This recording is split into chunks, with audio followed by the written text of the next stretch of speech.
Good morning for day 8 of the SkyExchange.net ICC Cricket World Cup League 2 ODI Tri-Series supported by Dream 11. I'm Peter Delapena here at the toss, joined by Oman captain Zishan Maksud and Nepal captain Sandeep Lamichhane, as well as match referee Rian King. We are ready for the coin toss, gentlemen. That's cold. That's a tail.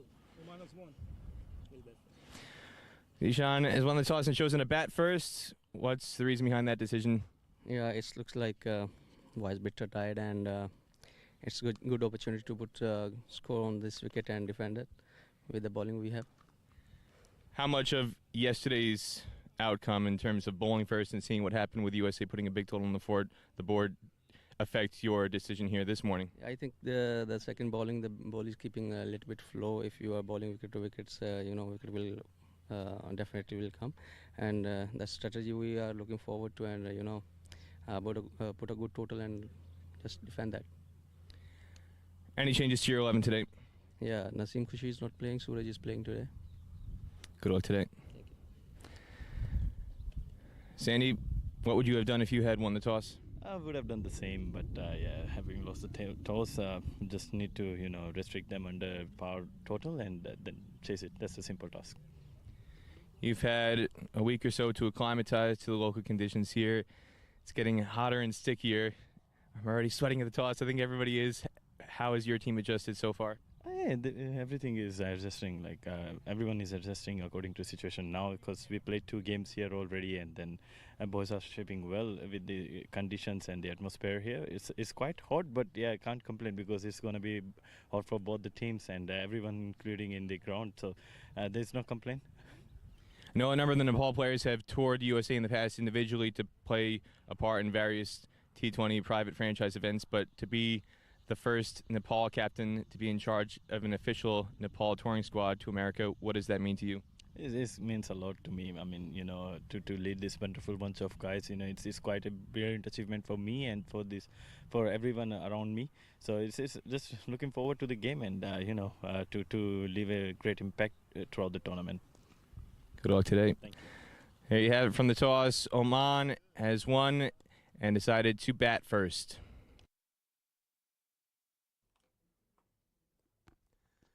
So there you have it. Oman wins the toss and has chosen to bat first. You have to think that was partially influenced by yesterday's events after suffering for 3.5 hours in the South Texas heat here at Moosa Stadium in Pearland, Texas. I'm Peter Delapena, joined again today by Aman Patel. As we're just moments away from the first ball, Karen KC has the new ball in hand for Nepal. Just one change for Oman. As you heard Zishan Maksud say at the toss, it is Suraj Kumar coming in to keep wicket for Naseem Khushi. Karen had to bowl the first ball to Kashyap Prajapati. Big appeal first up, and the finger goes up! What a start for Nepal! First match in Texas, first ball, and the first wicket goes to Karen KC. Well, Karan KC, he's the 3rd highest wicket taker for Nepal in one day since gaining ODI status in 2018, and he's been watching the film, Peter. Where did he start? On the length, attacking the stumps, and right away, again, the question is going to be height, it feels. I think it hit pretty well in front, but it did hit right around the knee roll. But the umpire felt very, very confident. Finger went straight up. Let's take another look at this. Again, first ball. It angles back in. He is on the back foot there. It is the tight call. I think the umpire might have got this one right, Peter.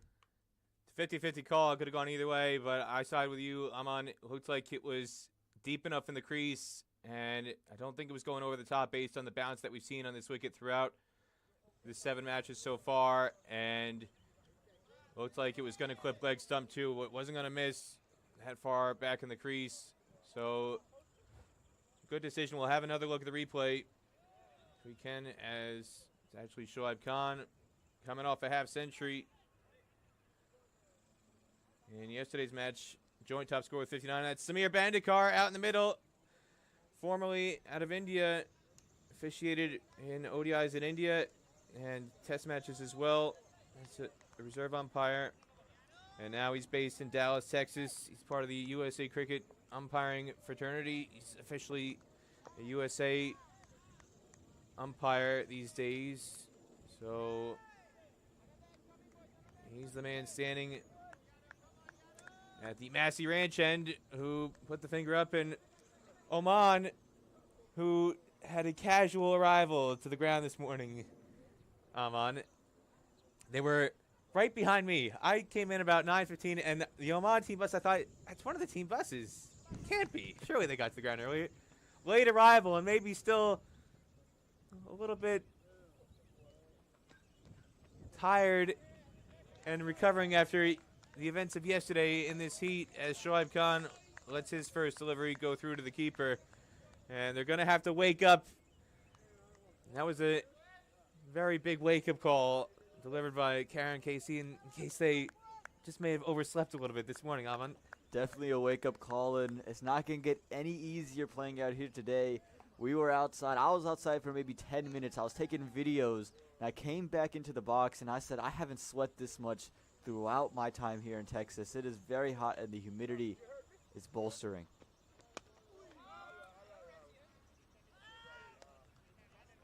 And Nepal full of energy first up again. Oman is playing their second match of a back-to-back here. You hear a lot more noise out in the field. Nepal bundling with energy. And there's some Nepal fans sitting in the king stand at the moment. There's some fans waving the flags already. First match of the weekend. Nepal fans making their voices known and their presence felt here with the flags. There's the red sun and moon. That's the flag, the Nepal flag. And again, what a better way to start this tournament. No better way to start this tournament out. First game here in Pearland, first delivery. Again, they were sent into bowl first. They lost the toss, and then the Nepal fans, they erupt. And if you talk about what Gudrun KC is doing really well here, he's angling it in, and then you can see the late swing away. So he's starting on stumps, forcing the batsman to play at it, and that swing back. That's why you can see the first slip there, the hints of swing early on. And an expansive drive. Shoaib chasing after that one. And can't get bad on it. Vinod Bandari's got the gloves on behind the stumps for Nepal. Keeping to Karen KC, who's always going to be remembered for the Valentine's Day miracle. The miracle at Windhoek back on February 14th, 2018. Legendary knock he played alongside Sandeep Lamichhane that propelled Nepal to ODI status. And this time an edge just goes wide of slip, and it's going to go to the third man rope for 4. Sushan Bari down on the boundary can't cut it off, so it's going to spoil a would-be maiden, but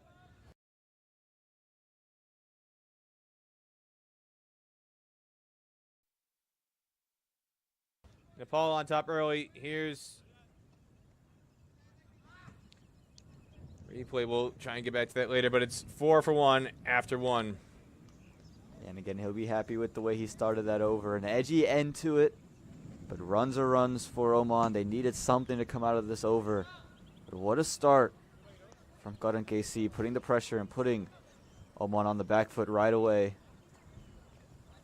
Again, just look at the replay here. Just wide of the first slip fielder. I think he got a hand to it. Touch deflected. But it runs away with enough pace for 4 runs. Beats the man at deep third man. And again, not the way you want it if you're Shoaib, but you'll take it. 4 to the total.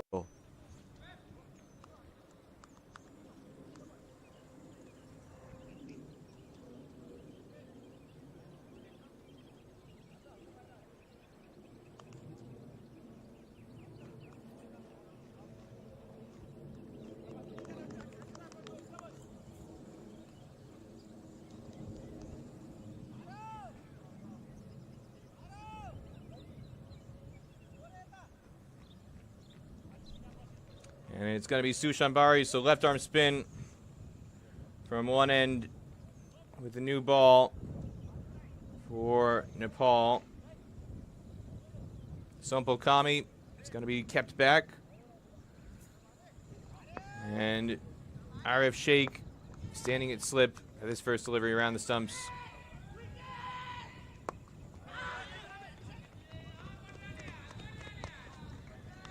And Jatinder Singh gets off the mark. His first ball, finally facing delivery here to start the second over of play. And I'm not sure if you heard it, Peter, but there are some fans of the Kings stand already yelling wicket. They want number 2. Again, we've seen spin cause issues for batsmen, slow things down. For Nepal, they got the tail up and looking to be aggressive. Using his feet. It's probably the earliest use of the feet we've seen out of the entire 7+ matches now here at Musa Stadium in Texas. We saw a number of players do it successfully yesterday.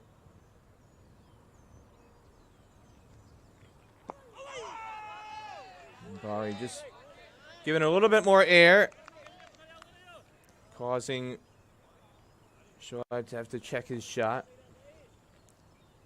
And again, he's had a lot of success. Shoaib did yesterday, using his feet, coming down, lifting over the top, and you can see he's made it a point very early on to come and use his feet. Big adjustment from yesterday. That one too short, but there's protection out in the deep. Boundary riders at the moment in the power play. Deep mid wicket, that's Sampal Kami. And there's a long off fielder also in place. And Sushant Bari, he has played 9 ODIs since he's come into the squad in 2020, and he's got 19 wickets, so he's got 15 wickets. So he's got a knack for finding wickets for Nepal. That's why he's been brought onto the attack. First extra signaled. That's Jermaine Lindo, who's standing with Samir Bandikar today.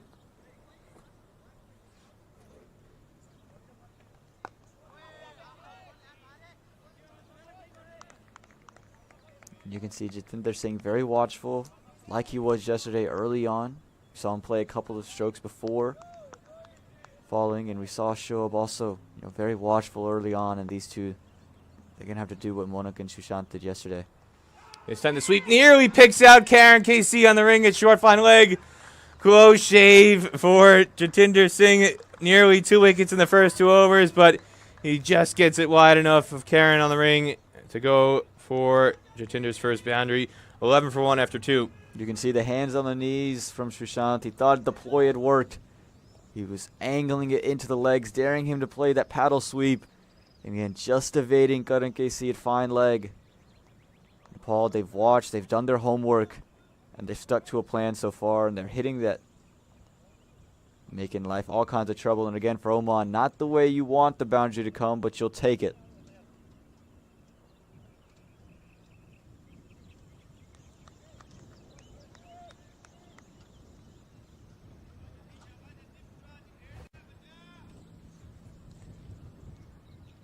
Here's another look. That sweep shot, just a paddle sweep. He was trying to get on top of it a bit more, and it just kind of clipped more of a top edge. Came oh so close to Karen KC on the ring, but didn't go to hand. Now Karen start his second over. And Casey missed it. Struck on the very first ball.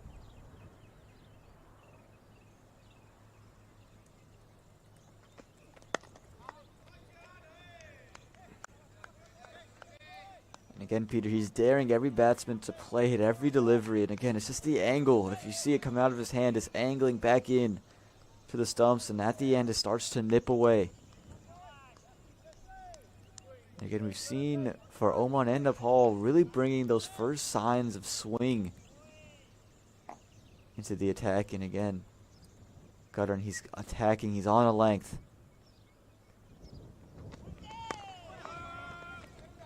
You can see, again, the desperation to try and get off the mark, but the pressure remains.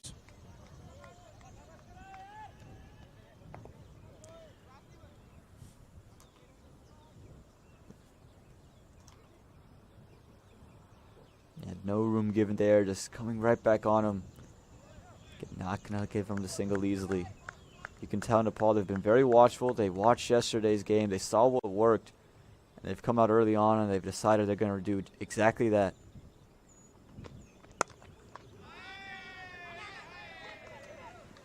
And again, good work in the offside ring.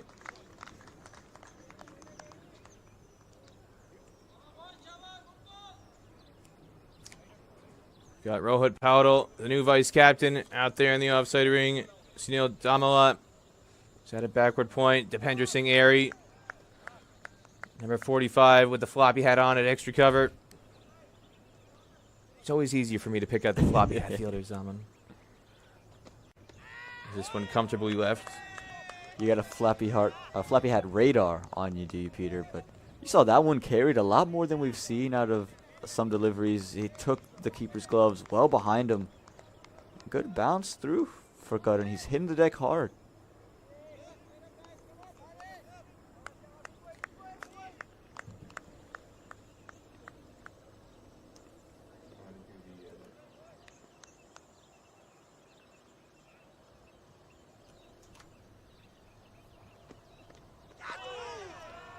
And beaten this time. Karen KC has been on the money. Just one scoring shot off his first 11 deliveries, and that was an edge to the third man rope. Otherwise, he's been hard to lay bat on ball to here in this opening spell. Yeah, he's been on deck all day long.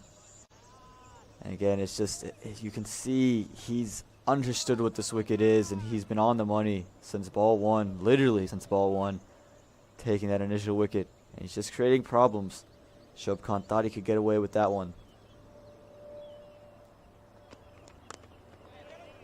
And again, another miscued shot as Sunil Damala gives chase.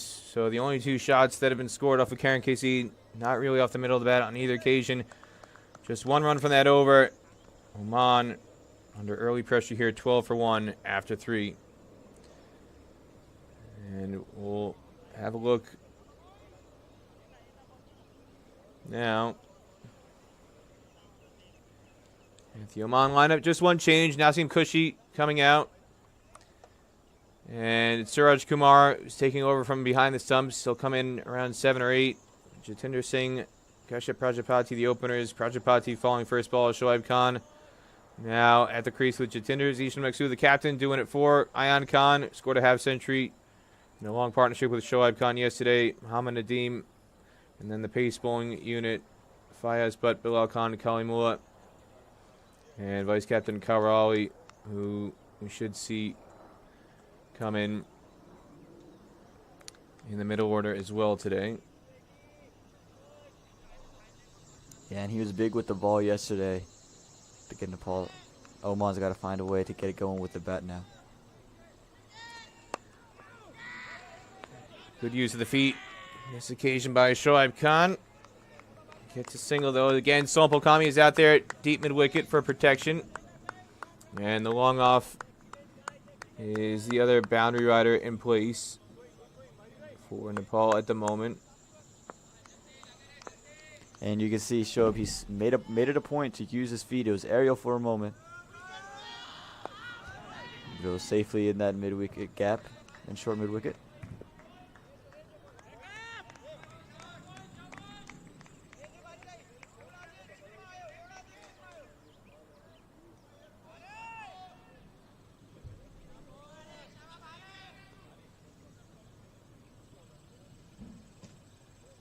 Looks like Dev Khanna is the long off fielder.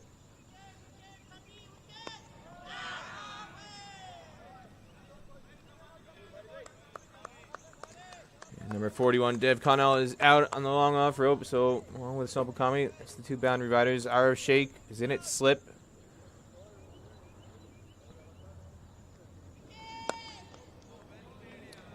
And Shoaib takes a single to Dev Khanna out there at long off. Karen Casey was at short fine leg.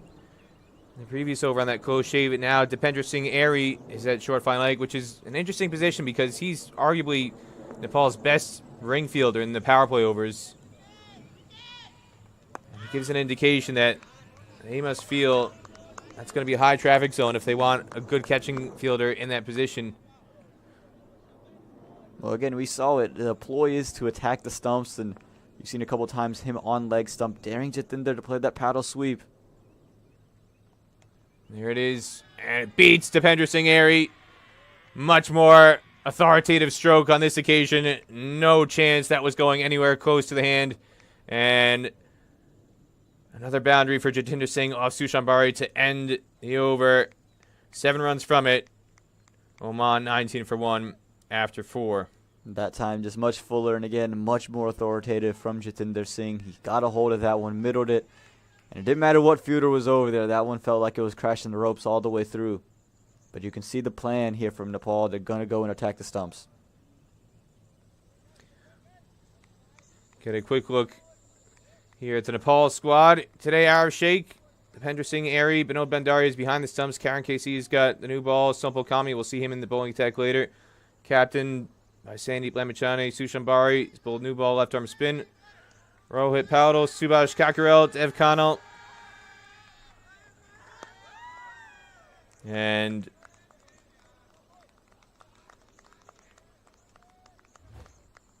Sunil Damala round out the 11. Here's a look at that sweep. Again, he got all of that one there, and it was just out the side of the ring fielder. But again, you can see the plan. This time it was just much fuller. And Jatinder Singh this time got his hands over the ball, able to push it through the ground all the way through. Much more in control this time around. This time a cut shot. Beats Sunil Damala at backward point, and no chance on the third man rope for Sushan Bari. So, second boundary for Shoaib Khan, and this time much crisper stroke through the offside behind the square. Well, really the first time we've seen Karan be off his line. That time he just went well too down the offside. It was short, it was wide, it was there to be hit. Again, just take a look at the replay. He started way too far outside the off stump, and they allowed the batsman to free his hands through it. He said, "Thank you very much, Shoaib did. I'll take that one to get myself going." And Samir Bandekar has to slow down Karan KC, saying that the field was not set. He has to go back to his mark.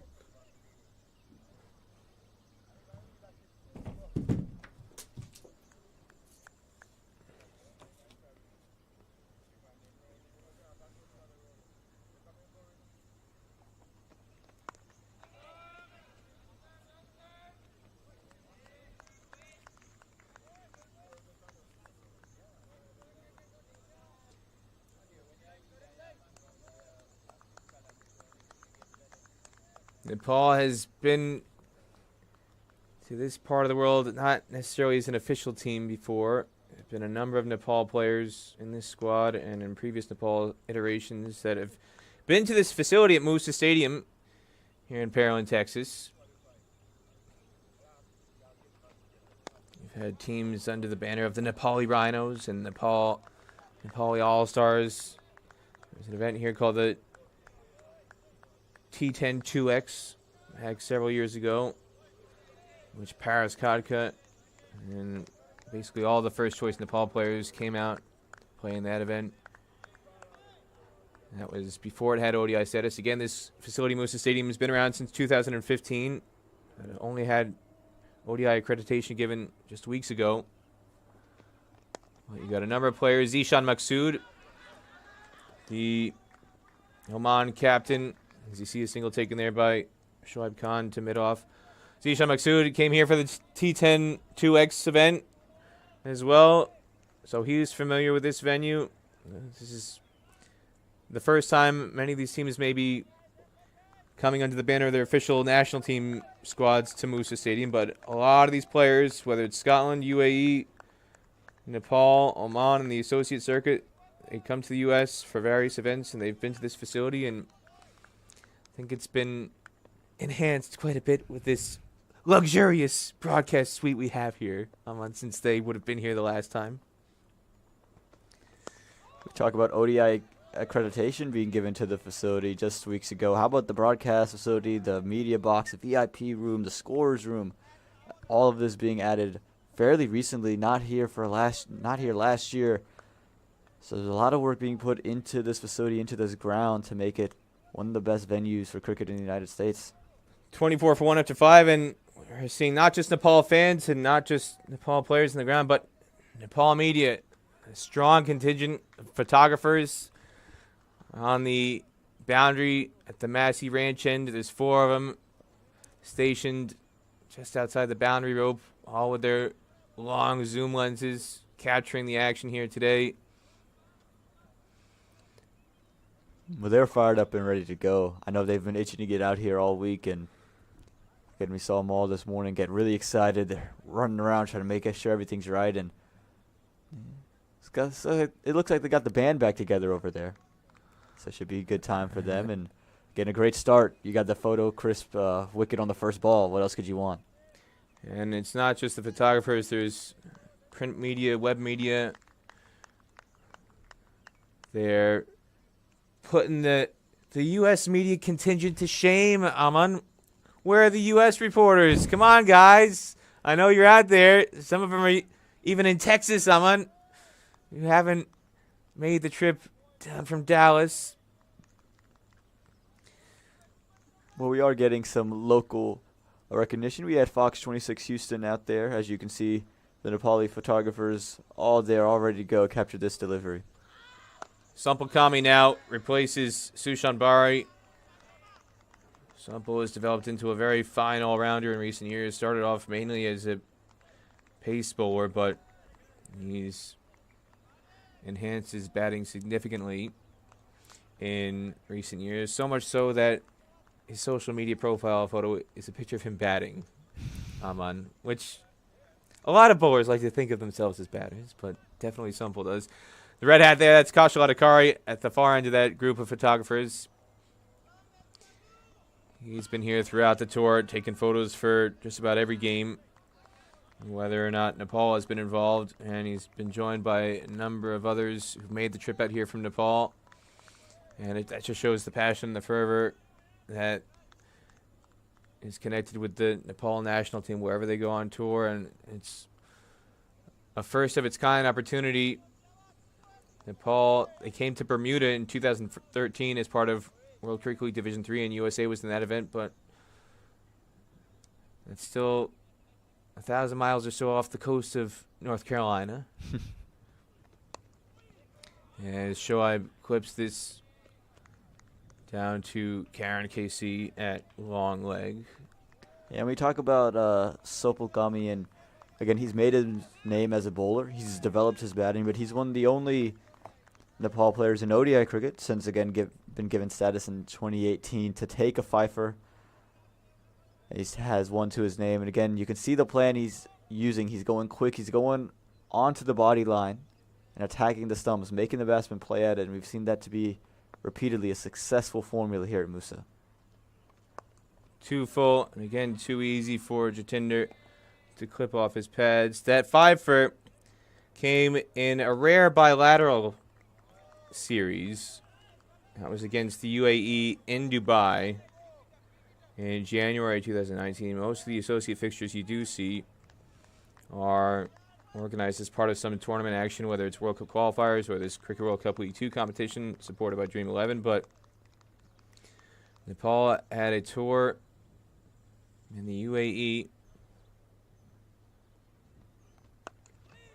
This one is blocked into the offside, and Sampal Kami 5 for 33 in the second match in that series. Sandeep Lamichhane 4 for 24 as, if you can believe it, defending a total of 242. UAE bowled out on home soil for just 97 in that second match. And then in the finale, Paris Khadka with a historic century for Nepal to clinch a series victory, 115 in that chase. A very historic tour going back 3 years ago.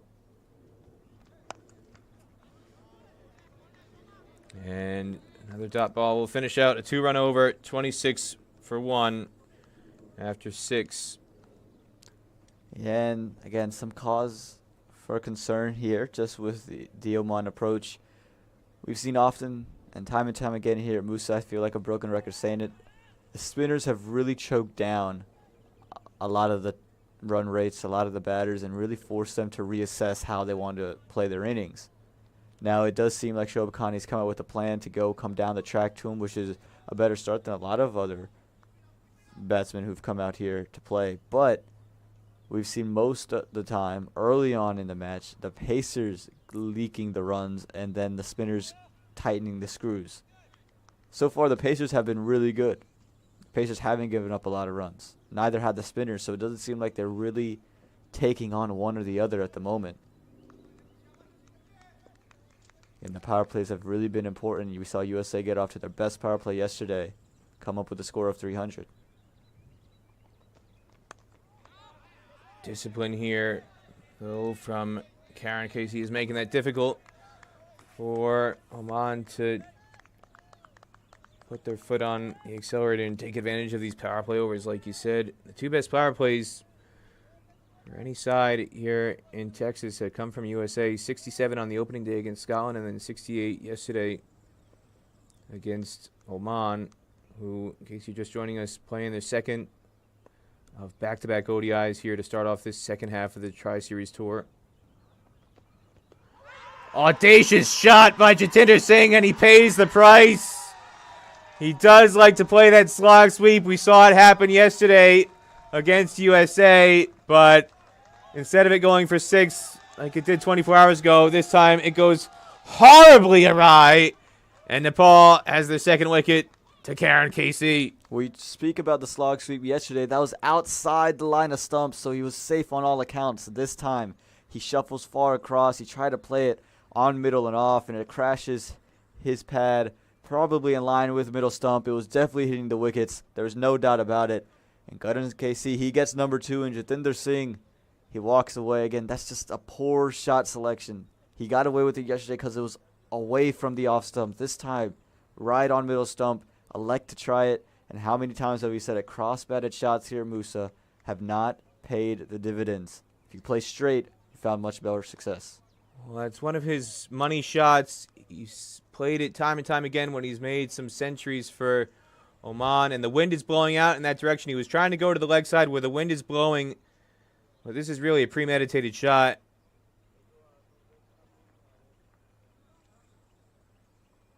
Missing leg, missing off, tearing out middle stump. That's what it looks like to me, Aman. Doesn't get any straighter than that. Very straightforward decision for Samir Bandikar. And the wind was blowing out strong yesterday. He played that shot to Sarbh Netravalkar, and it went for 6.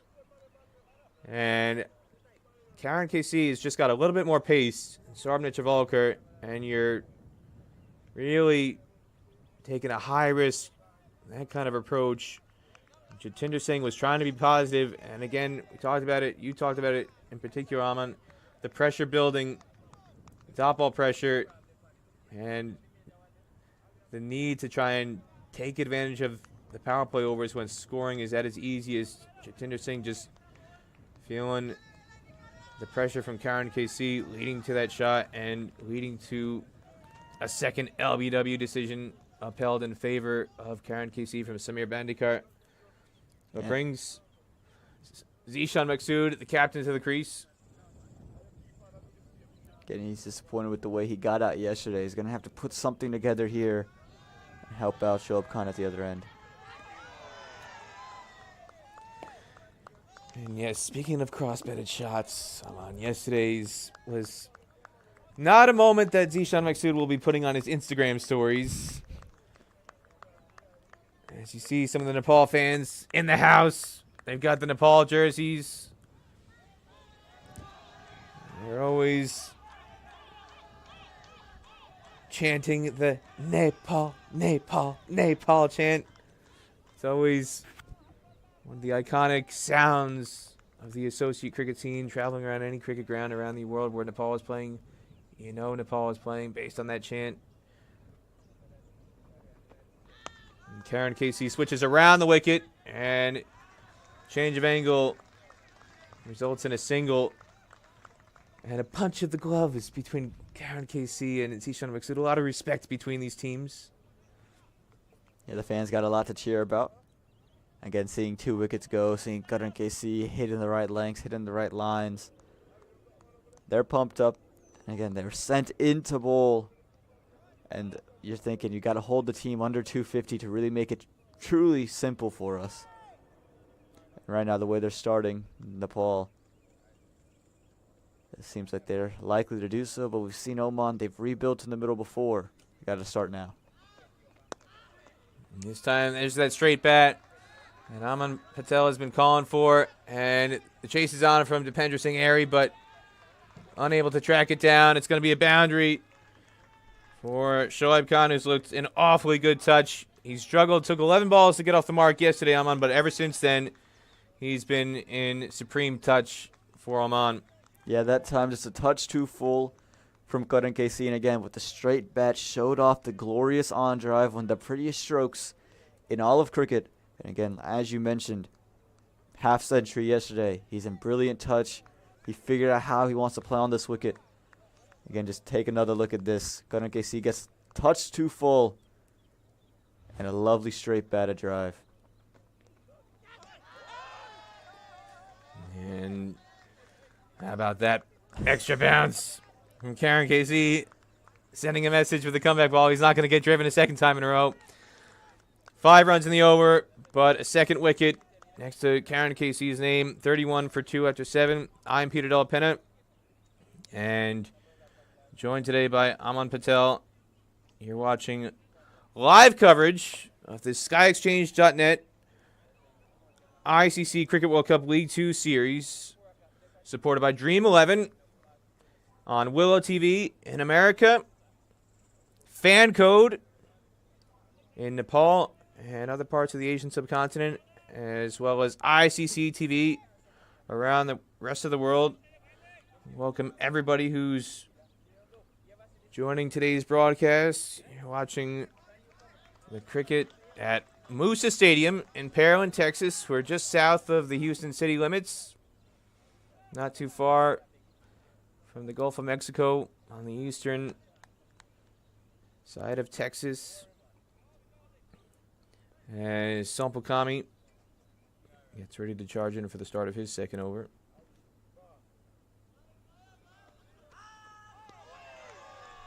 And a change of angle for him as well, coming around the stumps to Zishan Maqsood, and right away beats the outside edge. Yeah, and I like the decision to come around. Again, when you watch matches here at Moosa, you've seen when you're attacking the stumps, that's when you found the most success as a bowler. And you can attack it from over the wicket as a right-hander, but at times you tend to just try to keep it outside the off stump. You don't want to get too far down the leg side. I think there's a lot more room for error when you come over the wicket, because now everything's coming back in on him exactly where you want it.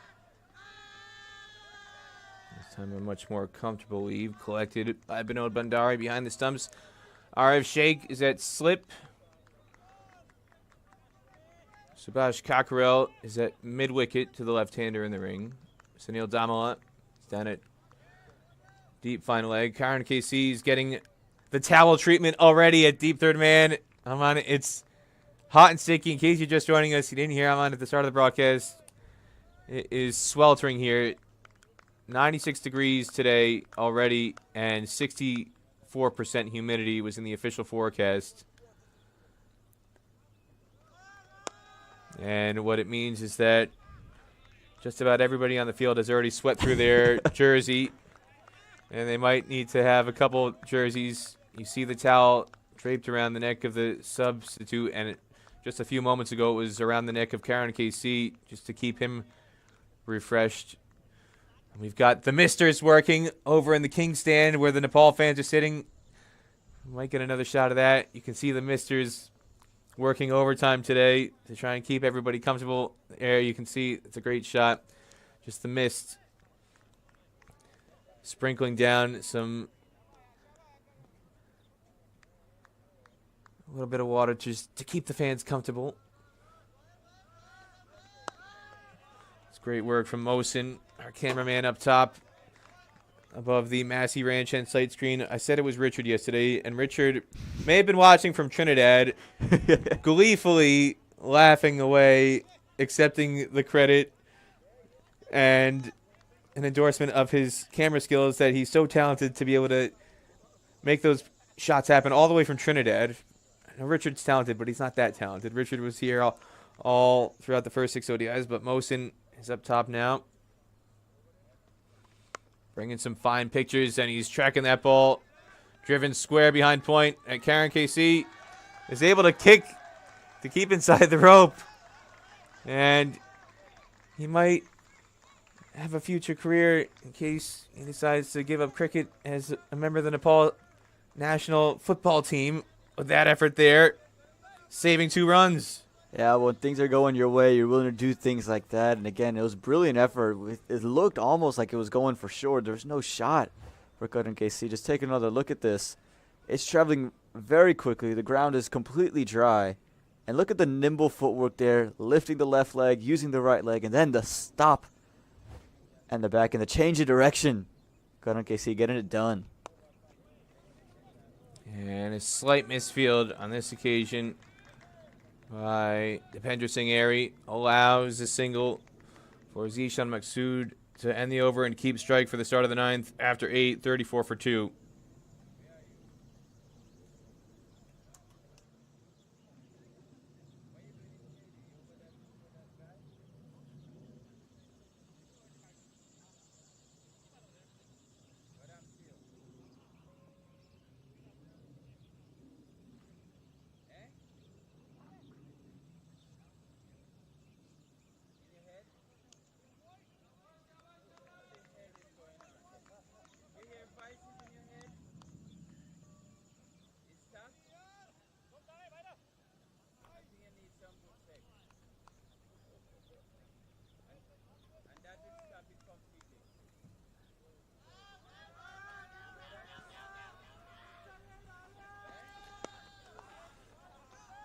That voice you can hear in the background, that's Moosa Stadium groundsman Samuel Plummer. He's done a terrific job on the wicket, and it was one of the only places, first time I've really seen it in person. You look at, a turf wicket, and you can see the reflection. How shiny is that wicket? You could, again, I think the Scottish players said it the best. It looks like a basketball court. Just how reflective this surface is.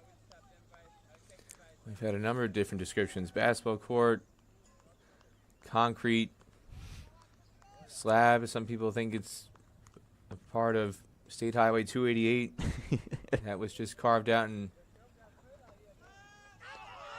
big appeal as Karen is using this angle very well from around the wicket to cause some problems to Zishan Maksud. Yeah. There's been a lot of people wondering if it's a sheet of glass or plexiglass that's on the wicket because you get that mirror-like reflection depending on the angle of the sun. It's the number one question I've gotten all week on social media. I don't know what has been sent your way, Aman, but everybody keeps asking me, is that actually a cricket wicket? Are they playing on a turf wicket? Because I don't see any grass and there's some mirror-like reflections. What is it? I can assure everybody it is a genuine turf wicket that's been shaved to the bone and rolled and rolled and rolled and rolled and rolled some more. By Samuel Plummer, originally from Jamaica. He used to be the curator at Chedwin Park, just one of the first class grounds there, but he's been in the U.S. now for quite some time. Used to be the groundsman at Broward County Stadium in Lauderhill, and now he's based here in Texas doing a fine job.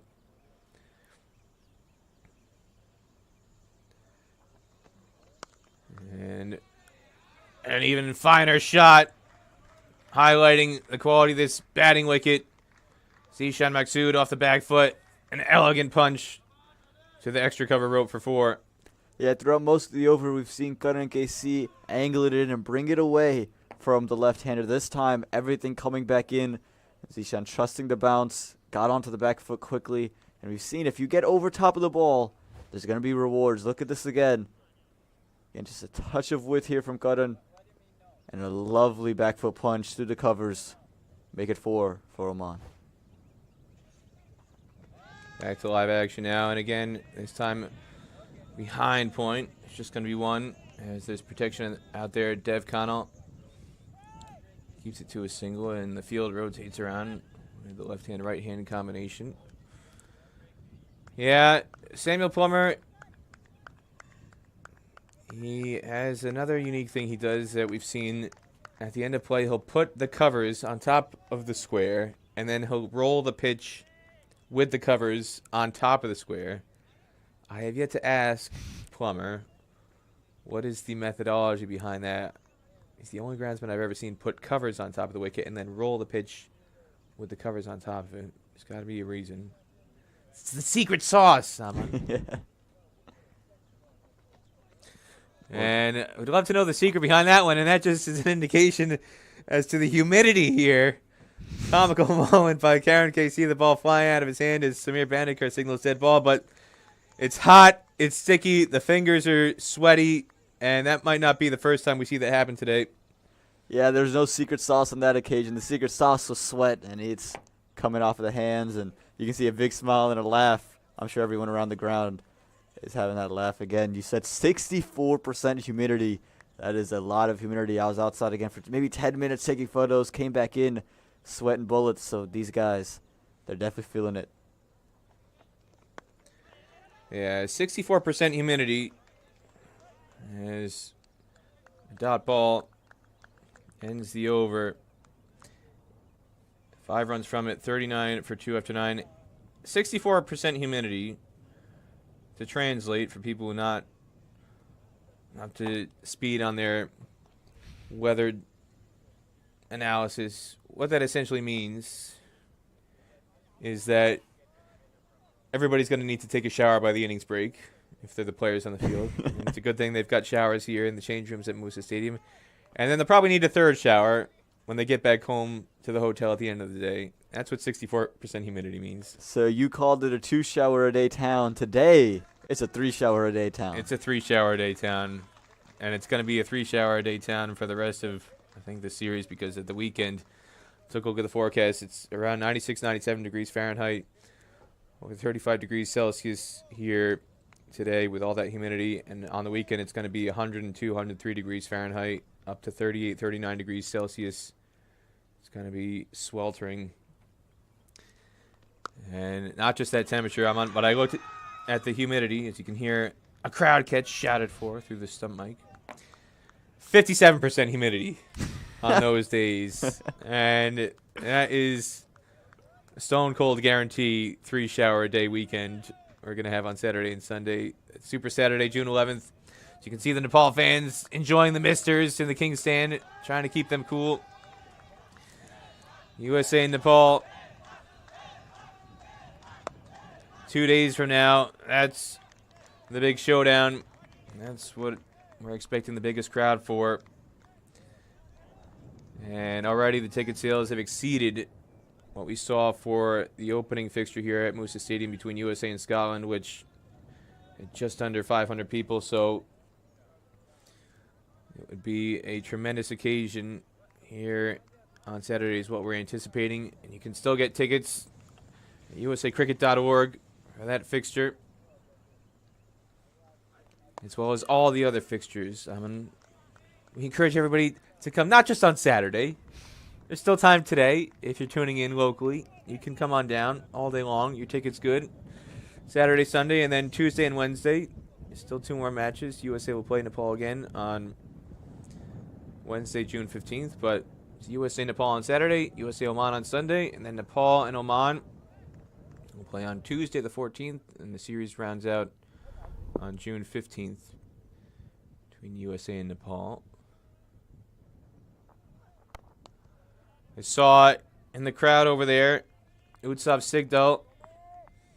He's one of the biggest super fans following Nepal around the world. I've seen Utsav in Bermuda back in 2013. I've seen Utsav at Lord's when Nepal played at Lord's a couple years ago. He lives here on the East Coast. I believe he lives in either Virginia or Maryland. Made the trip. He's affiliated with the Nepali All-Stars, who organized some practice matches against the Nepal national team this week, ahead of today's first ODI that Nepal is playing in Texas. As you see Maksud play across the line, almost in identical circumstances to how he got out yesterday. Just hit him a little bit higher, thankfully for Zishan. And Utsav is here. His wife Deshna. Now she's the real super fan. She's, I believe, the president of the Nepal Cricket Fan Club. And Utsav is outside in the King stand, experiencing the heat and humidity. Deshna, his wife, she's the super VIP. She's in the VIP suite. She's looking after their 14-month-old child.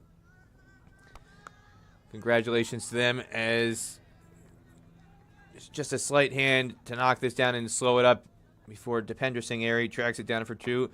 And Deshna and Utsav, not only are they wearing the Nepal jerseys, but their 14-month-old, decked out in a Nepal jersey. They've got it, all their bases covered, with the little one decked out in the unmistakable colors of the Nepal jersey, as 2 runs are taken from this over, 41 for 2 after 10. I've seen Binod Bikash Simkata, who came out here from London. He works for the NHS in London. I've seen him in Scotland. I've seen him at Lord's. He's another super fan who travels around the world. He wasn't going to miss this trip out to Texas. Again, this is a first of its kind historic trip for the Nepal fans from around the world. So whether they're in the UK, out in Nepal, they're in other parts of the world, Canada, the US, there's a lot of people who are getting on the plane, getting in the car, making the trip to get down here to Pearland for a very historic tour. And that just gives you a sense of the passion and the fervor that you experience when Nepal comes to town.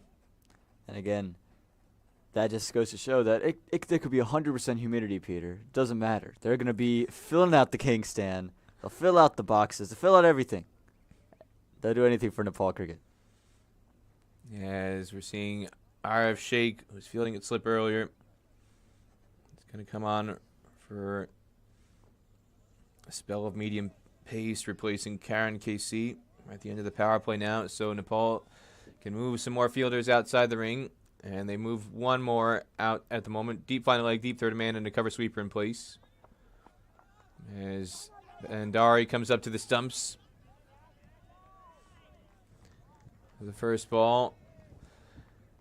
And, yeah, we talked about the Nepal media, who are thinking that every cricket ground in America has an air-conditioned media box for them to sit in. We talked about that on air on yesterday. No, not always the case. I think they're expecting every ground to be like this at Musa Stadium. Very well set up by Saki Muhammad, the founder and the owner of this 213th ODI cricket ground in the world in ODI history. And yeah, we've been a bit spoiled this week, Aman, with some of the amenities here that for people who have been to other grounds around the U.S., you don't always get these things. You can't take it for granted. And we're so grateful for all the things that Saki Muhammad has done. As this one is heaved over the leg side. I think that's what Jatinder Singh was maybe trying to do. Didn't quite succeed earlier. And this one sat up a bit more to allow that shot come off the bat of Shoaib Khan for a boundary. Yeah, this one much more of a flick rather than a slog sweep. And again, just sat up on him a little bit there for Shoaib Khan. And we saw him play a couple of flicks yesterday. Again, just take another look at this replay here. Again, that was a little bit more outside the off stump or right on off stump line. It just kind of flicked it over the top. Very safe shot. No fielders over there. But the key is, even if he missed, still probably not crashing on his stumps. Well, all it took was that one shot to put that fourth fielder out in the boundary, so there was no protection there for that shot when it was played. But after that boundary, deep mid-wicket, put it in place straight away. So now Nepal does have the maximum 4 fielders outside the ring at this stage of the innings. Deep mid-wicket, deep final leg, deep third man, and the cover sweeper in place. The field set to bowl short, mid-off and mid-on are up in the ring. There it is, back of the length is Lamichhane, the young captain of Nepal. getting his hands on it. We'll see him come on to bowl his leg spin a bit later on. He'll be hoping to have a similar impact of Yasir Muhammad yesterday, taking 2 wickets. Again, if you look at what Sheikh is doing here, attacking the stumps. And I like what the keeper's done here. Come up, not allow the batsman to use their feet as we see a field change, bringing in the deep fine leg fielder and taking out a long on. And it is going to be punched through mid-on as Lamichhane comes in to collect. Relayed in. 5-run over. 46 for 2 after 11.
So Sandeep Lamichhane will start his 4th over. This might be the last in his spell.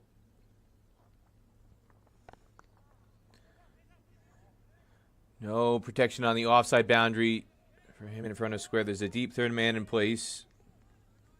Yeah, and he's lucky to get away with that ball. You know, short, it was wide. It was asking to be punished. We saw it happen to Karan KC earlier from Shoaib Khan this time. Just found an under edge of the bat of Shoaib Khan, but he's looked to be in good touch, Shoaib. Ready for another big innings.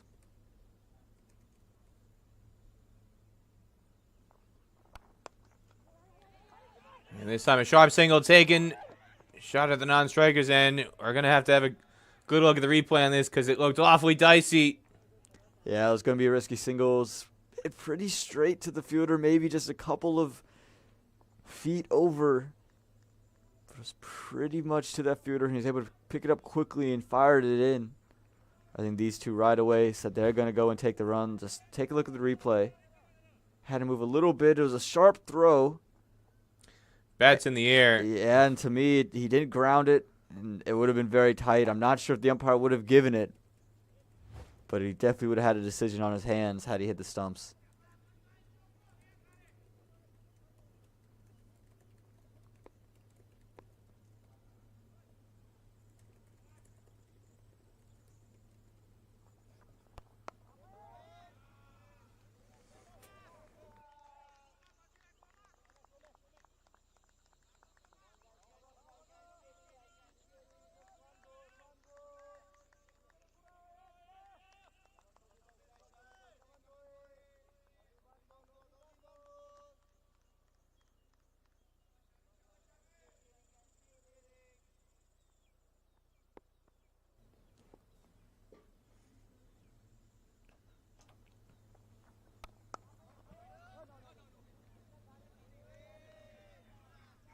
That time just driven straight back, and again we've seen Sompol attack the legs this time.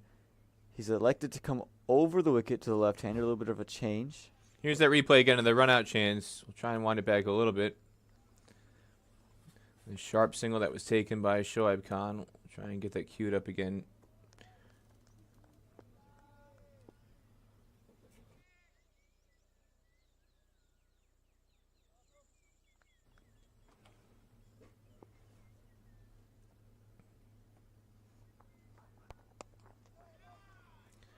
And again, the field's set to bowl short. There's protection out there at deep mid-wicket. So he's bowling to his field, and he just concedes the single. Here's that replay again. We'll try and slow it down as the ball comes over the top of the non-striker stumps. We'll just try and freeze the frame here.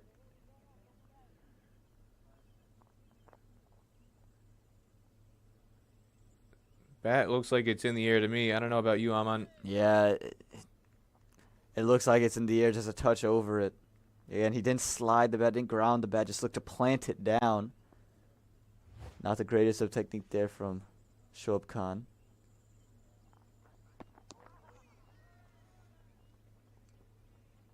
And this one may have gotten a little bit of glove on there. We'll wait if there's going to be a single from Jermaine Lendo. And he keeps his arms down, so it's going to be a run off the bat of the glove to finish the over. 49 for 2 after 12.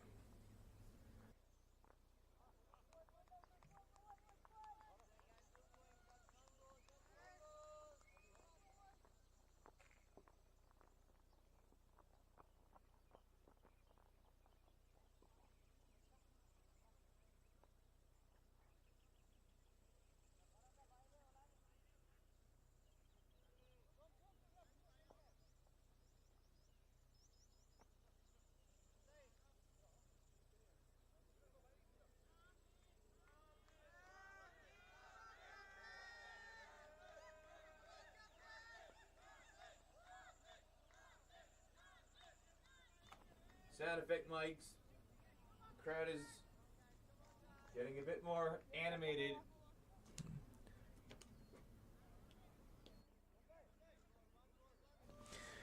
You can hear the crowd mic, the fans here getting a bit more animated because they see the captain has got the ball in hand, number 25 on the jersey, number 1 in the hearts of many Nepal fans. Sandeep Lamichhane, the prized leg-spinning wonderkind. And beats the outside edge first up. Now, I say leg spinner, but you made the allusion to Yasser Muhammad. Sandeep Lamichhane's stock ball is generally the googly. And again, he is an absolute star in associate cricket. He's made his name all the way through, taking an IPO wicket, playing in all the leagues. Again, the American comparison would be like an Ali Khan. He's that similar type of player. He's gone all over the world, played in a bunch of tournaments, and an absolute star for the team. I tell you what I don't see with Ali Khan, though, an earring with Ali Khan's number 47 jersey number in his ear. That was quite fascinating to see at the toss. I'm looking with my microphone in hand, doing the toss report. And Sandeep Lamichhane has a customized earring. On one side, he's got a diamond stud on his right side, and on the left side, instead of a diamond stud, he's got a number 25 earring that he's got in his ear. Just in case you couldn't see the number on the back of his jersey. If you're looking at him from the front, it's just an indication. Just in case you forgot, he's wearing number 25. Number 25, Sandeep Lamichhane. Well, how else is he going to shine like a diamond? You know, he's got to make sure you know that he's a shining superstar. And again, you can see, as you aforementioned, the stock ball, the googly, is what he's used to bowling, accustomed to bowling, and what naturally comes to him. And we saw just back-to-back times, he's attacking the pads, a slip in place, and expect more googlies to come. This time, left alone comfortably. Lamichhane, an incredible record. 50 wickets.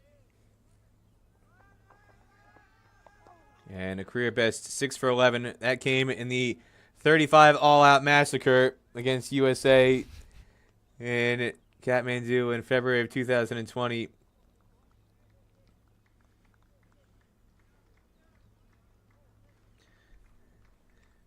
As the over ends, just a single off the final ball. And again, we've seen here at Musa Stadium, it's hard to score on spinners. And it's usually always hard to score on Sandeep Lamichhane. So it's not a great combination if you're Oman. If you're looking to push, you got to pick the other end to do it from. So 1 over 1 run. And you're not going to expect his economy rate to, go much higher. Very, very economical bowler. He does his job all the way through.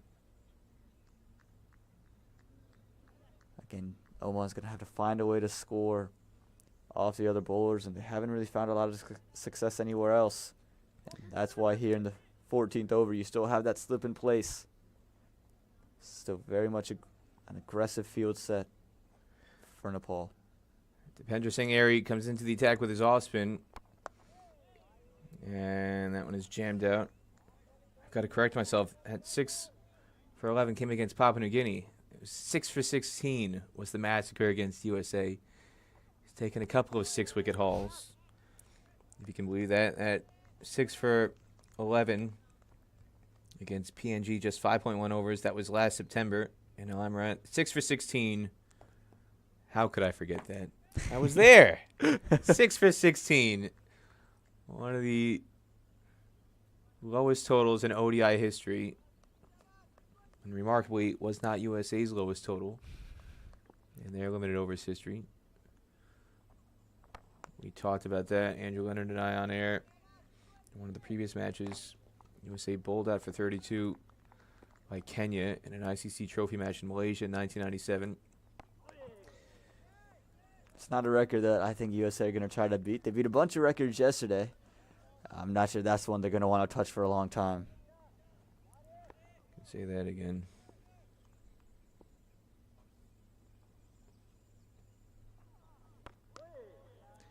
Dipendra Singh Airy, known as Mr. Dependable. The bat and the ball. He's been such a valued player in the last couple of years. Very tidy off spin. As a single just eludes the fielder at extra cover. And whether it's with the ball, with the bat, in the field, such a dynamic all-rounder. Just 2 runs off his first over, 52 for 2 after 14. Again, Oman's got to find a guy to score off of. You got to assume, say 10 overs, you're going to have these two. Maybe they're going to look to just play them through drinks, and then from drinks, they're just going to have that strategy relayed to them. But again, if you're Zishan Maksud, you can't repeat what happened yesterday when he got out to Stephen Taylor trying to get onto the back foot and heave it across the leg side. Don't fall into that trap. Again, the stock ball for Sandeep Lamichhane is the googly, pulling it away from the left-hander. So if he's going to try to go across, he's most likely going across and against the spin. But again, how about this record? 50 wickets in 22 ODIs coming into today. Most bowlers, you get 1 wicket per match in ODI cricket. That's pretty good. He's double that. Just an extraordinary talent. And all that with an economy rate of just 3.9. So he's not giving up runs and he's taking wickets. Not much more he could ask for. And he's still only just 21. As he's coming around the wicket to Zishan Maksud. That googly, that's why the slip fielder is there. Ball that turns away. It's always going to be a catching opportunity for a slip fielder. And this one a bit too short. Easily seen off by Maksud on the back foot. And that was eerily similar to the ball that Zishan Maksud elected to pull yesterday. It looks like he learned from that mistake. Again, Stephen Taylor's was more on that offside. But again, you can see more of an intent to play with a straight bat earlier on from Maksud. Here's that leading edge produced by the googly. Maksud just trying to turn that into the leg side, and it comes off a thick edge. Goes for 1 now. The photographers here, they're out of view now from Mohsen, who's got the roving camera up top on the Massey Ranch and sight screen. They've wisened up.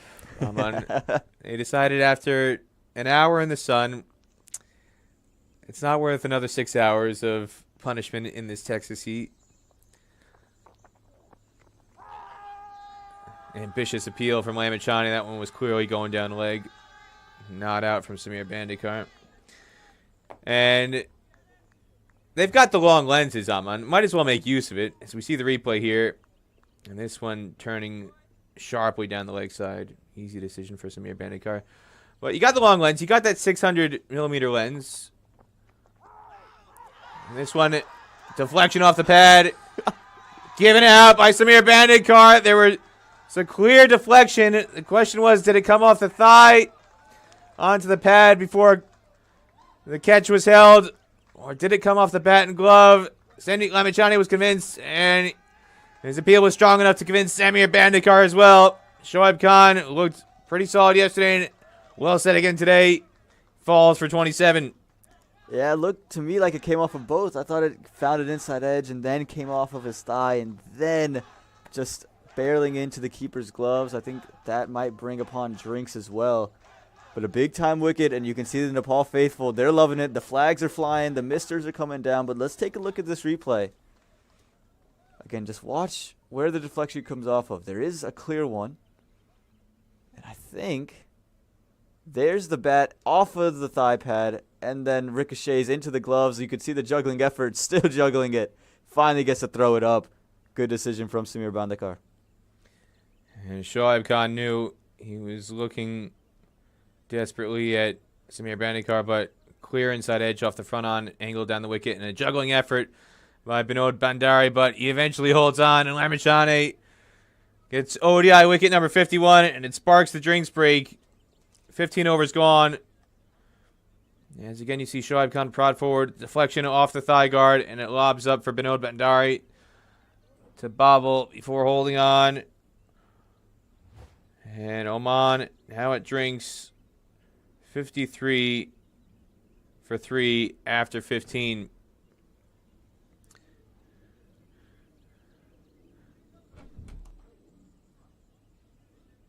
Here's the state of play at the moment. I'm Peter Dalpena, joined by Aman Patel. Oman choosing to bat first. But they've been under pressure from the very first ball. Karen KC struck with his first delivery, pinning Kashyap Prajapati with a good length ball that skidded on for a golden duck, and he claimed Jatinder Singh as well. A very ambitious slog sweep across the line for another LBW decision, and then just now you've seen Sandeep Lamichhane get that inside edge caught by the wicketkeeper. We're going to take a short break. You're watching live coverage of the SkyExchange.net ICC Cricket World Cup League 2 Series, supported by Dream 11 from Moosa Stadium in Pearland, Texas.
Welcome back.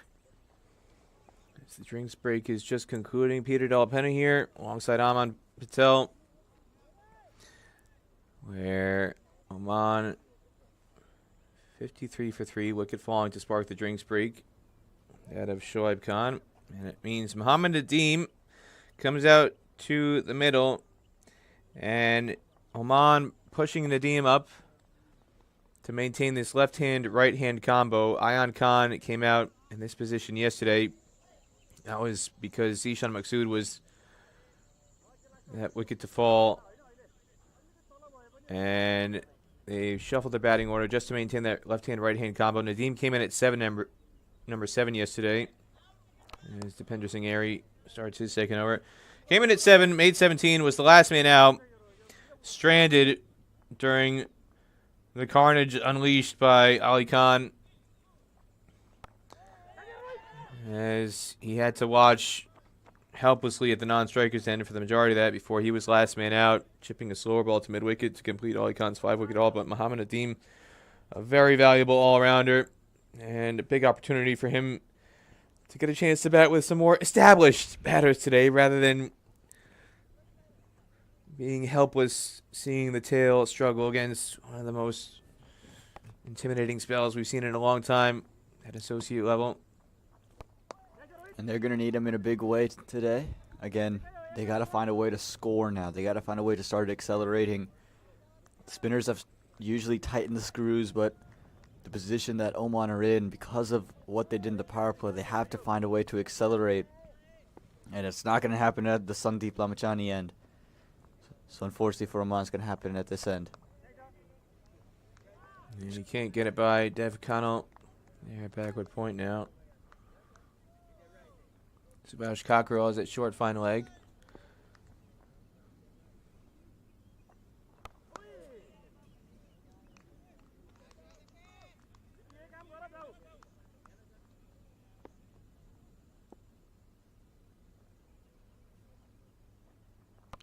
Bit more air. You can see Harry just trying to keep Maksud thinking. 2 runs from the over. 55 for 3 after 16. Yeah, and Maksud has come out a little bit different than we've seen out of Shoaib Khan. Shoaib Khan came out and he tried to use his feet, come down the track to the spinners, or come down the track to the spinners more often than not. But for Zishan Maksud, he's staying in the crease. He's just letting the balls come to him. I wonder if we see a switch in tactics at some point, if he elects to come down, or if we see it from Muhammad Nadeem, if he elects to come down the track a little bit more, just to try to cut the spin before it can happen.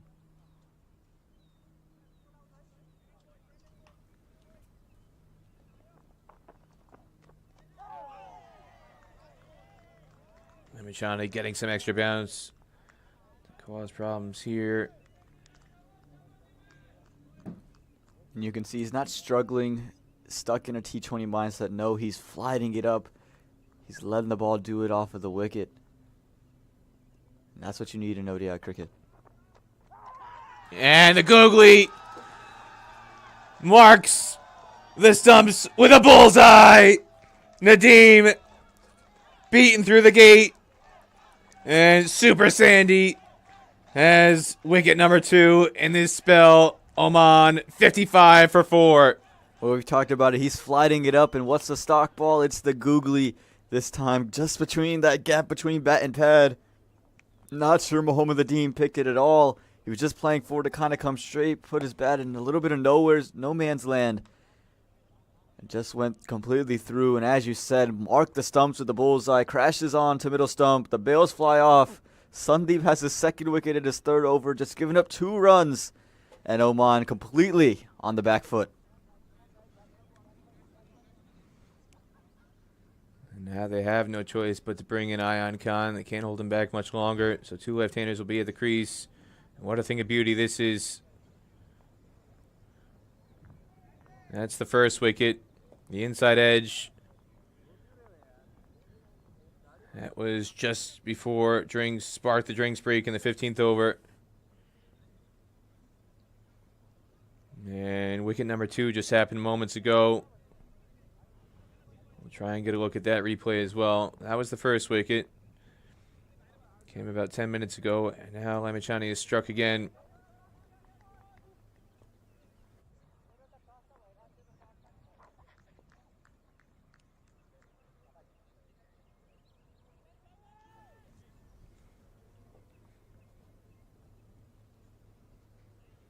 And look at this, Peter. As Ayan Khan comes to the crease, we saw Sandeep come around the wicket to Maksud, and this time Lamichhane has elected to stay over the wicket, maybe bring slip more into play with the googly. He likes to go back and forth constantly, just constantly changing up the angles. Immediately full on the stumps. Ayan blocks this out. Again, joint top score yesterday with 59 in that century partnership with Shoaib Khan. Just likes to constantly alter the angles. Doesn't want to let the batters get settled. And immediately, yep, after one ball, he's going back around the wicket. You'll see this constantly from Lamichhane. And too short, easily blocked out off the back foot. And now Samir Bendikar, the umpire's having a word with him, saying you got to be careful running into the protected zone in his follow-through. Try and get a look at that wicket replay in between overs. Again, too short. There he is, Mr. Dependable in the covers. Devendra Singh Airy getting the high five from Lamichhane and Sampal Kami for that effort that saved at least 2 runs. And that's how you build pressure. That's how you create dots. And again, that's 3 dot balls. Make that 4. No, make that 5 dot balls in a row. Of course, the wicket. Maybe Ayan Khan tries something rash, knowing you can't have a maiden in the 17th. 2 straight on the legs, but he can't clip it past short fine legs, so probably the worst ball of the over. Unable to get it past Cockerell, and it results in a wicket maiden, and here's that wicket. Again, just looking at the googly there, and just nowhere near the pitch of the ball. Expected it to come back on him, and it just straightened out. Look at that, lovely crashing on a leg stump. The face of a bewildered man. Had no clue what Sandeep Lamichhane was doing there, and he's not the first, and he won't be the last victim of the Lamichhane googly. So wickets number 51 and 52 in his ODI career as Airy begins his 3rd over.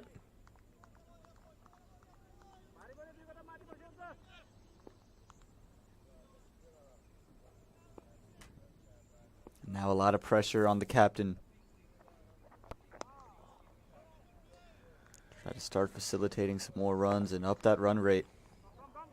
Free fumble by Sampal Kami at long on, but we're not going to see Zishan Maksud try and pinch a 2nd run off of his field. Just a casual stroll to the non-striker's end.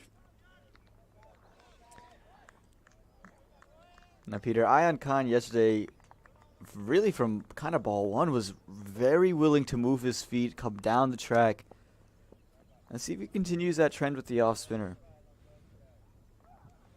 Oh, we saw him do that to Nastesh Kenjige. Hit him out of the attack after just 2 overs. But he's planted to the crease at the moment. Again, Arif Sheikh is at slip. Binod Bhandari behind the stumps.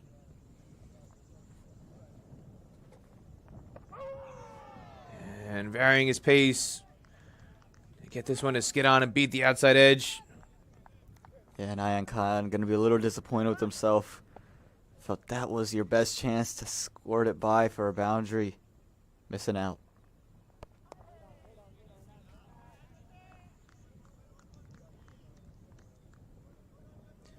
Airy keeping it generally full, just mixing up his pace. And just dragging it back short, darting it in very flat and quick, but Ayan can't get it past Lamichhane in the ring at mid-wicket. Again, the pressure mounting here. A couple deliveries they could have scored off of, unable to find the gaps. And you can hear the horns honking in the parking lot. Maybe a subtle reference to the alarm bells going off in the Oman camp right now. 56 for 4 after 18. And again, we've seen a lot of times, we've talked about it, the power play overs is when you can make a big impact and then things kind of tighten out after the power play. The good thing for Oman, we've seen him rebuild in innings. We've seen him come back and make things competitive. But now it's a lot of pressure on these two here.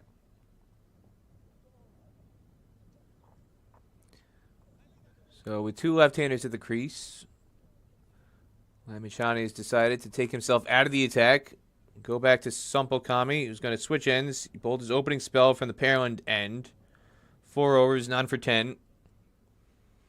And now the medium pacer is going to come on from the Massey Ranch end. He's going to have the wind at his back. The wind again today blowing from south to north. Massey Ranch end is the south end of the ground. Kami's going to be running in from the wind is blowing to the north. So Kami's got the wind at his back. This is the end that Karan KC bowled from with the new ball. And we're getting a slight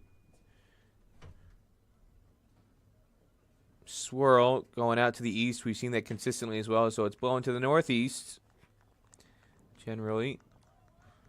And east is to the offside for the left-handers. So the wind is going to be blowing from left to right on your screen. If you're watching this match on Willow TV in the USA, ICC TV around the world, and fan code in Nepal and the rest of the Asian subcontinent. 2 straight. And a quick single taken by Zishan Maksud. How long can you live off those quick singles? It's going to be the question for Oman. Again, for Nepal, they've just been very consistent. They've understood what they need to do, which is keep it on the stumps, dare the batsman to do something different. And it's worked for them. Again, we haven't seen a lot of balls straying in either direction. Just a handful that you could pick out, really.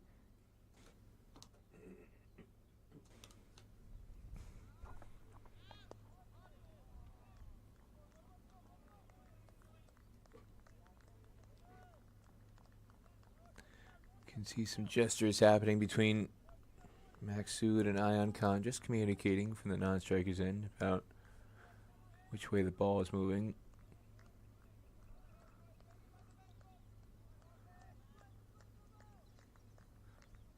You can hear the field effects mics. The energy is still there from the Nepal fielders. Is Lamichhane gives a pat on the back to Kami from mid-on before running in for this delivery.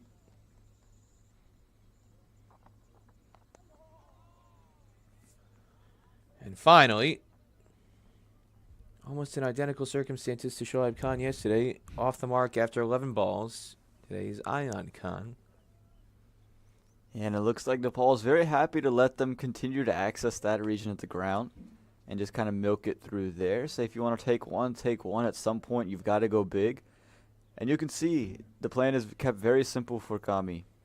He's just gone straight, hanging around middle and leg stump, and daring the batsman or do something different, go against the wind. Extra bounce there. Nearly found the glove. Maksud. Yeah, and again, you could see that extra bounce. Not the tallest of individuals. Simple Kami. You can see that extra bounce nearly undid Maksud. And we've seen time and time again these Nepali bowlers extracting some extra bounce on this wicket. And very shiny. A lot of questions about, is it actually turf?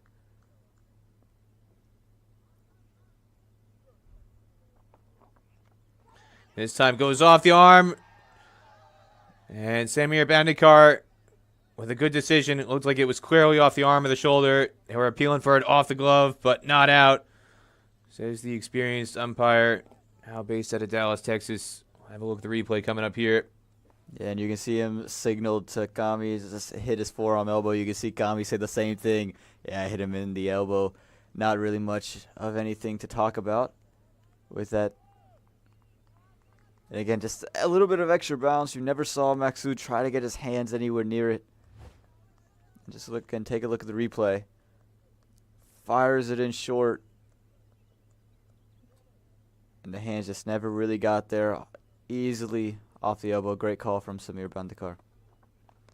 Back to live action now is back line delivery. Just miscued. Back down the pitch to Kami. 2 runs from the over.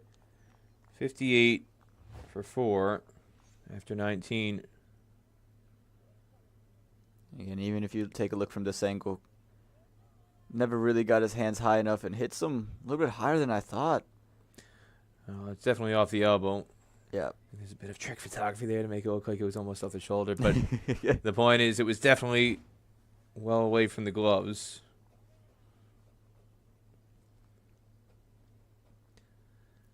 Again, the question becomes, where are you going to score from? Who are you going to score off of? No more Sandeep Lamichhane. He's taking himself off the attack.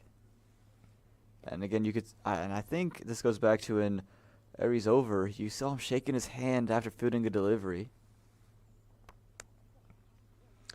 Ion scuffs the drive wide.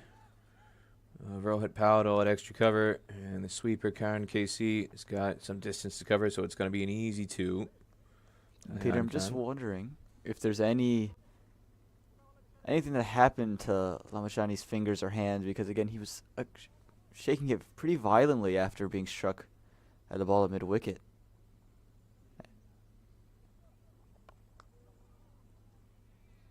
Much simpler single now to Karan KC.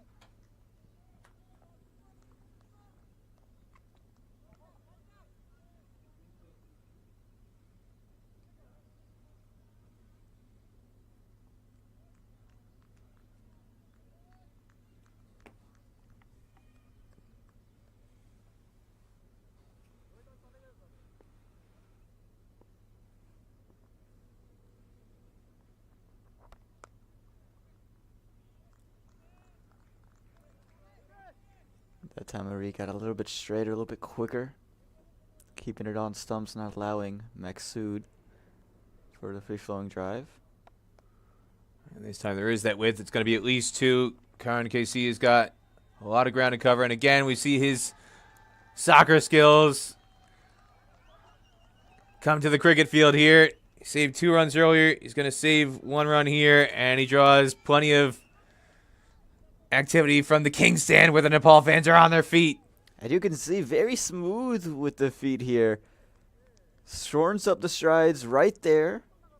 And just very delicately says, all right, go back over. Lovely stuff. The Nepal fans, they're loving it. Saves 4. Generous flight this time. Picks out Rohit Powell in the ring at extra cover. Just 1 ball left in the over.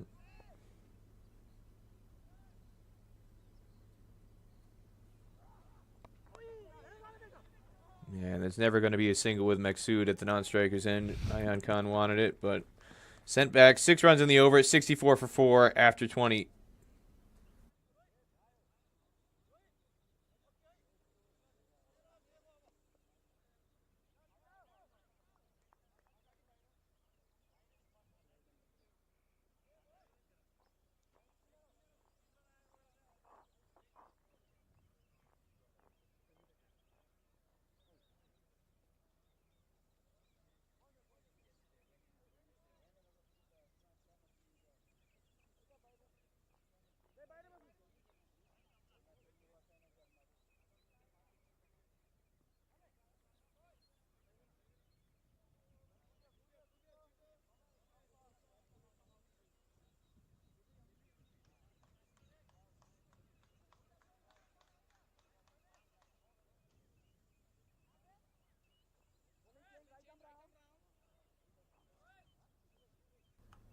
Another bowling change here.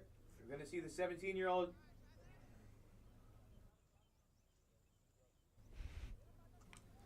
Another bowling change here. We're going to see the 17-year-old Tev Connell come into the attack. Off spin around the stumps. He's only bowled 1 over in ODI cricket before today. This is just his 3rd ODI. Made his debut against Papua New Guinea in a series that was held in March earlier this year at the TU International Stadium.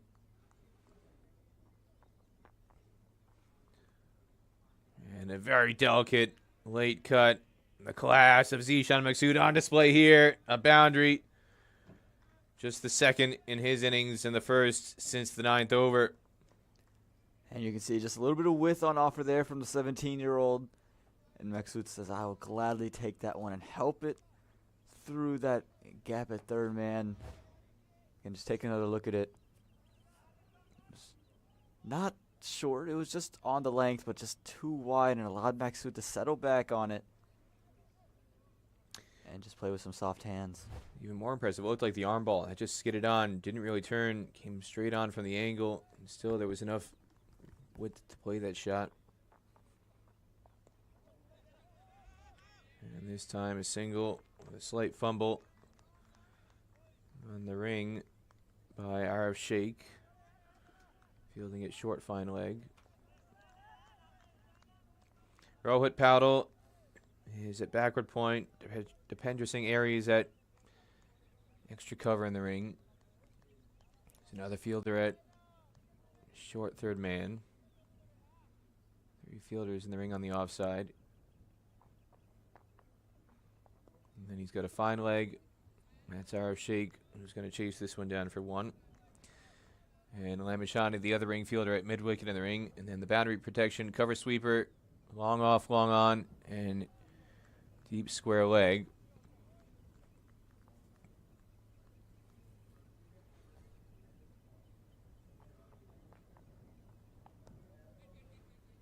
Yeah, and you can see David now, he's gotten a lot straighter. He's attacking the stumps.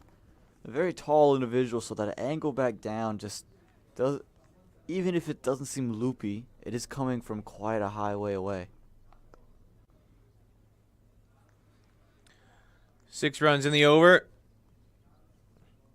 70 for 4 after 21.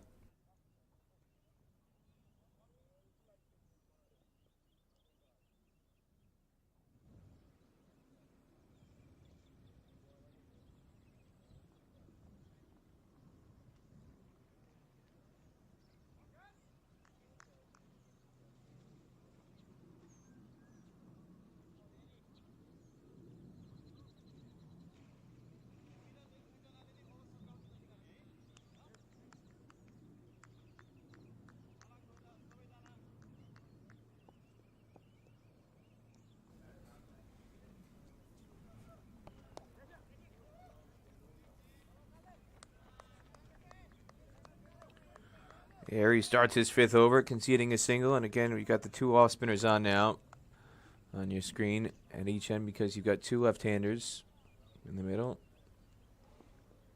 It's part of the reason why Lamichhane's held himself back. And another easy single just out of the reach of Dipendra Singh Airi. Can't get it off his own bowling.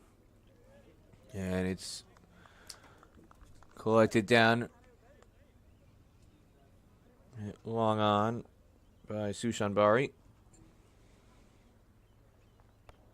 Bit quicker this time. Easily negotiated by Ayan Khan. Yeah, and what Ayan Khan is doing well with Zishan Maksud is they've just been able to find ways to get consecutive runs on deliveries. A lot of times with Oman, we've seen him have one, a bunch of dots, and then they'll get one maybe at the end of the over. At least now they're starting the over a little bit more positivity. Gives them a little bit more freedom later on to maybe try something.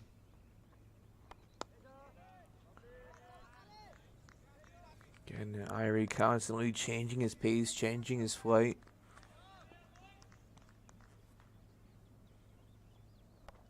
Again, previous delivery, more air. This time darts it in quicker and fuller, and it's just pierced out to Karan KC for 1 on the cover sweeper. Oh, 4 runs in the over, 74 for 4 after 22.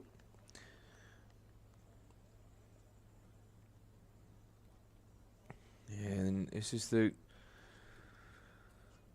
card for Oman. Kashyap Prajapati, first ball of the match, playing back.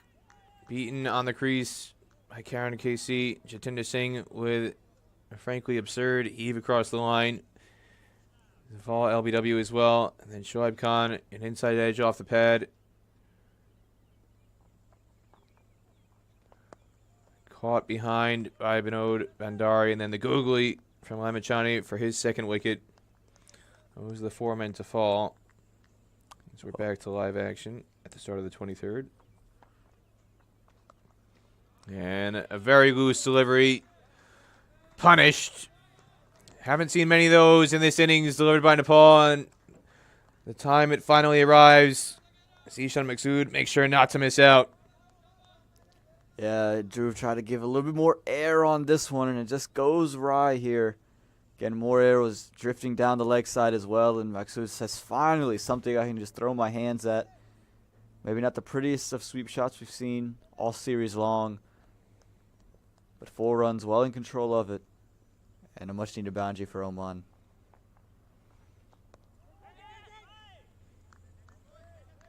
Well, it doesn't need to be pretty when it's a full toss, Aman. As long as you get bad on it, I think everyone would be pretty happy about it.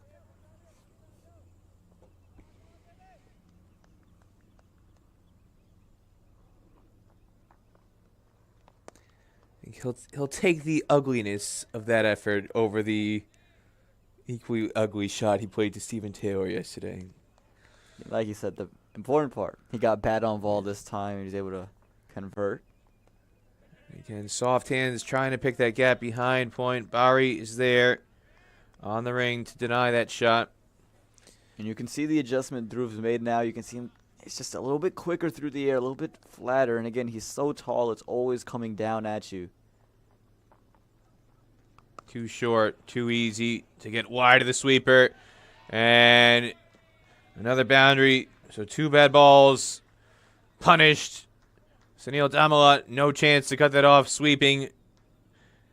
8 runs in the over, 82 for 4 after 23. Well, we talked about him going quicker. Dhruv this time tried to go quicker, but it was short, it was wide, and that's exactly what Maksud was looking for. Again, 2 balls in this over that have been far, far too easy for the Omani batsman and for the Omani captain in particular. This time, much prettier stroke, and once again, 4 more. Here's the bowling card at the moment. You can see Karan KC with that new ball spell in the power play, 2 for 20, including the first ball of the match. And Sandeep Lamichhane, wonder if we'll see him come back in sooner than later. Can't hold himself back too long with the way that Dev Connell has bowled his first 2 overs, which have been fairly ineffective. And the fact that he does bowl that googly so often, even if it is 2 left-handers at the crease, Lamichhane always is in play. I wonder if we'll see him come back for the Massey Ranch and the next over. Irie is operating from the Pearland end. And a gorgeous shot. It's going to get at least 2 as Karan KC's got a long way to go to track this down on the offside rope. And I would like to see Lamichhane from the ranch end, and just because, again, the googly is something he bowls quite often, but also, even if they try to heave you over the leg side, the wind is blowing against it, or has been blowing against it pretty much all day long, so they're hitting against the wind, and when you're the hot hand, you just don't want to turn away from it.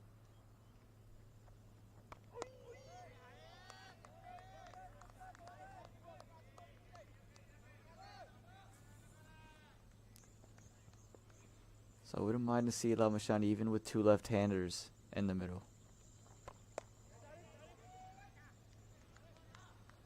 Our shake at backward point.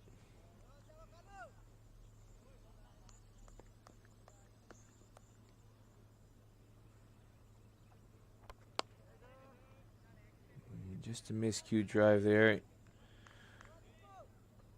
Oh, Airy again.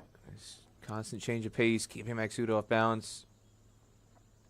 And again with the quicker ball, straight back to Irie. Just 3 runs from that over. 85 for 4 after 24. The good thing about that quicker ball, it was on top of stumps. Didn't give him room to really do anything. We saw from Dave Connell, he tried the quicker one. It was short, it was wide. It was just easy to throw your hands at. This time, just kept it coming through. Kept it on stumps, quick. And nothing for Maksud to do but just punch it back down the ground. There's our man Mohsin. There's our man Mohsin who's patrolling the camera up top. The Massey Ranch end. He's on double duty. He's got 2 cameras. He's switching between. Hey, Mohsin. Doing fine work up there. And there's the proof. It is not Richard. You would not confuse the two of them. And he's getting a kick out of this one as well. And the camera crew has been so great, giving us all the great views, following the ball so well, capturing all this action. Almost an unofficial drinks break. We saw a number of these yesterday. And for anybody who's not here in Texas, please be patient with the players over the next couple days because it is unbearably hot and humid here at Moosa Stadium. They've got some wonderful amenities here to try and make it manageable. And we encourage everybody to come on out. You'll see those towels and the water bottles on the field along the boundary as Devicano does come out of the attack. But instead of Lamichhane, it's going to be Karan KC back for his second spell. 2 for 20 in his opening 5-over burst with a new ball. And he comes back again from the Massey Ranch end. This is where he bowled with a new ball. He's got the wind at his back. It's not gusting nearly as strong as it did yesterday, but it's still blowing healthy. You can hear the ripples coming through the sound effects mic. The wind was much stronger yesterday, 25 to 30 miles an hour. Today it's about 15 to 20 miles an hour.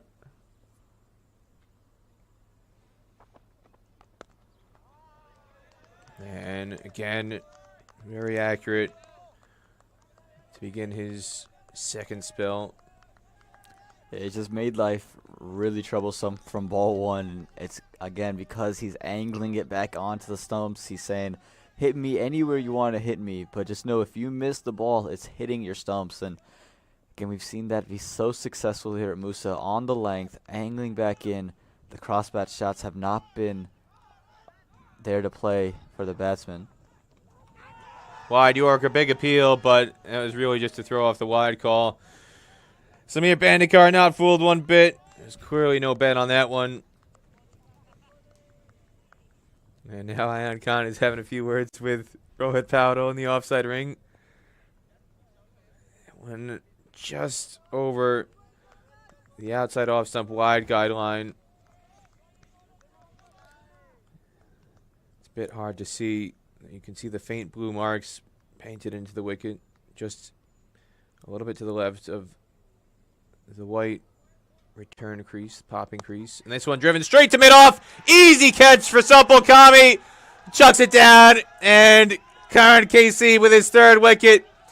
Very, very silly shot into the wind. He was never going to clear Sampal Kami. And a soft wicket by Ayan Khan, really throwing it away here. And look at the Nepali faithful. They're loving it. That's number 3 for Karan KC. And again, he's been on the money since ball 1. And the Nepali fans are loving it. The flags are flying. The cheers are loud.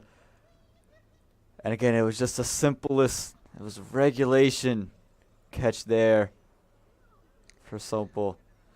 But again, the conditions, recognition of the conditions. I don't understand this because this is the second day Oman has been out here. The wind has been blowing north the entire tour except for wind at his back. So if you're going to try and go over the top, there's a reason why mid-off and mid-on are up in the ring because you're going to have to hit through the wind. And I just don't like the calculation of this shot. No, Peter, I'm in the same boat as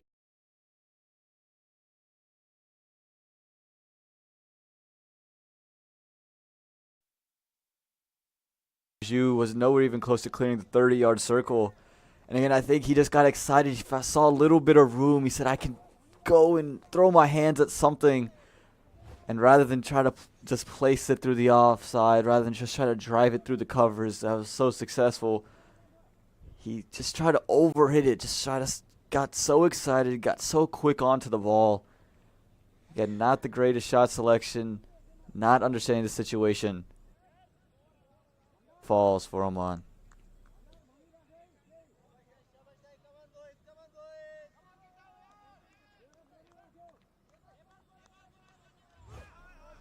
Again, one more time, Sampal Kami is cheating in quite a bit. He's not on the 30-yard ring, and I think that's part of the reason why he went for this shot. He's at least 5 yards in from the ring, But still, it's a terrible shot because the wind is blowing very strongly in from the south end of the ground. So you're going to have to hit it with a lot of muscle to get it up in the air to clear the ring.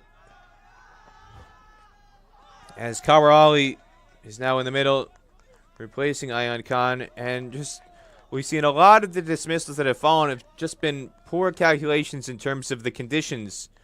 Whether it's guys hitting against the turn, producing top edges, or just hitting against the turn with the field settings in place. And that was an example of that. But also the wind conditions.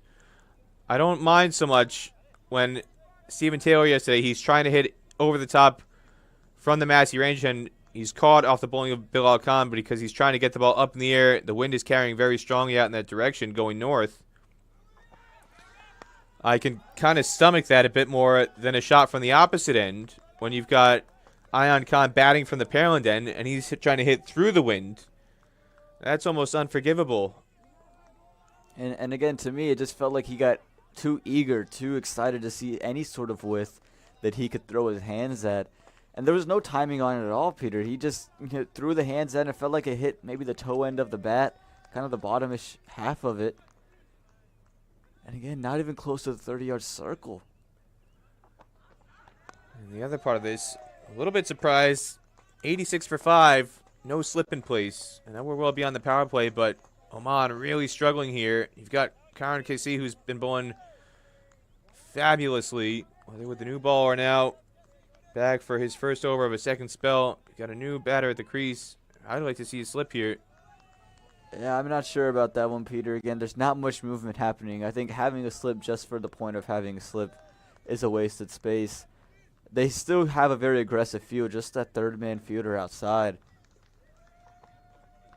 along with a deep mid-wicket, so they're and I believe a fine leg as well. So they're just, daring him to go over the top on the offside, again, back into the wind. So I'm not sure the slip is the move there, but they are still very aggressive with their field setting. As you said, they've got an extra fielder inside the ring. It's the end of the over, just an extra from it. If the wicket falls, nothing off the bat, 86 for 5 after 25.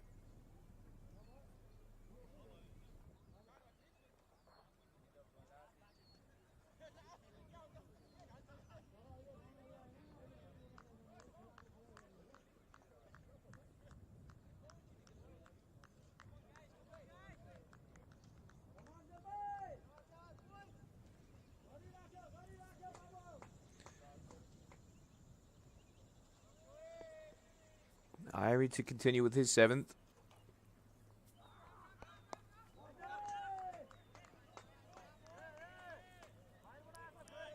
And he's done a really good job mixing things up, making life tough. And again, for these two, it's just where's your scoring options? How do you exploit them? Kishore Mahato is now on the field as a substitute fielder. Have not seen who has come off the field.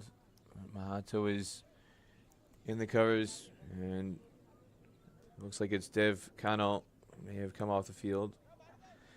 Should be pretty obvious to me because he is the tallest and lankiest player on the pitch. But it's well spotted by Aman. He has my body build. He has my body build, Peter. Tall, lanky. So I have to recognize him. He's your doppelganger.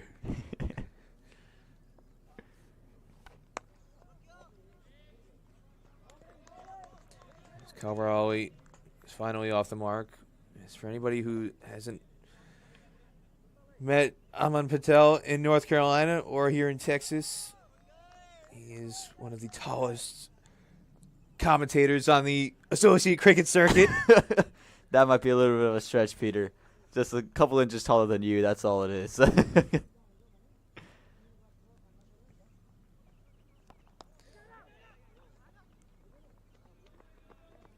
Another easy single milked by Maksud towards Mahato in the covers.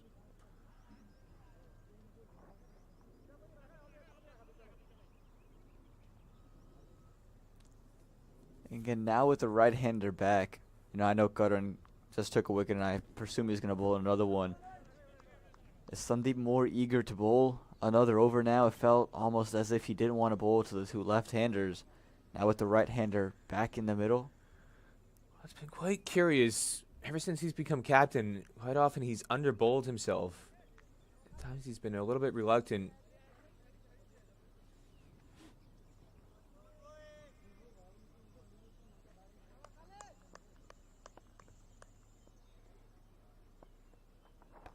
Seen a number of times, whether it's T20 cricket or ODI cricket, he's not bowled out his full quota.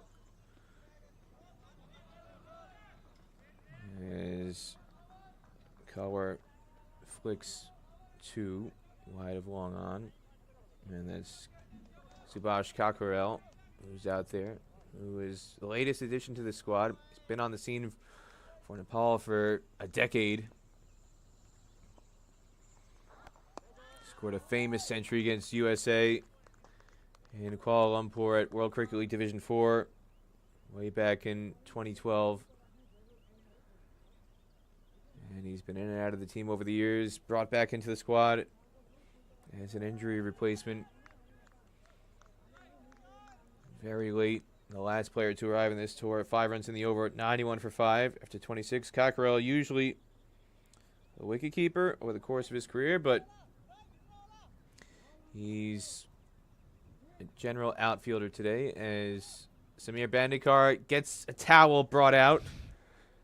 There's the best indication you can see how hot it is. Vijay Malala, the third umpire, bringing water bottle and a towel. There's Vijay Malala, who's in your neck of the woods, Aman.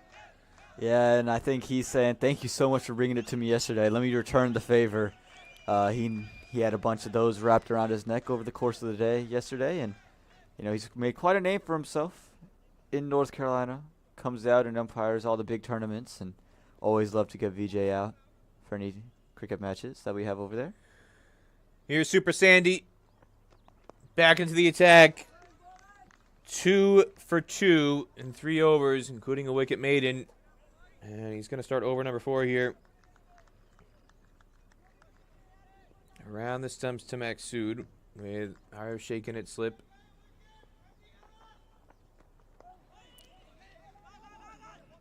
You can hear the shouts, wicket, wicket, wicket, coming from the King's stand, and it was almost a wicket, wicket run out there. Some confusion between Maksud, first for the single, and then for a possible 2. It's the last thing they need at this stage is a run out. It was a very unorthodox way of getting 1 run. It was an edge that just flew by first slip, so we had the point fielder try to run around and go grab it. Maksud then elected to go for 1, and then there was a misfield by the point fielder, so Kawar Ali thought, okay, I could come back for a second, and then Maksud said no, and then Kawar Ali came back after coming halfway down the track. Irie, been busy all day, cuts this one off in the covers.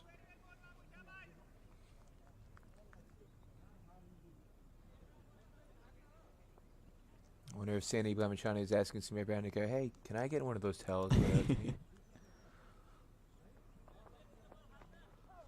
Googly just drifts on the legs, but can't get the single as Rohit Paudel, vice captain, denies the run at short fine leg. And again, we've seen, second time today, Nepal very interestingly placing one of their best fielders at short fine leg. A lot of runs with the googly can be cut off in that region, and also the top edge is always in play.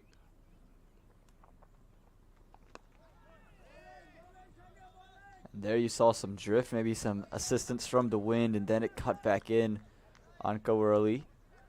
And I love this as a spinner myself, who I used to get loads and loads of wickets as a spinner caught top edge at final. I guess there's a big discussion here going on. Zishan Maksud is not happy about something. Samir Bandekar is telling him you have to be ready at the bowler's pace. They want to slow things down in the middle. And Samir Bandekar, as you can hear through the stump mic, is telling him, no, you have to be ready. Big appeal for the googly, but he's a long way forward. And it's always going to be tough to get that given out. And Samir Bandekar sides in favor of Kawar Ali on that occasion. So just 1 run off the over. and it's 92 for 527. But as a spin bowler myself, I can't tell you how many times over the years top edges dropped at short fine leg. So I am loving this thinking put forward by not just Sandeep Lamichhane, but Nepal head coach Pubita Desanayake. The orthodox thinking is you put your weakest fielder at short fine leg. He's saying, no, I want my strongest fielder, because for a leg spinner who's bowling a lot of googlies, balls turning into the legs, where you get a lot of shots attempted to flick into the pads to short fine leg. No, he wants one of his best fielders there. I love it. So what I'm hearing, Peter, is that if it weren't for those lousy fine leg fielders, you'd be a spinner on the USA team yourself. No, I'd be a middle order batter, just sweeping nonstop if I made it into the USA team. I gave up bowling a little while ago and focusing my efforts on the sweep shot. Love the sweep. Well, I think Andrew Leiter might have a word or two for you if you ever played at Musa and try to keep sweeping the deliveries. It's all about repetition. You got to build up the muscle memory. I wasn't born a sweeper. It's just through practice. And I'll tell you who's spurred that love of sweeping is watching Pubita Desanayake when he was the USA head coach. He would just give underhand throwdowns, and he would stand a couple feet away and just drop the ball. He would just in a standing position just drop the ball to have USA players sweep and sweep and sweep hours at a time. A lot of it is just training the muscle memory, just being able to get the timing, because the first difficulty is just timing it. It's a shot that when you first start playing it, oftentimes you'll see players be late on the shot. Most times when they're sweeping and they're out LBW, they're bold, they're late. They think the ball isn't going to come on and drop as quick as it does. You have to really get into position a fraction earlier than you would typically expect to do playing some of the other shots, and that's the hardest thing to learn in my mind about the sweep shot. Is just you have to kind of train your body and train your mind to start your trigger movements, start your rotation of the shoulders and everything in the hips. You got to start a fraction earlier, and then once you train yourself to play that shot and you get that muscle memory built up, it becomes so much easier. So I've loved what Gajanan Singh has been doing, and I love what George Muncy does for Scotland. Usman Khawaja for Australia, Glenn Maxwell, so many players around the world. Owen Morgan. Well, today we've seen one successful sweep shot and one that ended up LBW plumb dead in front. Well, I tell you, I'm not brave enough to do the Jatinder Singh against 80 to 85 mile an hour medium pace going for the slog sweep. I wouldn't be that bold. And maybe Jatinder Singh will reevaluate his scoring options after falling in that fashion today. You have to think he would have to. Again, the sweep hasn't been successful against spinners, let alone the pace bowlers. Another googly. Spins sharply down the leg side for a wide. And you can see he's just pushing that one. Just wanted it to keep drifting in and keep angling in on Kawarali.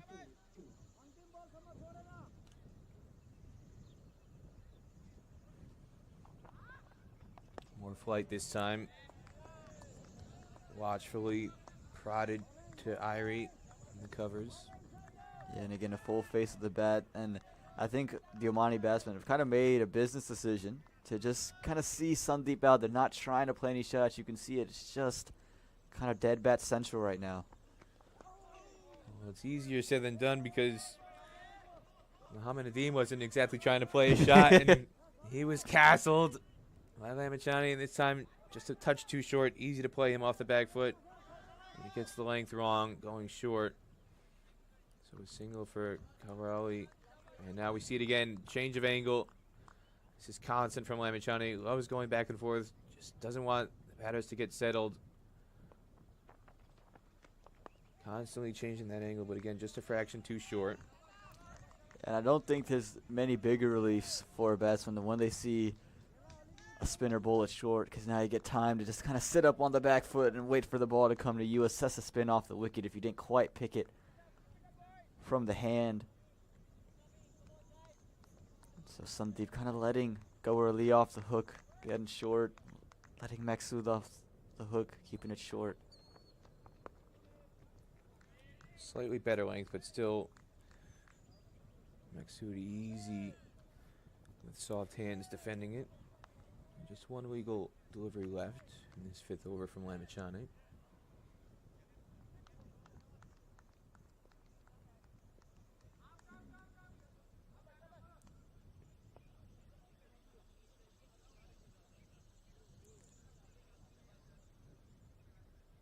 Here we are, you know, it's just the overs kind of fly by. We're 29 overs in here, 96 runs, no hundreds yet. And that's about the quickest single you'll see out of Zishan Maksud. 2 runs off the bat, 3 runs in the over, 97 for 5 after 29. And Peter, these overs are flying by right now because runs aren't being taken. There's only 97 runs on the board. We're talking, we have 21 overs to go, and the first 29 have only produced 97. You say the overs are flying by, and that was part of the discussion that was happening a short time ago with Samir Bandikar. This is the pace that Nepal is bowling at, and it's a bit too quick for these Oman players who are playing their second one-day match in the space of 24 hours. They're wanting to go a little bit slower. It's a heavy toll on their bodies physically in this. Temperatures which are close to 100 degrees Fahrenheit, hovering close to 40 degrees Celsius. As Maksud squirts this behind point for an easy 2. And the humidity factor as well brings the heat index up well above 100 degrees. And again, it is very hot. They're losing a lot of fluids with every delivery, every minute you're out there. Feels like you've been out there for 5 minutes when you've been out there for 1. And for those who were not watching yesterday, we saw the USA captain Manak Patel after his century. He was keeping wicket for about the first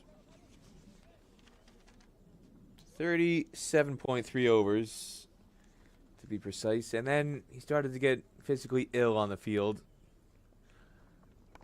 That was just, again, a sign of the heat exhaustion, heat stroke, worryingly setting in. And that was just one match. Oman is playing a back-to-back. As Calvert dances down the track and goes big. Over wide, long on. 1 bounce. Signaled for by Jermaine Lindo. There we go. We talk about using your feet against the spinners. And some real signs of aggression. The first signs of aggression in quite some time for Oman. He's come down a couple skips down the track and heaved it over. Again, we've seen Nepal all throughout the day keep an extra fielder inside the circle, daring Oman to do just that.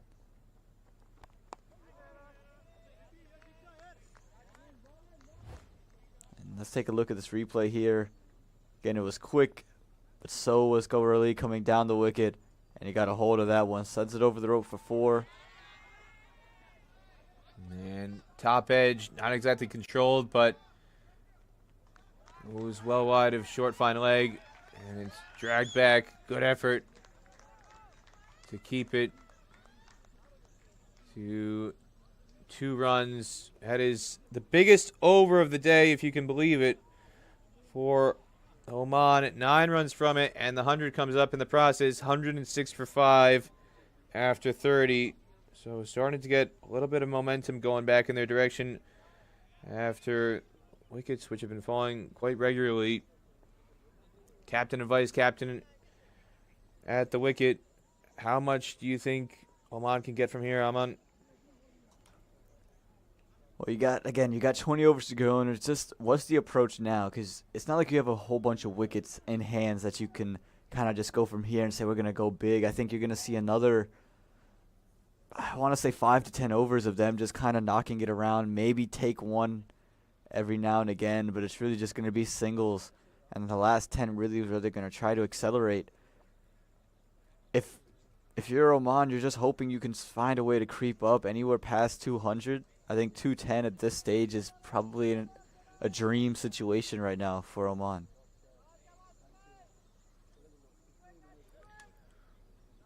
There you can see the wonderful flags here at Moosa Stadium in Pearland, Texas. I'm Peter Delapennant,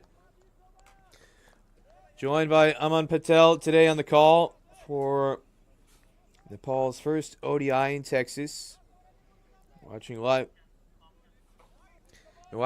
coverage of this fixture on ICC TV and Willow TV in the USA and Fan Code in Nepal. If you're watching from Nepal, howdy from Pearland, Texas. I'm Peter Delapennant with Aman Patel to my right. And this is live coverage of the SkyExchange.net ICC Cricket World Cup Week 2 ODI Tri-Series supported by Dream 11. Lamichhane begins his 6th over. And I know there are plenty Nepalese fans out there. Check that. It's Arif Sheikh who's coming to the attack. Number 24 on the back of the shirt. Arif bowled a solitary over earlier in the 11th, conceded 5 runs. He's now back for his medium pace. So Lamichhane with just a very brief 2-over spurt there before taking himself out of the attack again.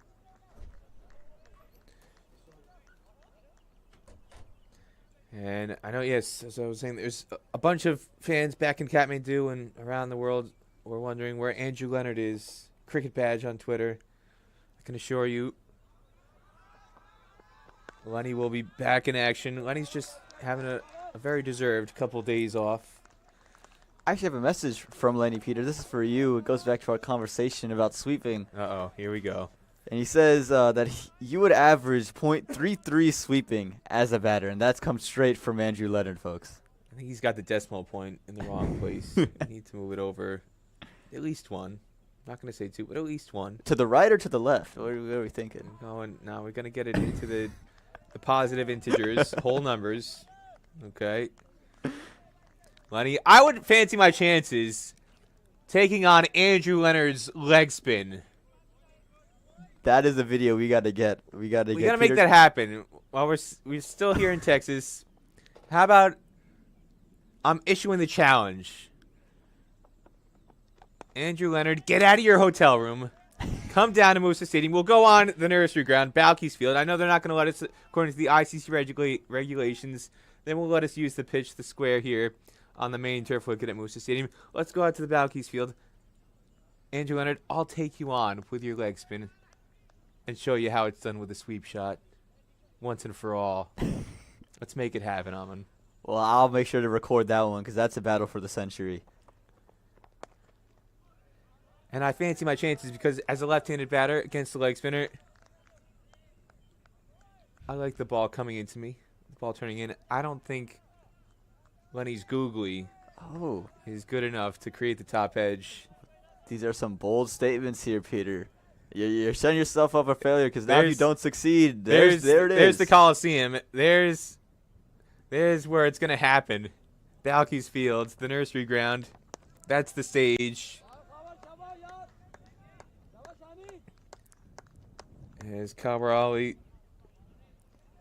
gets a single to end a 2-run 31st over, 108 for 5 after 31. That might be what we do at the interval during Super Saturday. How about that for a Super Saturday entertainment? We got Andrew Leonard bowling some leg spins, and we're gonna see if Peter Delapennant can sweep him and take him to the leg side. Is that the social media content that the public is demanding? Not only demanding, that is what's required. We need this. We don't want it. We need this, Peter. You can't tease the fans like that. You got me excited. My heart's pumped. My blood's boiling. I'm loving it. I'm ready for it. Well, I haven't brought my bat on this tour. I've got my gloves and my helmet. And so I'll be glad to borrow somebody's bat.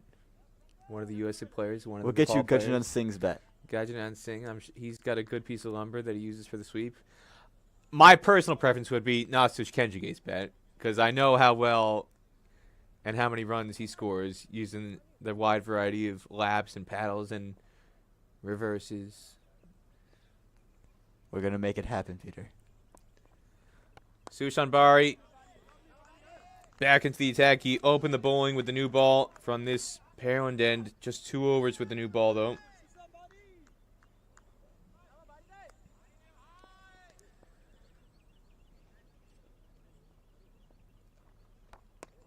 And it was an expensive first 2 overs, conceding 2 boundaries to Jatinder Singh. None for 14 in that brief new ball spell. But so far here, keeping Kawarali tied down.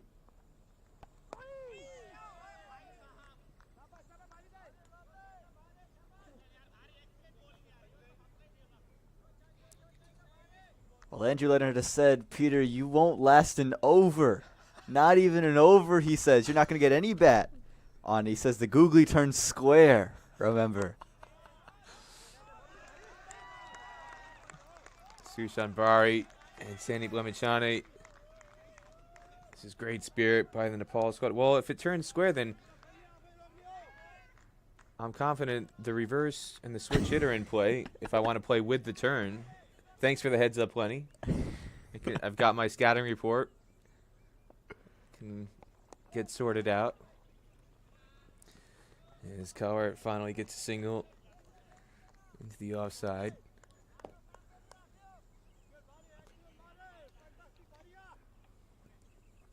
But on a serious note, the Nepal fielding has been absolutely fantastic. You've seen great effort out of every single player that's come onto the field, and it's been very entertaining for a Kings stand that's growing in the number of members inside, and they're loving every single moment.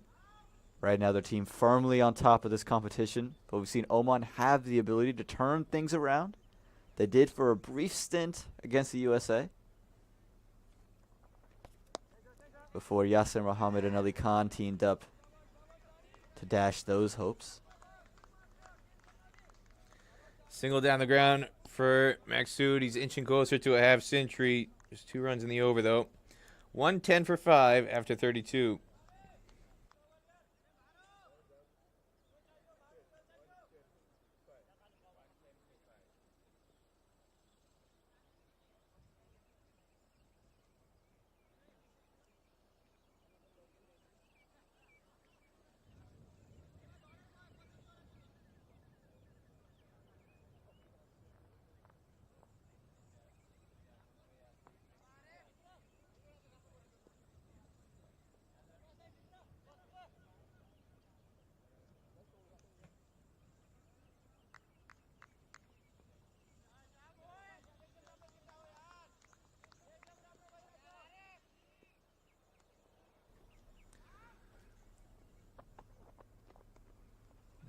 Very delicate late dab by Maksud. Moves him now to 48. Yeah, Maksud has kind of anchored this innings for Oman so far. He's come in rather earlier than he would have liked to have come on. But he's come on and he's done his thing. Pushing the ball around, playing with the straight bat, learning the lessons from yesterday. Remember yesterday getting out really on the most egregious of shots, trying to pull Stephen Taylor. Today has looked much more in tune. This one skewed just short. Rohit Paudel in the covers. The vice captain on his knees. He knows how close that one was to being a wicket. Arif Sheikh causing trouble here in the 33rd.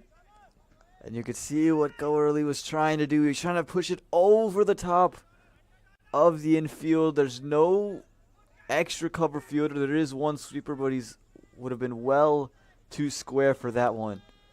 But just unable to time it, and it just fell short of the vice captain in the ring. And wide down the leg side, big appeal. And Samir Bandekar says it came off the pad, so no wide called. It looked like he was just trying to appeal to throw off the wide, and he may have succeeded in that, Vinod Bhandari. I didn't think it clipped anything. We'll have a look at this. It was clearly not off the bat, so the appeal was more than anything to avoid a run being added to the total.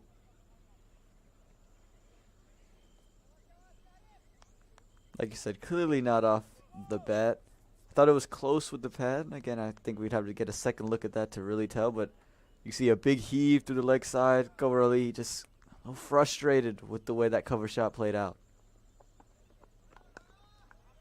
And this time, fully behind that one. We'll have another look here at the previous delivery down the leg side. Here's the replay. Definitely some pad involved in that one. Just hit right by the knee roll. Yeah, you could see a slight flicker, slight ripple. Kawarali wasn't convinced, though. He was signaling wide to the umpire. Got to be careful with that cover, because if you do it enough times, you'll be in the naughty books. You might have a visit to Rion King after the match. The umpires are paid to be the ones to decide what's wide and what's not. Change of pace.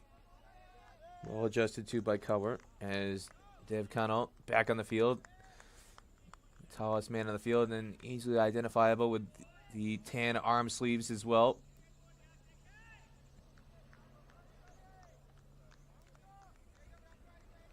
Mid-off is up in the ring. That's Dev Connell.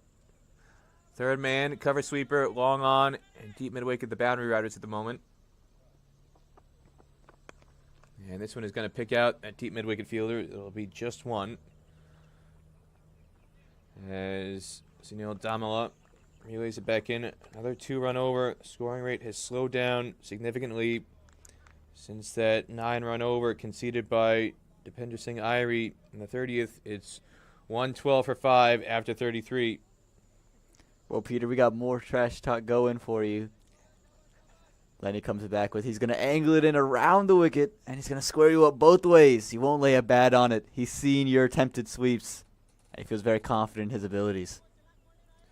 Again, this is good information. I've got my scouting report. I can get myself ready for. I don't even need the video analysis. I just know where I'm going to take my guard based on how Lenny's approach is going to be. This is very good, Lenny. Wonder if he's going to have any secrets he's got kept in the bag. Lenny's a very well-known poker player. I don't know if he's keeping any aces up his sleeves. He's dishing out a lot of information. It could be just a good old bluff by Lenny. Just out of the Shane Warne manual of leg spin, just talking a lot of nonsense when he's just going to be bowling the stock leg break the entire time. Warney had about 40 different names for the same delivery. Well, it should be a very entertaining matchup. Again, I want to make sure I'm present for that one. So just whenever you decide that you're going to have this, just make sure you give me a ring. I'll fly down.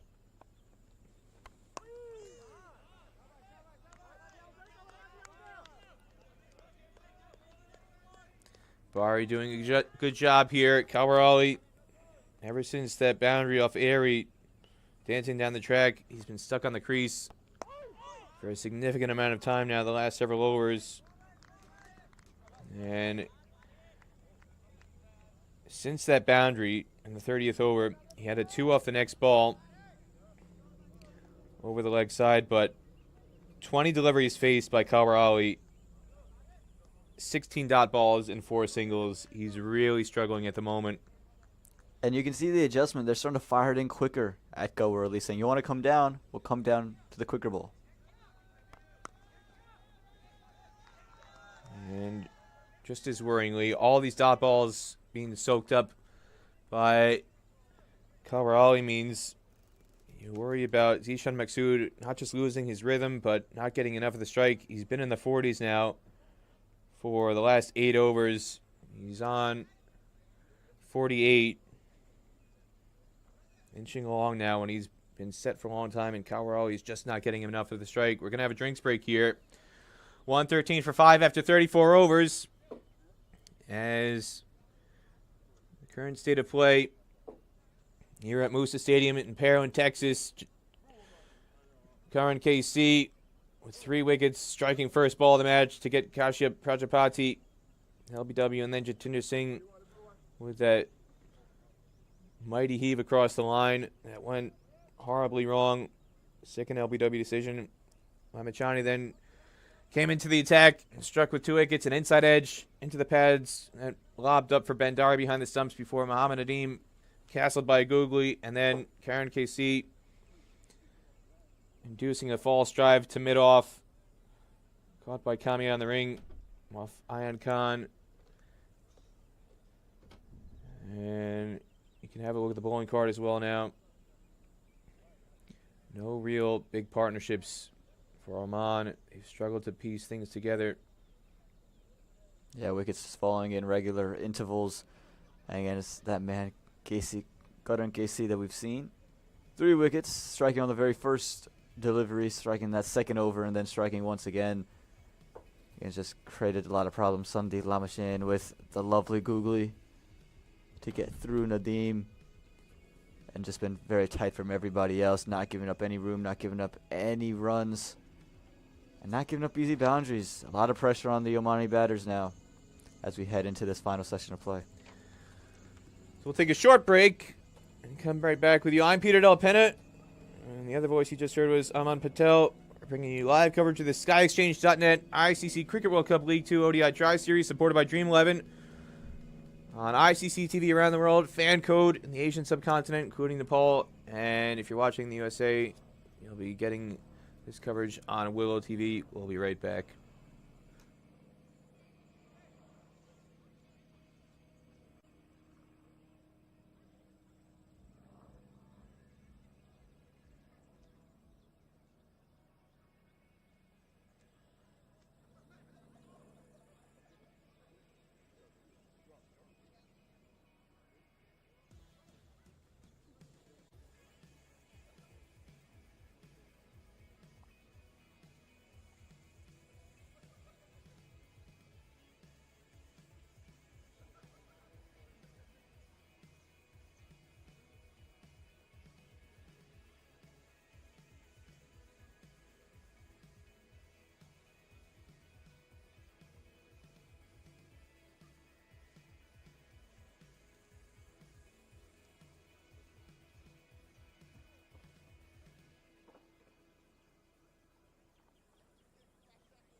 Peter Del Pena and Aman Patel back here at Musa Cricket Stadium in Parowan, Texas.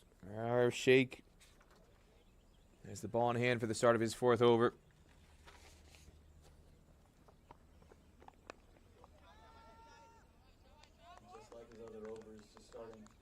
Just like his other overs, just starting very, very tight. Again, not giving much room to anybody to really work with. And that's just what Nepal's done really well. And I think, something that Oman struggled with yesterday. They kept trying to go short. They kept going wide. They kept doing other stuff. Nepal has stuck to the plan that's worked at Musa Stadium. And a scorching drive.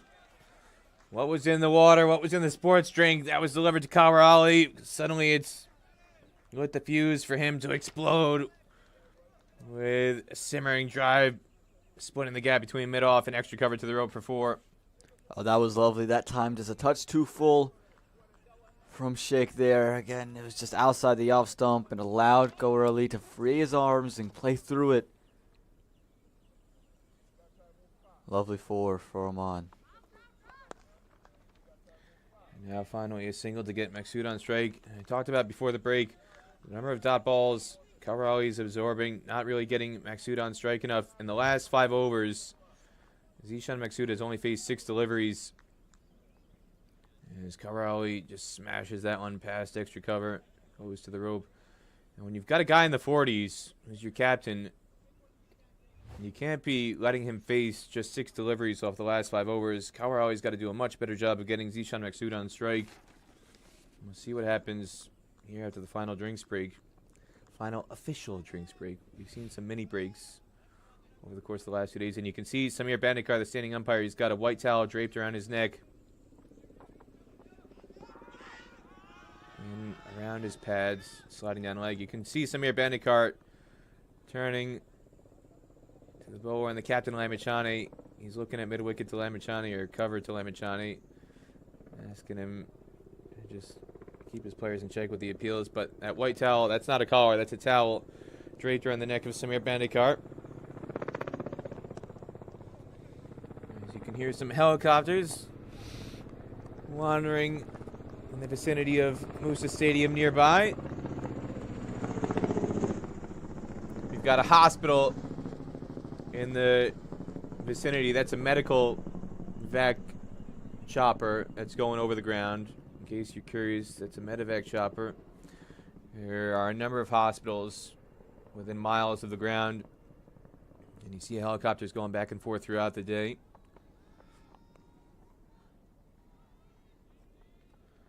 As Maksud takes a single to go to 49, so he'll keep the strike for the next over with a chance to move to what would be his 7th list A half century. 6 runs in the over, 119 for 5 after 35. And again, what we've seen out of Nepal is they're able to stretch in dot balls together. And it's been, again, consistently throughout the match. I think the one thing, though, for Oman is that you have 2 guys who've played a lot of deliveries now. And we've seen on this ground when guys have just stuck in there, they can start to accelerate later on. They get used to the conditions. They figure out how they want to play. So to have 2 guys, the captain, vice captain in the middle, you're banking on that experience to keep moving and see them to a total. Again, we're talking about 210 is what seems reasonable. But if you can jump it to 230, maybe get to 250, you give yourselves a puncher's chance. And Dipendra Singh Irie, who had 1 over left, he's being brought back now to replace Sushan Bari. He's going to bowl his final over now with Maksud on strike on 49.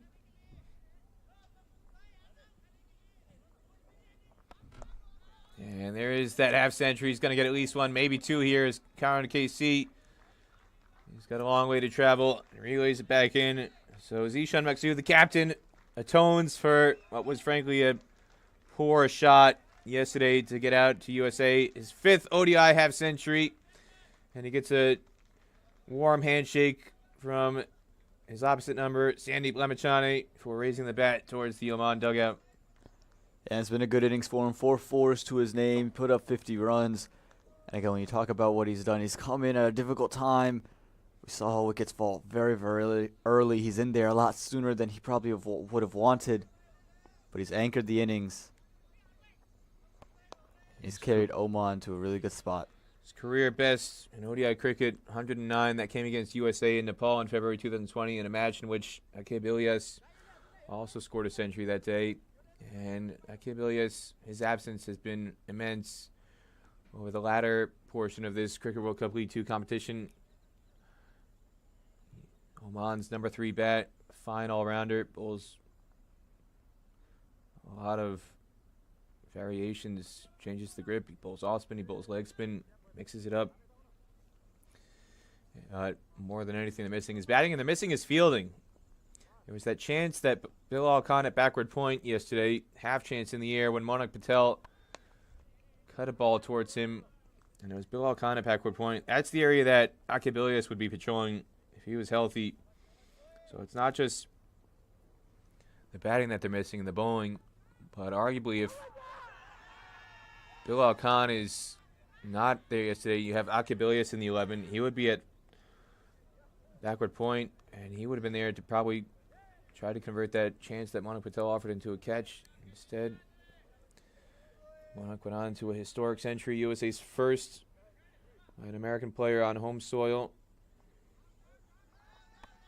And first time in a long time we're seeing Calvarala use his feet. He can't get to the pitches. Again, Irie changing up his pace very, very well here, Aman. Yeah, and I think the word from the dressing room is, all right, now it's time to start to accelerate a little bit, keep trying to be positive. We saw him try the unorthodox one, try to use his feet this time.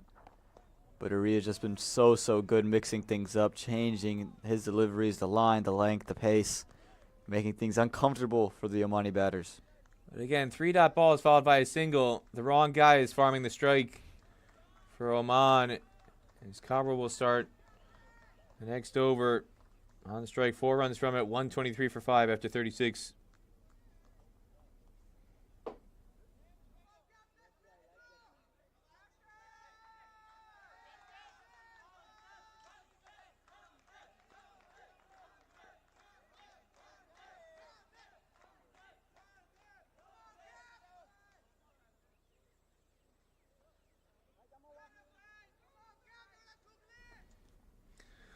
Lamichhane comes back, replaces Arif Sheikh. They're shouting for the googly from the stands. You can hear it in the field mic. Everybody in the Kings stand who's here supporting Nepal today, they want more googlies. They want more wickets. That one is too short, easily played out, but they can't get the single. And again, another dot ball, Cover Ali. And that's the issue right now for Oman, is even on the not great deliveries from Sandeep Lamichhane, they haven't really been able to punish him for it. He's gotten away with a lot of them. And this time it's the stock leg break. And there you go. That's a much better length there. That's what he's looking to do. Get the batsman to reach, put the bat out there, invoke that outside edge. There's a reason there's a slip in place. Good. I think you're going to see one more stock leg break and then maybe the googly after that. Goes for the sweep. Nearly picks out short, fine leg. And a diving effort just short by Sushan Bari. Now, we talked about it earlier. For the longest time, they had their best fielders at that short, fine leg position. This time, a weaker option. Sushan Bari unable to react in time to convert that into a chance. Well, it was a great effort there, and you're right. He was a little slow, but again, it was a terrific effort. Would have been a stunner had he taken it. Would have been a stunner for anybody, really, had they taken that catch. And the ploy nearly works. He was there for that sweep shot. Got the top edge. It didn't just quite carry as nicely as he would have liked it to. But again, you could feel the pressure building on Oman. Too short, too easy to pull out to deep square leg for 1. And Dipendra Singh Arya is in the covers right now. He was at short fine leg earlier. He's really the best fielder. They've had Dipendra Singh Arya, Rohit Paudel. Their 2 best fielders have been at that short fine leg position for the longest time today. But instead it's Bari who just is unable to dive forward in enough time. And this time, the sweep shot straying well down the leg side. Much easier on this occasion for Kawar Ali to get that to the boundary. Yeah, with this one it was short. It was down the leg side and finally able to convert on one of the poor deliveries from Lamichhane here. Look at this. Again, short, well down the leg side, and he knows it right away. It's just a poor delivery. And the first boundary hit off Lamichhane today. A lot more air. Follows the quicker one with a much slower one. It's prodded out by Kawar Ali. 6 runs from the over. But again, just one ball faced by Zishan Maksud. He'll have the strike, though, for the start of the 38th. 129 for 5 after 37. And again, that's what the Omani dugout wanted. They wanted to see some of the aggression. They wanted to get some runs flowing. But even with that 4, the onslaught of dot balls just holds that over to 6 runs. But again, you're looking at, if you're Oman, okay, 300 is out of the question. Where can we go from here? 250, you would have to think, with the way the wicket is, gives yourself a fighting chance. Anything under 250 feels like it's well short. Even 250 itself feels well short, but it feels that might be the lowest score you can defend. Some work to be done here for Oman.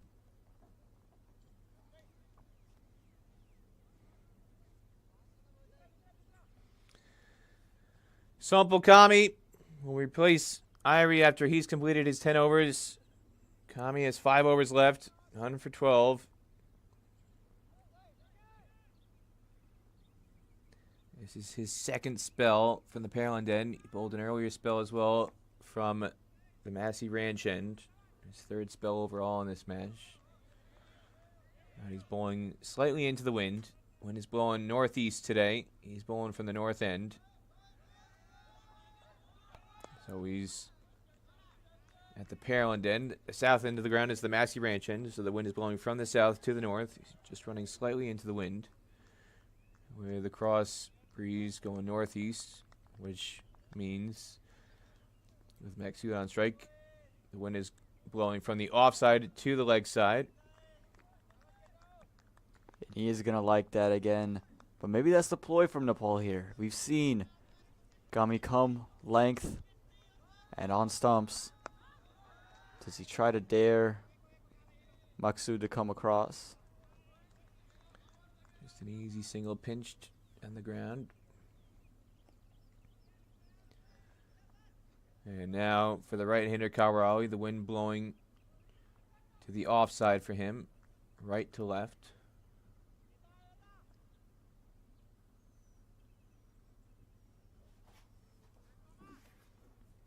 Again, Kami's been very tight, and you can see it from the economy. Just 13 runs in 5.2 overs.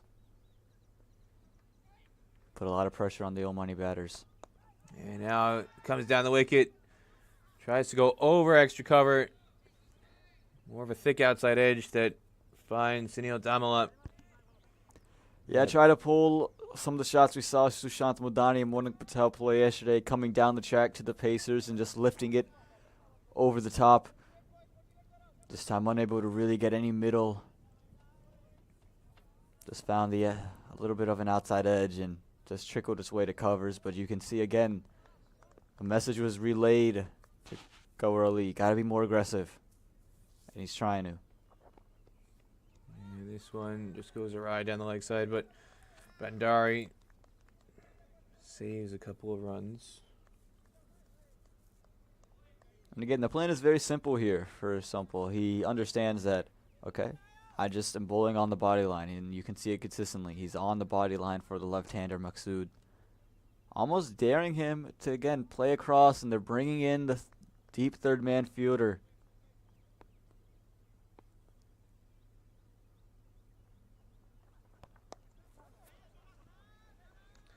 Better this time from Kami.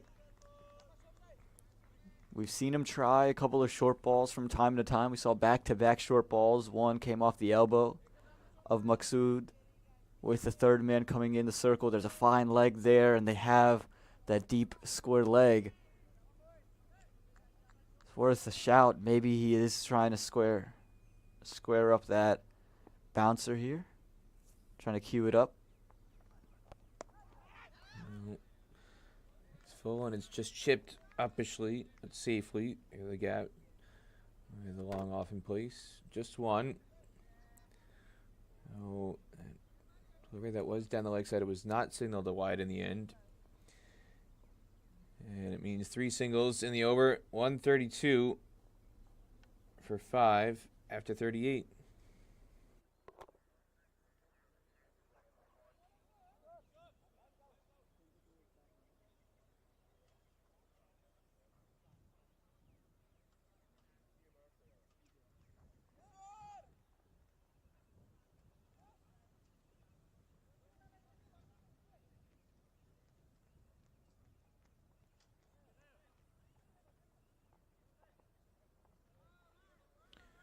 There you can see it again. Samir Bandekar, ICC umpire based out of Dallas, Texas. Gets hot in Dallas, gets even hotter down here, and even more humid in Houston. You can see the towel draped around his neck. He's got a white towel, a damp towel. They've had towels run out to the umpires to keep them refreshed. That's how hot it is. Temperatures hovering close to 100 degrees Fahrenheit, and the heat index with a 64% humidity in the forecast means it's a real feel of more like 108, 110 degrees Fahrenheit, so approaching 40 degrees Celsius. It doesn't help that the umpires are wearing all black, Peter. The sun's just baking them down, so those towels come in very, very handy. And the players that, especially for Nepal, they're going to be taking some showers, and you know that Maksud and Kawar Ali, who've been out for quite some time, are going to make use of Musa facilities. So Karan KC, this is his third spell at a 5-over new ball spell, and then just 1 over, in which he took a wicket, but was then taken straight back out of the attack. He's back for a third spell here from the Massey Ranch end. And he's been very special today. Again, he's come out very, very consistent. He's come out and hit the right line, hit the right lengths, and he's just created havoc. It's been special to watch him bowl today. Big appeal, but hit very high. Ambitious shout. The Nepal fans in the King's stand loved it, though, Aman. Well, they're going to love every single time anything hits the pads, anytime it goes through to the keeper. They're going to, they're the 12th fan. They're the 12th member of the team. And you can see very, very high, drifting down the lakeside. But the fans, they're that 12th member of the team that's going to continue to appeal at the umpire. Even when the umpire says not out, they're going to keep yelling at him. Putting the heat on from the King's stand.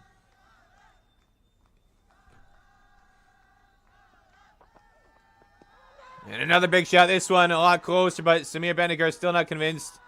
And a run-out chance missed as well. Kawar Ali was caught sleeping, drifting out of the crease of the non-striker's end. And a bullet came. That one had connected. Look at this right here again. You can see Gunnar KC. He comes in. It looks like it strikes pretty high, so just a tie there. And Goer was all the way down. There was a brief moment you could see him just give up, saying if it hits the stumps, I'm good to go. But just a little bit of confusion. Goer wanted to go all the way. He was committed to the run, and Maksud sent him back halfway down the track. Luckily for Kawar Ali, unable to find the stumps were the Nepali. You said it. He gave up all right. He was toast on a toasty day here in Pearland. That was burnt toast. That one hit. Burned by his captain, who was so preoccupied with the LBW shout. And he didn't look for the run that was on offer in the eyes of Kawar Ali. We'll try and get another look as a single is taken. Let's change the strike. Here's the replay again. There's a lot happening here. First, the LBW shout. It's close. Was he hit inside on the line of off stumper, outside the line, and then the throw comes in, and he's gone by at least 5 yards. Rohit Paudel, my goodness. An outstanding field to the vice captain, and he was on his hands and knees after that one missed for close to a full minute there, Aman. Well, there wasn't going to be any easier decision for Samir Bandekar all weekend long, or else all week long, really, if that one had hit, because, again, just a face of someone who's given up. And a bouncer this time from Karan KC. Clears cover easily. He's looking for a wide to be signaled from square leg. Not happening. Just one run in the over. 133 for 5 after 39. And yeah, I've gotten a lot of messages throughout this tour in Texas from people wondering, where's the third umpire? Why are there no third umpire replays? They wouldn't have needed a third umpire for that one, Aman. Yeah, well, it certainly could be decided on field the old-fashioned way. Again, he just given up. It was a face of someone who's very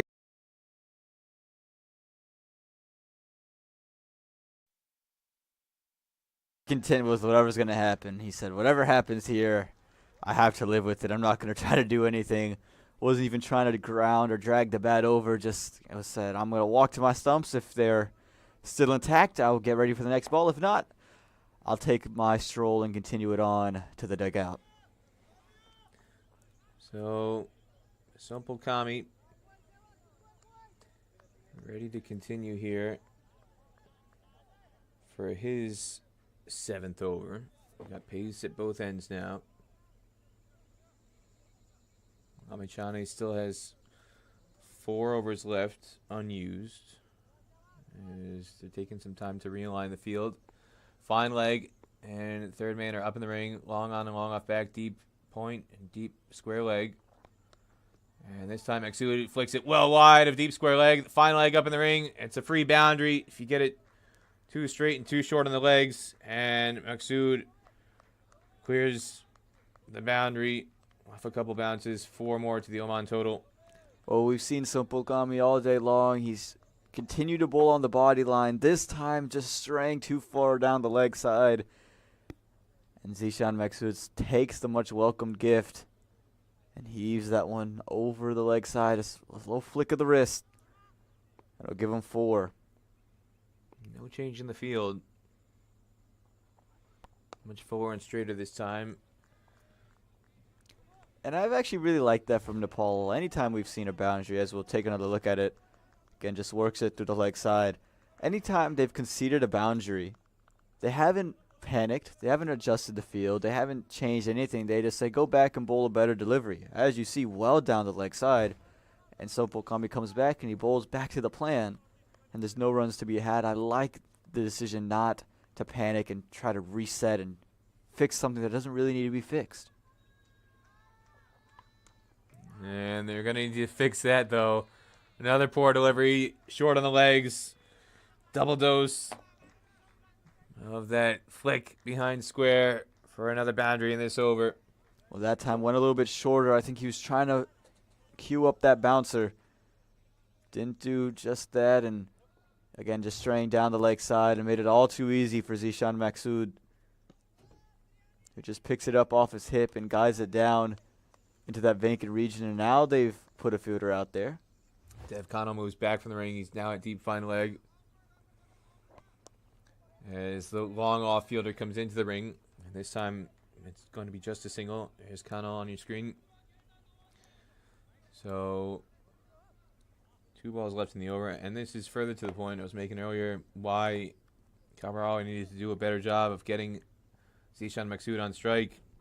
He's had so little of it last 15 overs of play. You get him on strike, 2 boundaries and 3 balls, picks up the scoring rate for Oman. Yeah, again, they're still scoring at under 4 now, but at least you're starting to see Zishan Maksud get a little bit more comfortable and really start to pick things up. And again, it's why it's so important for Go Early to continue to just facilitate it. Get the singles and the overs, but make sure you give Maksud the opportunity to play as many balls as possible. He's already played 100 of them. He's played a lot of the bowlers already. Again, it's a hot day. The bowlers are going to wear down at some point. Maksud just waited to take advantage of it.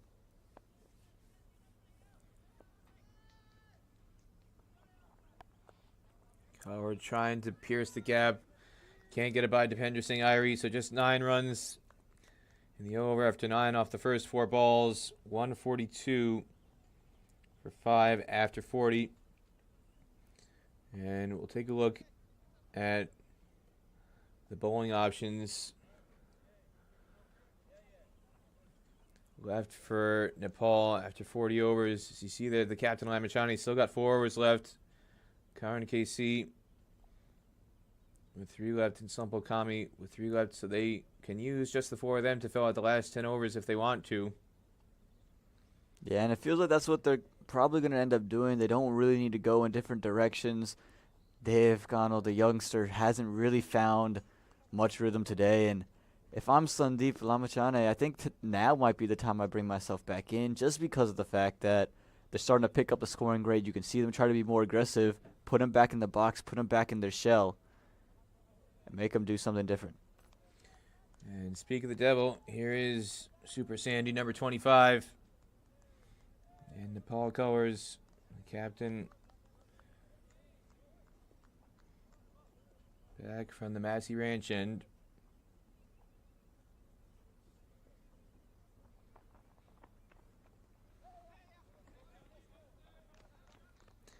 And at this stage of the game, how past the 40-over mark, they can have a fifth fielder outside the boundary. Outside the ring on the boundary. So they've got, now for Kalwarali, deep mid-wicket, deep square leg, long on, long off, and a cover sweeper in place. And in the ring, they've got a short fine leg, short third man, backward point, and an extra cover in the ring for Lamichhane to the right-hander.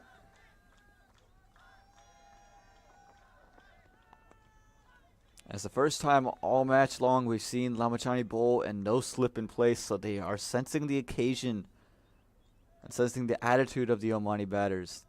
They understand that they're going to want to swing now, so rather have the short third man than the first slip.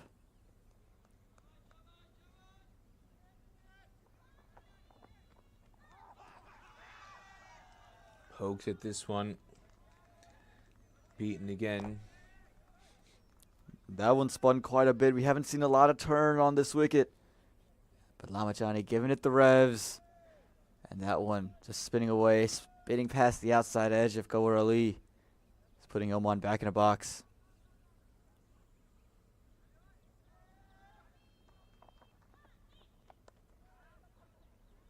This one's short and wide enough. They cut it wide of the cover sweeper, and Kalwar is going to come back for two.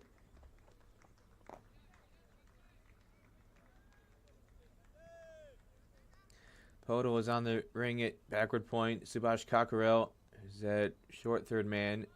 Sushan Bari is in the ring at short final leg, and Dipender Singh Irie is at extra cover. Those are the four ring fielders at the moment. Big appeal is a long way forward, and he may have gotten outside the line as well. Not out to Samir Bandekar. Yeah, I think that's a good decision. Again, got very far forward outside the line, but you could see he went to the googly. He's going to continue to go to googly. Look, just take a look at this replay with me. Drifting in and well outside the line of off stump. You can see Gawar Ali, he was playing for the leg spin. Just came back on him. Too short, and just a gentle tap to long on for one. 4 runs in the over, 146 for 5 after 41.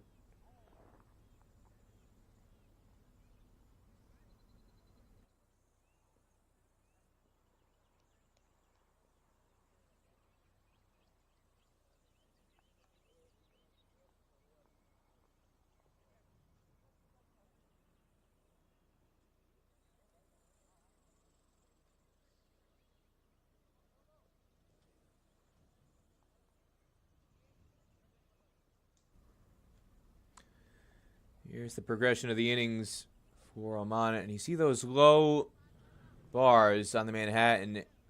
The majority of those low bars are when Gawar Ali has had the strike. When Zishan Maksud has been able to get on strike, that's where those spikes come. You see the much taller marks on the graph, and the best overs Oman has had on the day, 2 9-run overs, and an 8-run over as well. And the most recent 9-run over came when Zishan Maksud had the strike, 2 boundaries in that sequence, and that 8-run over also came with Maksud on strike. Gawar Ali tries to change that. He's going to pick out long off. The pressure was there all innings. The wind was blowing in that direction, but the man was on the boundary, and he just didn't get enough power behind it and not enough elevation either. And finally, Gawar Ali's lengthy stay and lengthy struggle comes to an end, courtesy of Sampal Kami. Second time he's tried that same shot. He's come down the track looking to pierce it and put it over the top of the wide long off fielder, but this time just picking him out. The first time got lucky with that thick outside edge, and the roars from the Nepali faithful in the King stand. They're loving it. They're on their feet. The flags are waving, and they're enjoying their time out there. They sense their team well on top of this match at the moment. And Kami's giving them something to celebrate. Plenty of them in the King stand today. There's going to be plenty more filling all those chairs along the west side boundary on Saturday. Big crowd expected for the showdown between USA and Nepal here at Musa Stadium.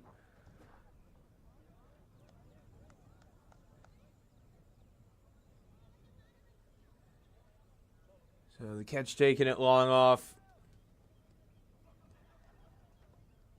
And it means Suraj Kumar, who's into the 11 today, in place of Nasim Kushi. Kumar's got a pretty decent record for Oman in his time around the national team. This is his 21st ODI, best of 62 not out, average of 25, but his list A record, he's got 5 half centuries for Oman. He's been around the setup for around 5+ years now.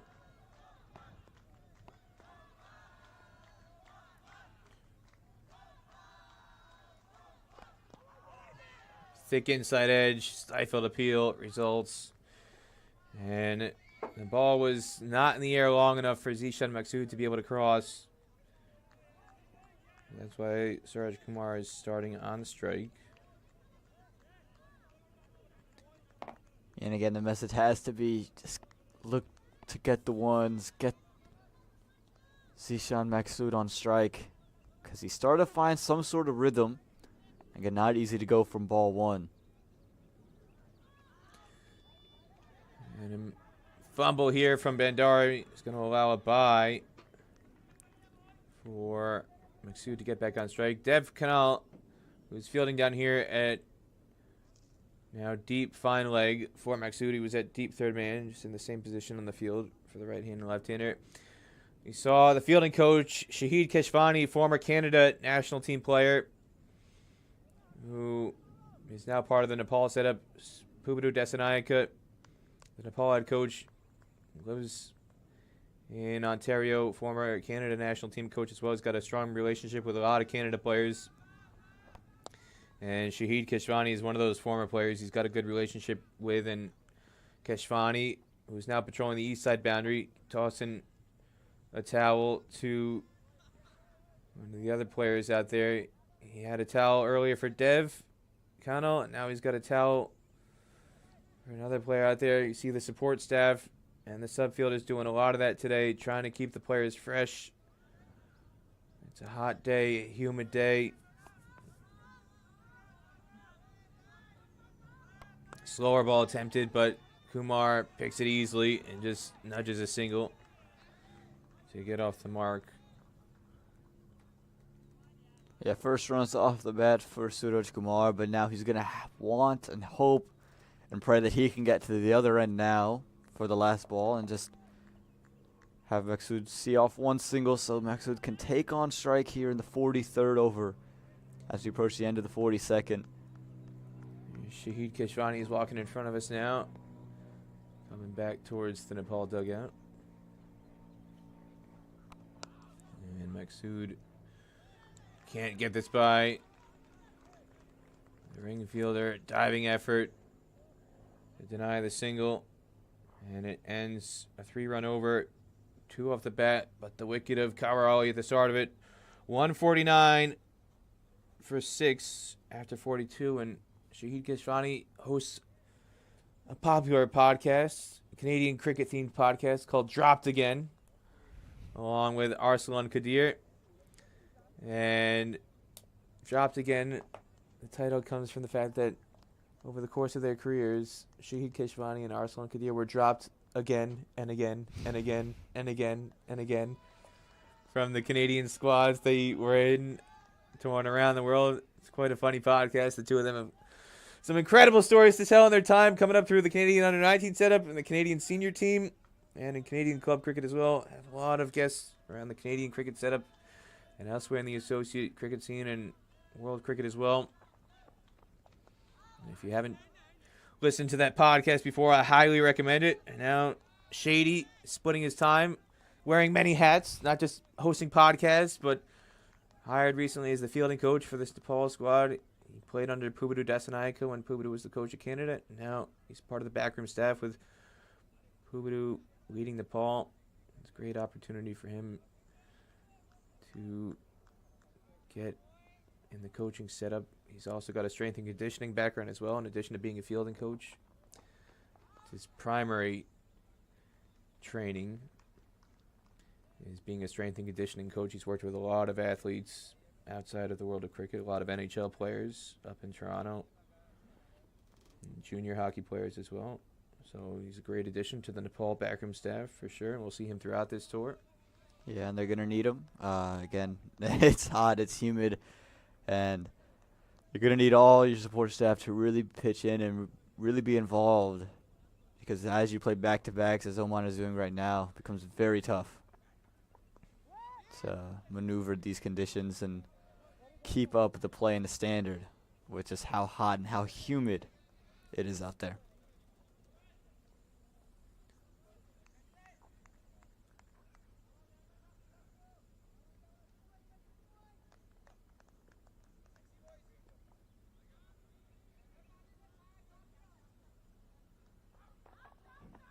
Too short, and Maksud heaves this towards deep mid-wicket. Karen Casey got a very bad read off the bat. Should have been a catch. He went back instead of coming in initially, and that cost him dearly. What should have been a wicket instead turns into 2 runs, and he didn't even wind up getting hands underneath it in the end before it hit the ground, and the Nepal fans do not approve of that effort in the King's Stand. Yeah, into the wind that time there from Zishan Maksud. You could see some of the Nepal fans clapping their hands, encouraging their fielder as Lamichhane gets too short once again. But again, just take a look at this replay. Well too short, well too easy, but he didn't really get all of it. Kind of sliced at it. And like you said, his initial movement, Karan, was to go back, never even close to it. Christopher Marie getting back to behind that ball, but again, he just made 2-3 steps back. If he had come forward on those 2-3 steps, it would have been the simplest of catches for him out in the deep. Instead, Maksud survives. And not just that, Karen Casey, we've seen a number of times today, he stopped the ball with his feet. He doesn't leave his feet. He's had some injury issues over the years as an inside edge just goes past the stumps. Sushanbari giving chase. They're going to come back for 2. And it means Maksud will have the strike for the start of the next over. 2 runs to finish this, a 6-run over. 155 for 6 at the end of 43. But Karen Casey has had some injury issues over the years, whether with his back or his rib cage. He's had some upper body issues, and you can tell the way he moves around the field, he's very reluctant to go to the ground because that puts some stress. If you're not comfortable diving, most people would associate the stress with the shoulders if you land awkwardly, but you can put some stress on your back if you're not comfortable sliding or diving to the ground, and you sense that every time the ball goes near Karen KC, he's just not comfortable going to the ground. He's trying to protect his back, and that was evident on that missed chance there just now as well. The lack of a dive wasn't just the misread, but he also, if we can get a look at the replay, not sure if we still have it queued up as Sumpalkami goes back to his mark, but at the tail end of this, even after the misread, the ball was in the air a long time. He could have put in a dive here, and he never leaves his feet. Ball short opps him. He just kind of crouches forward. And that lack of a dive, again, is an indication of that injury history he has, as Maksud seizes on second life, arguably third life, because there was a missed run-out chance a few overs ago as well. That point region of the ground.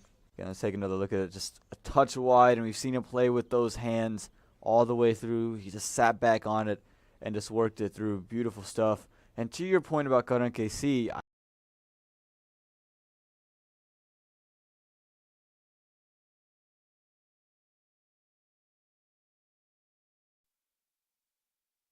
I think, while the injury history, I think, played a factor, I'll let you know after this ball.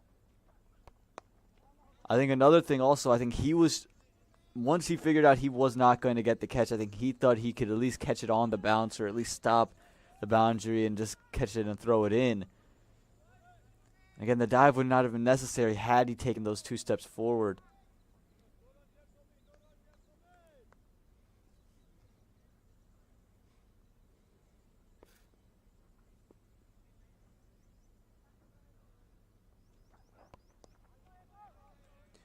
We've seen this a number of times from Sandeep Lamichhane, 2 straight on the body. But there is that long leg fielder in place now. Dev Kano is pushed back. A few overs go after that. 2 boundaries in the space of 3 balls, so it'll be just a single this time.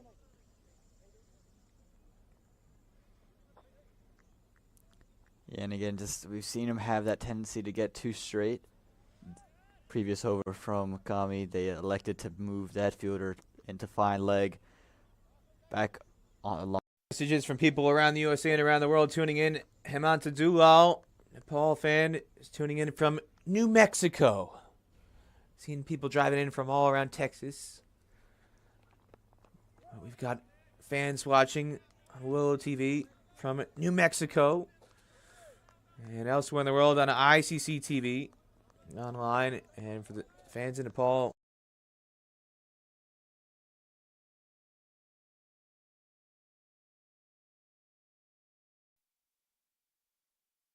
Accessing this on fan code. I hope everybody's enjoying the broadcast. Let us know where you're watching the match from. Send a message on Twitter.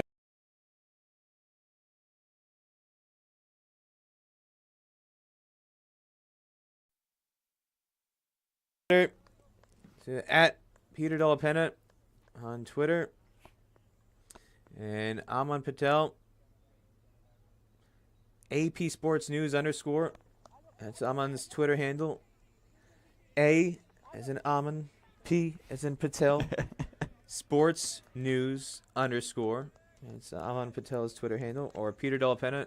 I'd like to say just the way it's spelled. That can be confusing for some people who aren't Italian, as I've learned over the course of my life.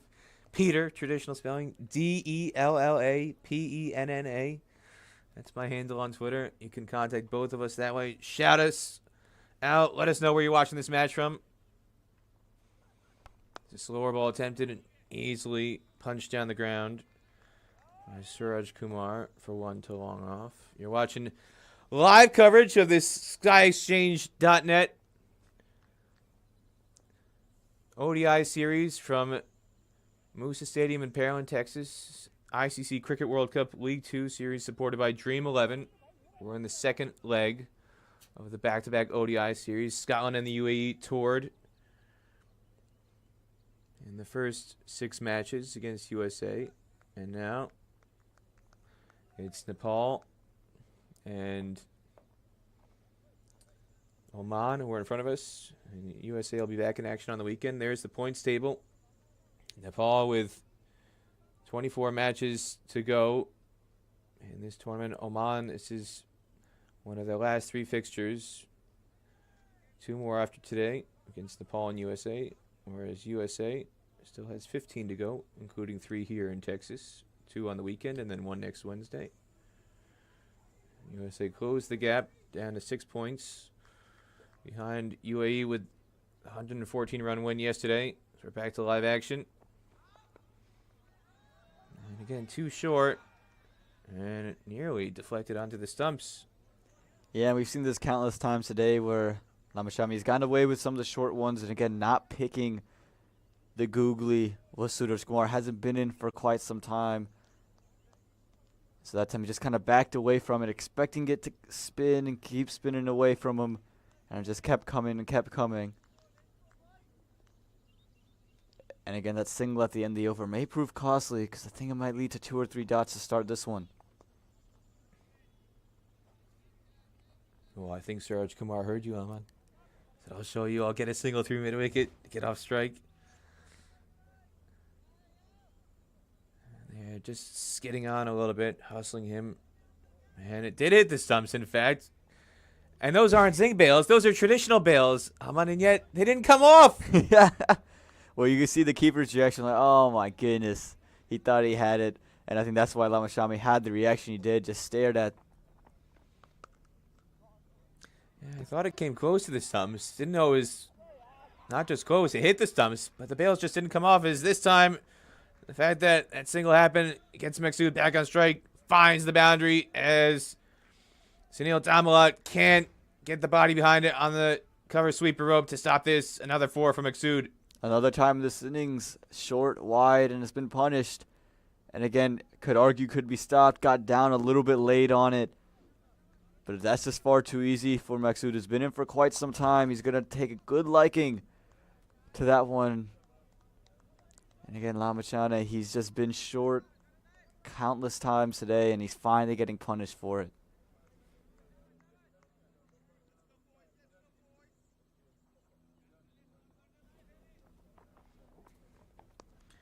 This time just a gentle flick through mid-wicket. It'll be just one. Yeah, there was the deflection off the body, and I thought it rolled awfully close this time. I always like to say that old saying, close only counts in horseshoes and hand grenades. And this wasn't close. Double deflection, comes off the thigh, then the foot. And in cricket, if it hits the stumps, the bails are supposed to come off, Aman.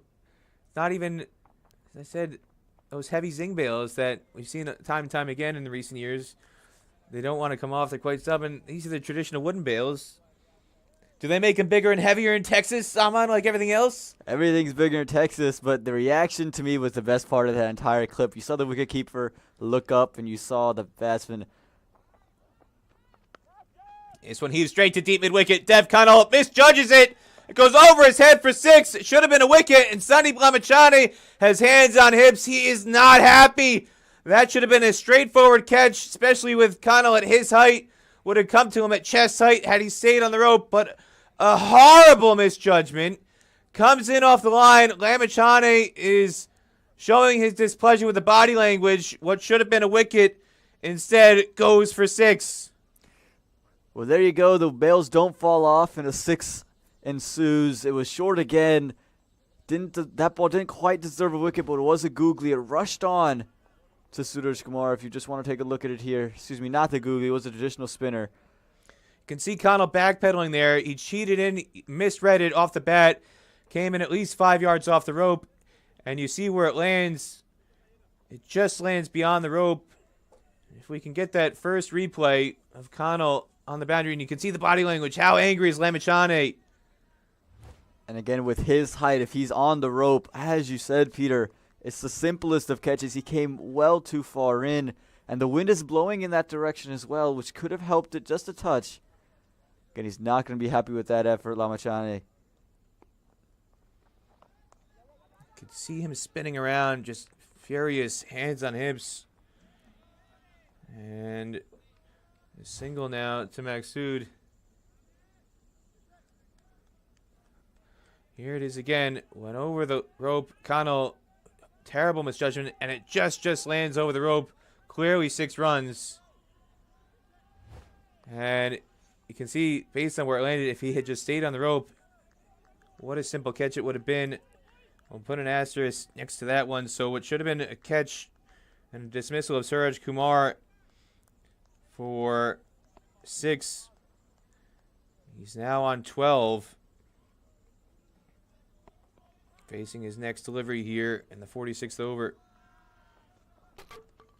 And it winds up not costing them much in the end. Just the 6 runs as current KC vultures the wicket. And it destroys the stumps. Talk about a bullseye, I'm on it. He's split the dartboard in half. Well, we've seen him attack the stumps all day long, and the Nepal fans, they love it. We got to get a new middle stump in place because Karan KC has absolutely annihilated this one. He's been targeting it all day long. And when we talk about crashing into middle stump, that's exactly what we're talking about. Crashes in, and what we thought could be a very costly miss from Dev Connell in the deep ends up not costing them many, many runs. Now, the fans at home might be excited about that. I tell you who's the least excited about that. On our producer, Umair Khan. The stump has been destroyed. And I'm not sure if the stump mic and the stump cam have remained intact. We might need some adjustments in the next 48 hours before the next ODI happens on Saturday, because for the time being, we'll get a great look here at this one just going halfway up middle stump. That's a 50-pointer on the dartboard. I'm on sayonara stump cam. And you could see the reaction from Zishan Maksud that immediately followed the wicket, and he was saying, hands up in the air, and it almost felt like, why? And that is a great question. Why is that the shot you decide to play? This is a bowler who's been attacking the stumps. It's hard to score off of him. And you have Zishan Maksud, who's been in good touch. You got the boundary. You escaped in the last over. Play your single out. Get Zishan the strike. Instead, you lose a wicket. And Karan, he's got number 4 to his name.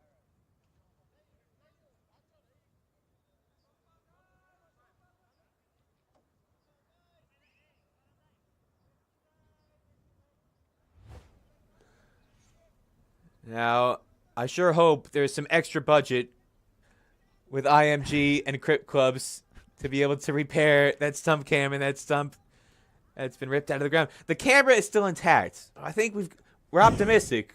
We can get that fixed before the next ODI on Saturday, Aman, because as long as we didn't see the picture all of a sudden go haywire, it's just the camera and the stump that was attached to it just broke in half, but minor repairs. That's what it looks like. I'm optimistic. Karen now with 4 wickets. We saw a 5 from Ali Khan. We saw a 5 from Saurabh Netravalkar. Are we going to see a 5 from Karan KC? And what would be maybe the most ironic thing about it, if you were to take Fayez Butt, it would be very similar, right? The 4th wicket for Ali Khan was Fayez Butt as well. So to get kind of the same string of batsmen. But this is what the wicket does. That wicket is also a dot ball, but a dot ball to follow. Suraj Kumar at least showed that he is in good enough nick to push it around the ground and keep the ones going. Now Zishan Maksud kind of feels stranded at the other end here in the 46th over. And this is the first over that Karan KC's bowled from the Pearland end. The rest of his spells have come from the Massey Ranch end. One straight again, this time kept out. We saw Ali Khan greet Fayez Butt with the bouncer first up yesterday. Nailed straight in the badge on the front of the helmet. So we're getting some messages coming in from Subhash. He's watching from Qatar, out in the Persian Gulf. Rupak Photo watching from Dallas. 3-hour drive. Come on, Rupak. Get down here on Saturday. Just a short drive. It'll be a grand old time on Saturday for Super Saturday, where Nepal takes on USA. We've seen some people fly in, as I said, who flew in from Maryland, flew in from Virginia, flew in from Nepal. A lot of media members flying in from Nepal. We've seen, I told you, Binod Bikash Samkata flew in from London yesterday. For this match, I saw somebody tweet here earlier they were flying in from Newark, New Jersey. EWR to IAH, the airport codes. So, come on, 3 hours from Dallas. That's small potatoes. You can make that drive. Full again. And he can't beat Rohit Paudel in the ring. So, 1 run and a wicket in this over. As Zishan Maksud is starting to run out of partners. He's got 4 overs to go. How much can he add to the team total? How much can he add to try and get those final 19 runs to bring up what would be his second ODI century? It's 174-7 after 46. Again, the wicket of Suraj Kumar, not only is it another man down, it's those dot balls to follow. You had 4 dots to follow it up. Suraj Kumar at least showed that he can punch it, push it through, take a single, and that's what they've been doing for the previous couple of overs. We've seen just, Suraj take 1 and then give the strike back to Zishan. They've been able to do that, and Zishan had confidence in Suraj to do it back. And that's what ultimately led to the reaction from Zishan Maksud. The why. Why is that shot the one you play? But it brings Fayez Butt out, and he could not get 1 run off his first 4. So Maksud's going to try to hold as much strike as he can. Chani's going to bowl his final over from this end. And if the innings last long enough, we'll see Sampal Kame come on for the 49th. We'll see Karen bowl out his final 2 overs from the Pearland end, but Lamichhane bowling his final over from the Massey Ranch end.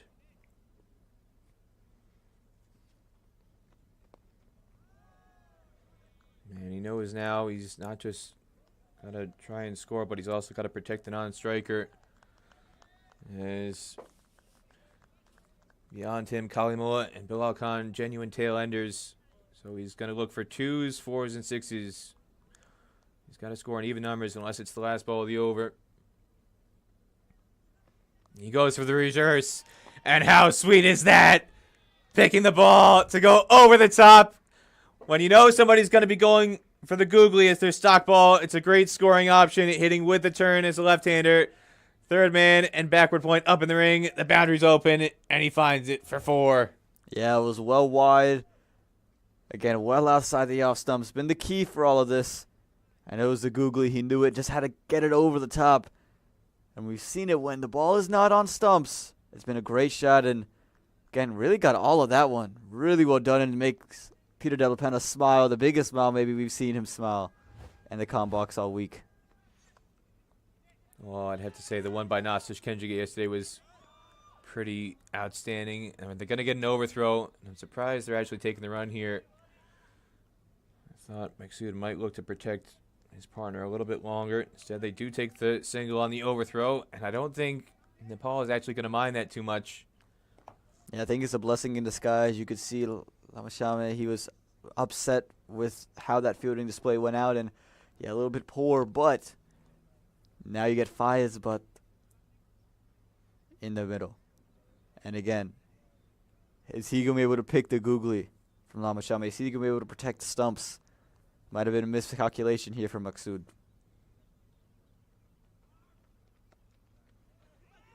And a good single this time taken. So he gets Maksud back on strike. Got a message from Pranaya Gamire, who's watching from West Chitwan, back in Nepal. Hello, Pranaya. And also Pratik, watching from Copenhagen. So we've got Denmark represented. We've got Qatar represented. We've got Texas. We've got Nepal. Fans from all around the world watching today's coverage on ICC TV, Willow TV, and Fan Code. And I don't think that's where Zishan Maksud was intending that one to go, but he'll claim the 4 runs nonetheless. In fact, he didn't get anything on it. Signaled as 4 byes by Samir Bandikar. He was trying to back way to go through the offside, and just that extra bounce took it past everything. Yeah, when initially you said that Maksud had got onto it, I said, where? How did he play that shot that fine? I got to take some lessons in soft hands from him. But again, that extra bounce just undid the bat, undid the keeper.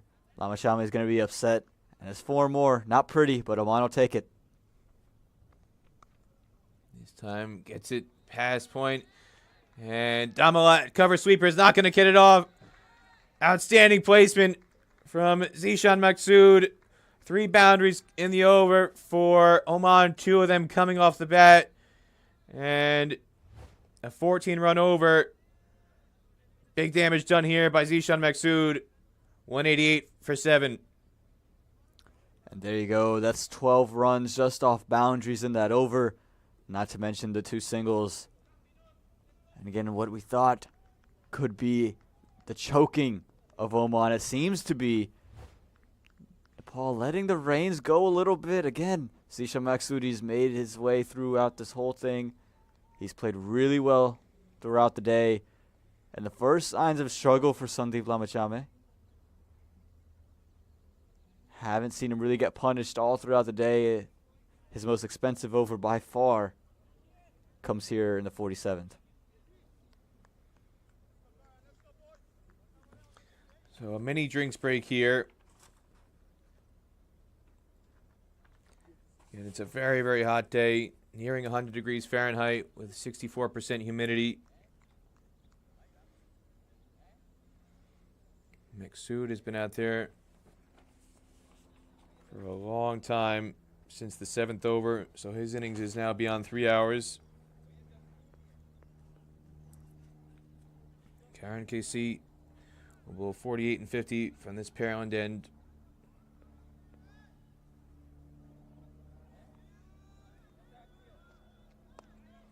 Back of length, he's got mid-off up in the ring. And Fayaz Butt gets a crucial single so that Maksud can get the strike on 90. And again, he did his job there. Just put the bat down. That's what Suraj Kumar should have done in the previous Karan KC over. Didn't try to do anything special, and you can see Maksud starting to feel the conditions now. It's hot, it's humid. We've talked about it. Feels like 110 out there, and he's been out for 117 deliveries for a very long time. He's going to need to stay into the very end for his side. Karan stretches around the wicket, just a single. And Nepal testing Maksud here. You could see that time they threw it to his end, saying get on with it quicker. And I think that's got to be the target. If you're any Nepali fielder, they're going to continue to target Maksud's end of the ground. Whatever he's running, that's the side they're throwing at.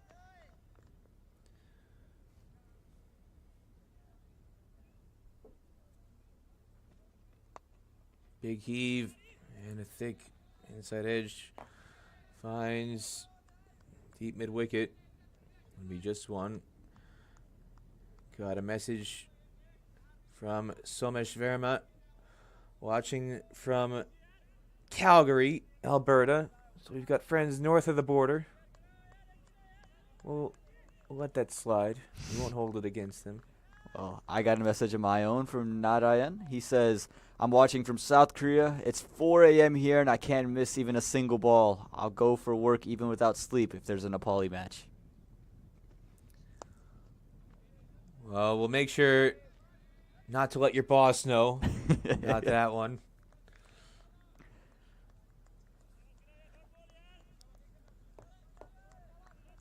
He should be pretty happy with the way the game's turned out so far. Again, the past, let's say, 20 minutes haven't quite gone the way Nepal would have liked it to, but they're still well ahead in this match. Again, 300 is a total that you're looking at batting first on, with a score that is looking just over 200, maybe 210 at the moment. Tip and run for Maksud. He's taking a single off the fifth ball, so move to 92, and they're looking for an even-numbered shot here from Fayaz, but he's got a free license to swing big here with 13 balls to go in the innings. They're going to want a 2, a 4, or a 6 if Fayaz Butt can get bet on that. On the flip side, Karan KC aiming for what would be his maiden ODI 5-wicket haul. Coming into today, he's had 3 fourfers. This is the 4th time he's had 4-wicket haul in his 19th ODI. Very impressive record. Can he get a maiden 5-wicket haul here? He's got 7 balls left to do it. Well, he Here definitely comes charging in. He definitely deserves it. He's looked very, very good. But trying to go over fine leg. The shot was on with the fielder up in the ring, but Karan Casey foxes him with a slower ball to disrupt his timing, and it goes through to the keeper for no run. So it is an even-numbered shot, just not the one that Oman wanted. Dot ball ends a 4-run over. Zishan Maksud will have the strike, though, for the start of the 49th, facing Sampal Kami, as it's 192 for 7 after 48. And Peter, you said the shot was on there. I'm not sure the shot was on. I know the fielder's inside the circle, but we're talking about you're here in the 48th over. Last ball, just play it out. Just play it out. I like the positivity, positive intent. You look to score. He's going for the boundary. Okay, but look to score, but then play it through the offsides, play a conventional shot. This, I felt there's so much risk because if you mistime it, any fielder comes into play here. He's going for the Nastish Kenjigate playbook. Come on. He's trying to be positive. He's trying to play 2022 limited overs cricket. It's just the way forward. He wants that shot that'll be on every highlight reel that cricket clubs and IMG and ICC TV produce. You're not going to get a fancy single making the highlight reel. You'll get that scoop over fine leg to be part of the daily highlights package for sure. I can guarantee you that. And it would no doubt make it into the Instagram stories as well. Aman. Nepal chant ringing out from the King's stand. Maksud comes back for an easy 2 as Karan KC fumbles the collection, trying to attack it from long off. So now the Oman captain is 1 shot away from 3 figures. Yeah, and again, I think that's just poor from Karan KC. And I can see him just walking around and feels he's just exhausted at the moment. The towel is on him, trying to cool him down. But again, the twos are not going to be easy for Oman here. Zishan Maksud not running quite as well as he was earlier. So they're going to attack his side anytime. And this one flicked. Maksud pushing hard for 2. It's never going to happen, though. Good work on the boundary. Subhash Kakarel out there relaying it in to keep it to just 1. Yeah, and again, I think that's the thing here is if you're Nepal, if you were to just pick it up clean and you throw it in, there's no chance for a second run. They're going to get 1, but there's no chance for that 2 when Zishan Maksud is trying to come back for it. And this is the matchup you want. You have Fayez Butt on strike. You're going to try to make him see out the rest of this over.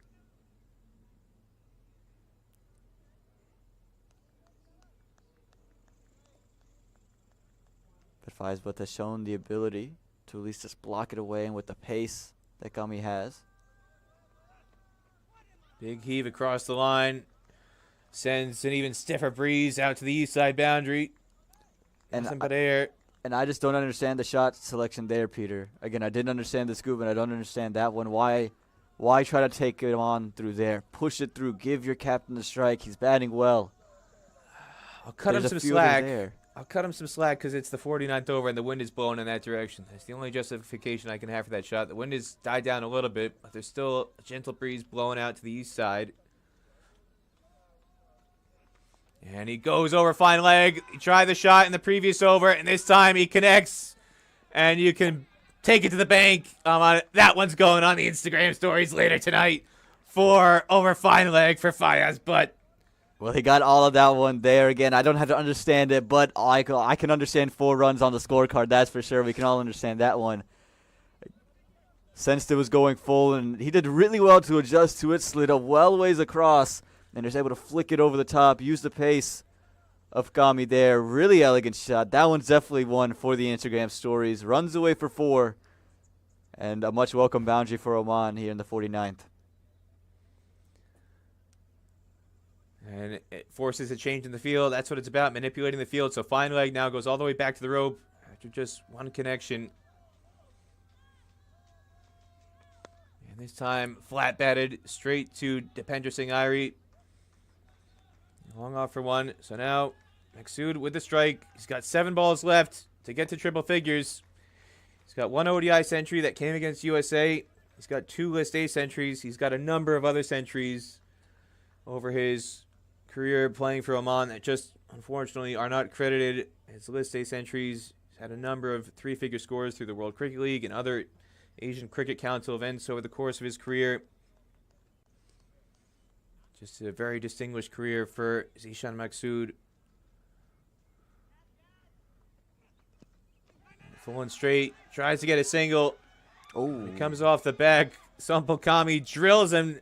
Now that's what I call another bullseye.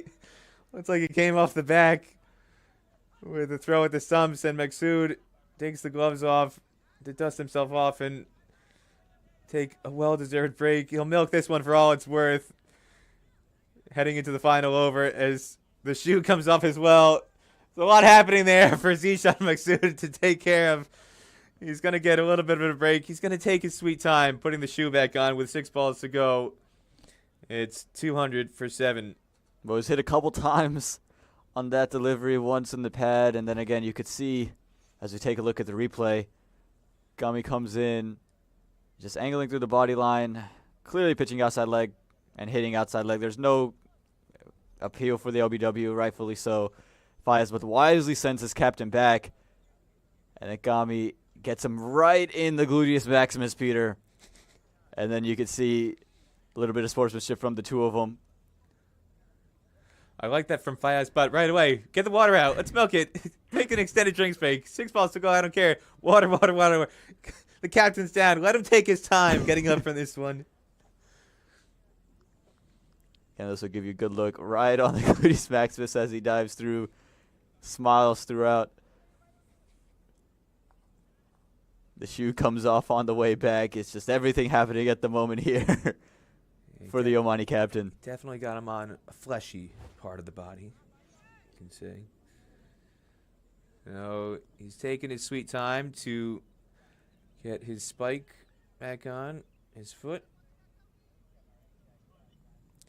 And he's taking his time getting his gloves back on, dusting himself off, had a nice drink.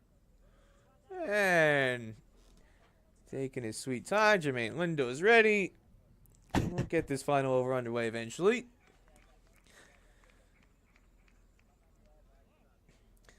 Maksud will start off strike, 5 runs away from a century. Can he do it? That's the question. It's going to require Fayaz Butt to get him on strike, though. At a time where they need to push for every run they possibly can. Here comes Karen to bowl the final over. Starts off with a slower ball.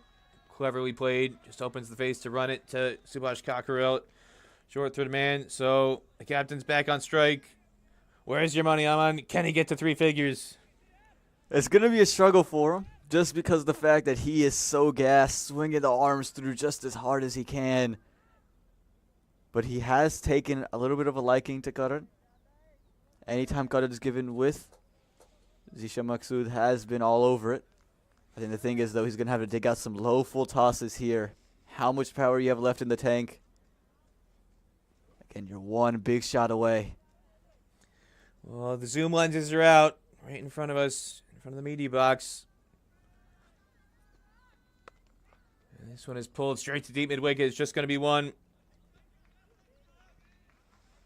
Oh, the traveling Nepal media contingent, including Kaushal Adhikari. He's got the red cap on. He's the official photographer here for USA Cricket and the ICC at this event. We see a photo of the magic moment. If it happens, it'll come from him. But will it happen is the question. 96. There's the cameraman. Red hat of the 4 cameramen there. The one with the red hat, that's Kaushal Adhikari.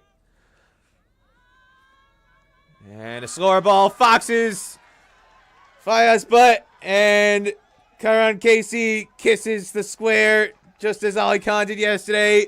A maiden ODI 5-wicket haul for number 33 on the jersey. Number 1 in the hearts of the Nepal faithful here in the King's Stand. Well, the King's Stand loving it again. A very similar reaction to yesterday from Ali Khan. Kisses the deck, looks up at the sky, and applause all around from his teammates. It's been a brilliant spell of bowling. Again, we saw it struck with the very first delivery of the innings, only fitting he strikes in the very last over. Nepal fans loving it. He's given him a lot of cheer about. He's bowled tight. He's hit the right lengths, the right lines, made life tough, and this is just an embodiment of the whole day.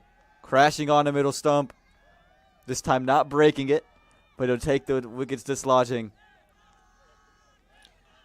We saw Ali Khan do this with his 4th wicket yesterday.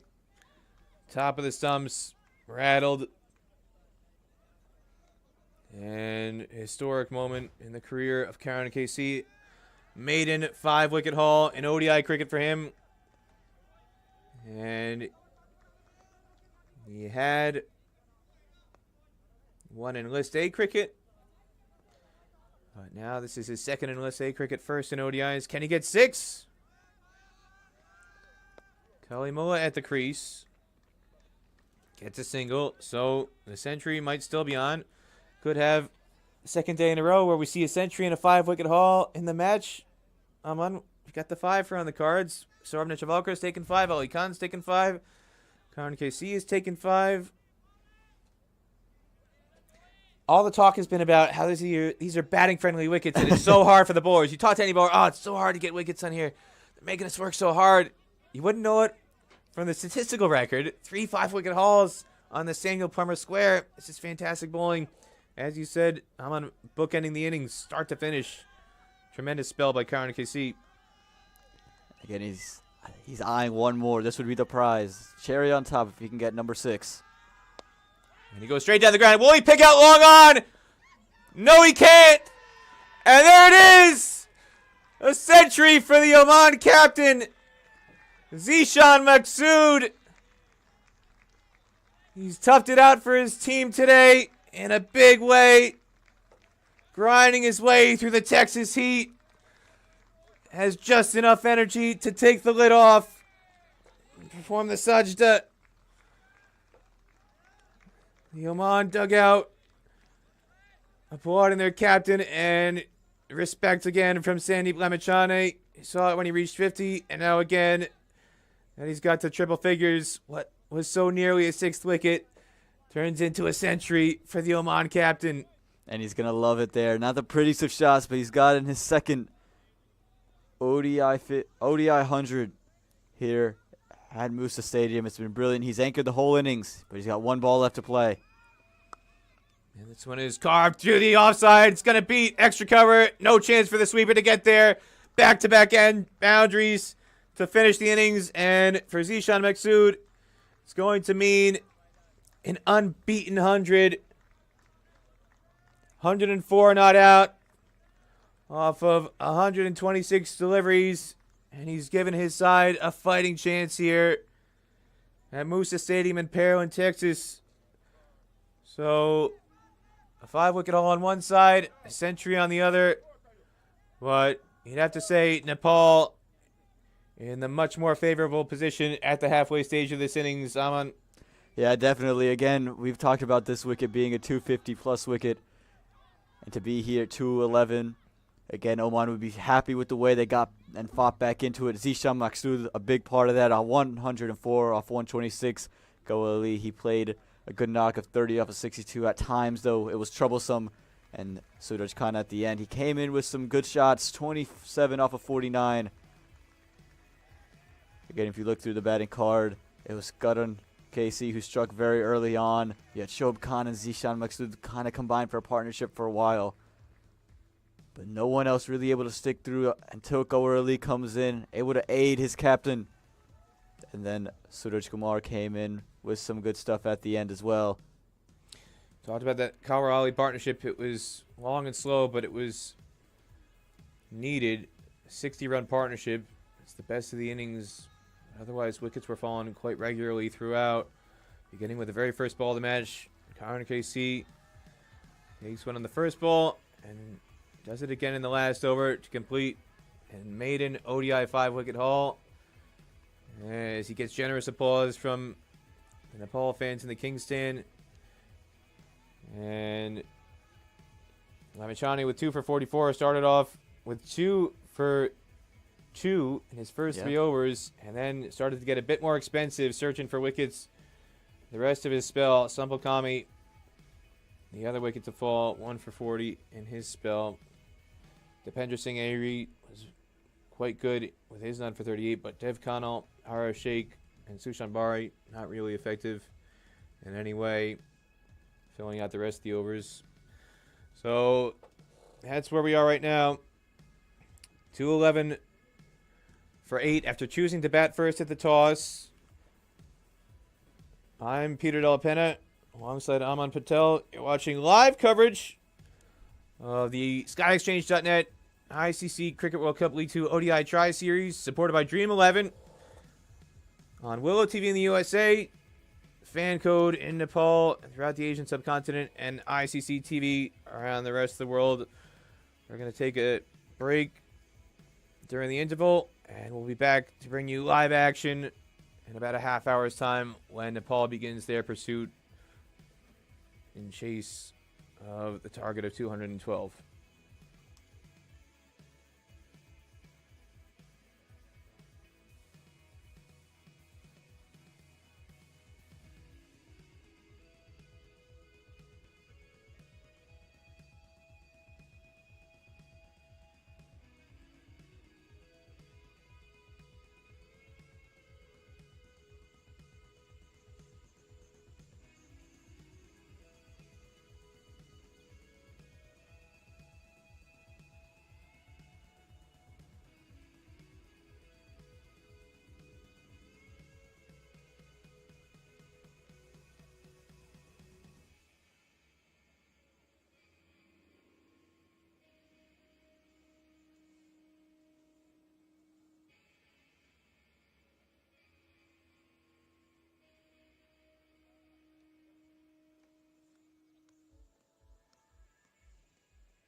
Start of the chase. Nepal set a target of 212. Welcome back to the start of the chase. Nepal set a target of 212. As Bilal Khan charges in to deliver the first ball. He had a poor spell yesterday against USA and starts off today with a wide. First run on the board without laying bat on ball for Nepal. As Sunil Damala is on strike and Subhash Kakarel is at the non-strikers in. In case you missed it, century for Zishan Maksud. The Oman captain finishing unbeaten in the first innings. Came in the 7th over and batted the rest of the way through. While Karan KC, the medium pace all-rounder, with his maiden ODI 5-wicket haul for Nepal.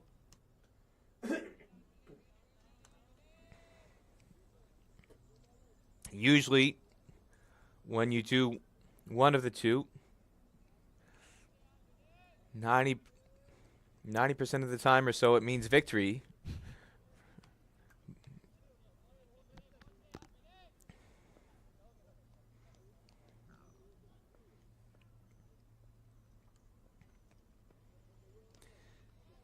And another wide. So, if you look at the stats, and about 90% of the time, the team with a player who scores a century or a team who takes a 5-wicket haul wins the match.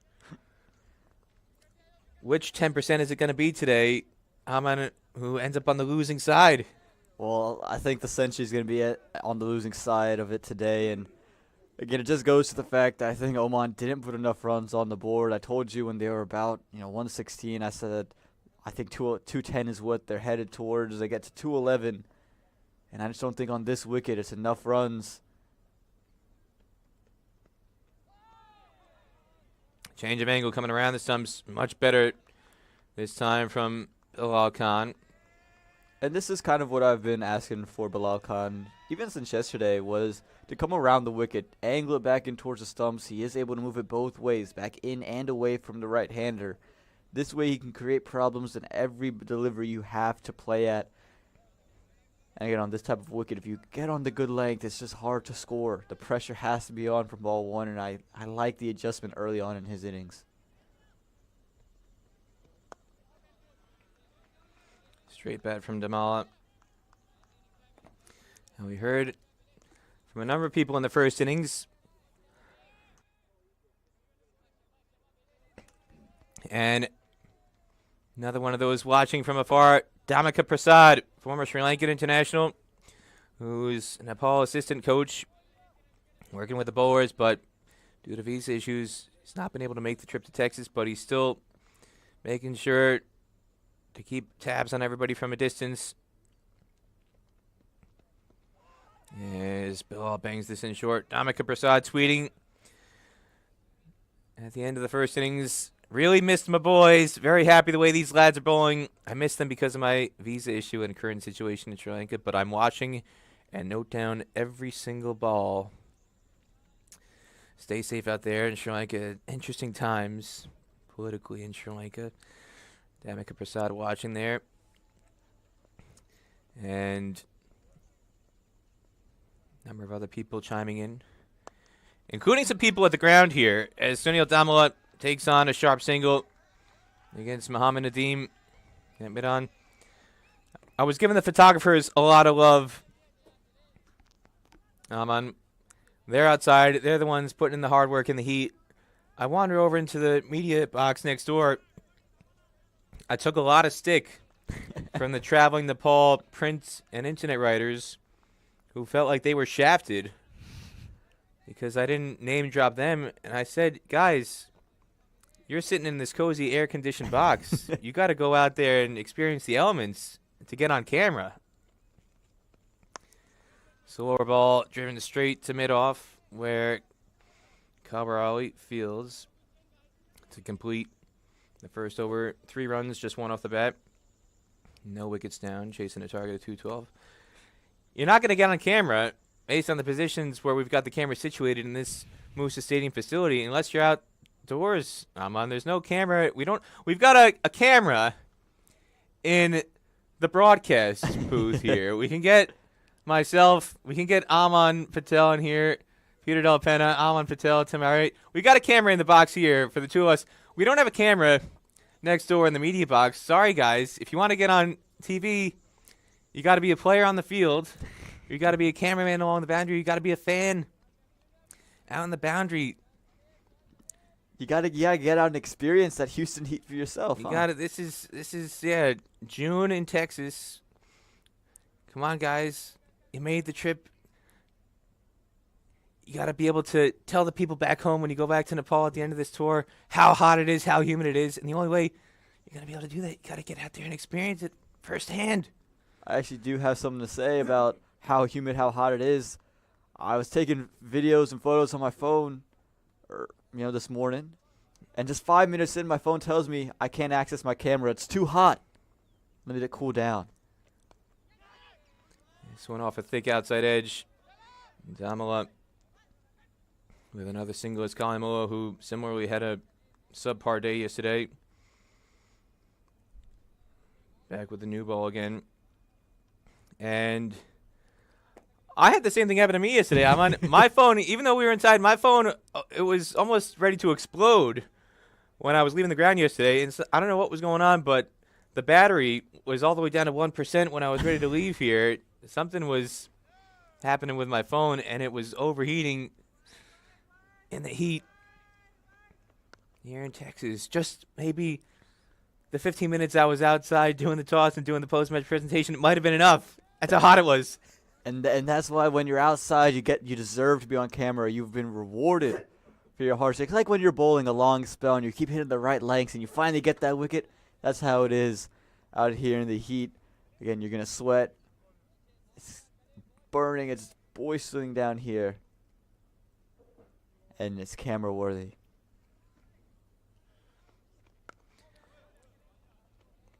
Kalimoa much tighter today.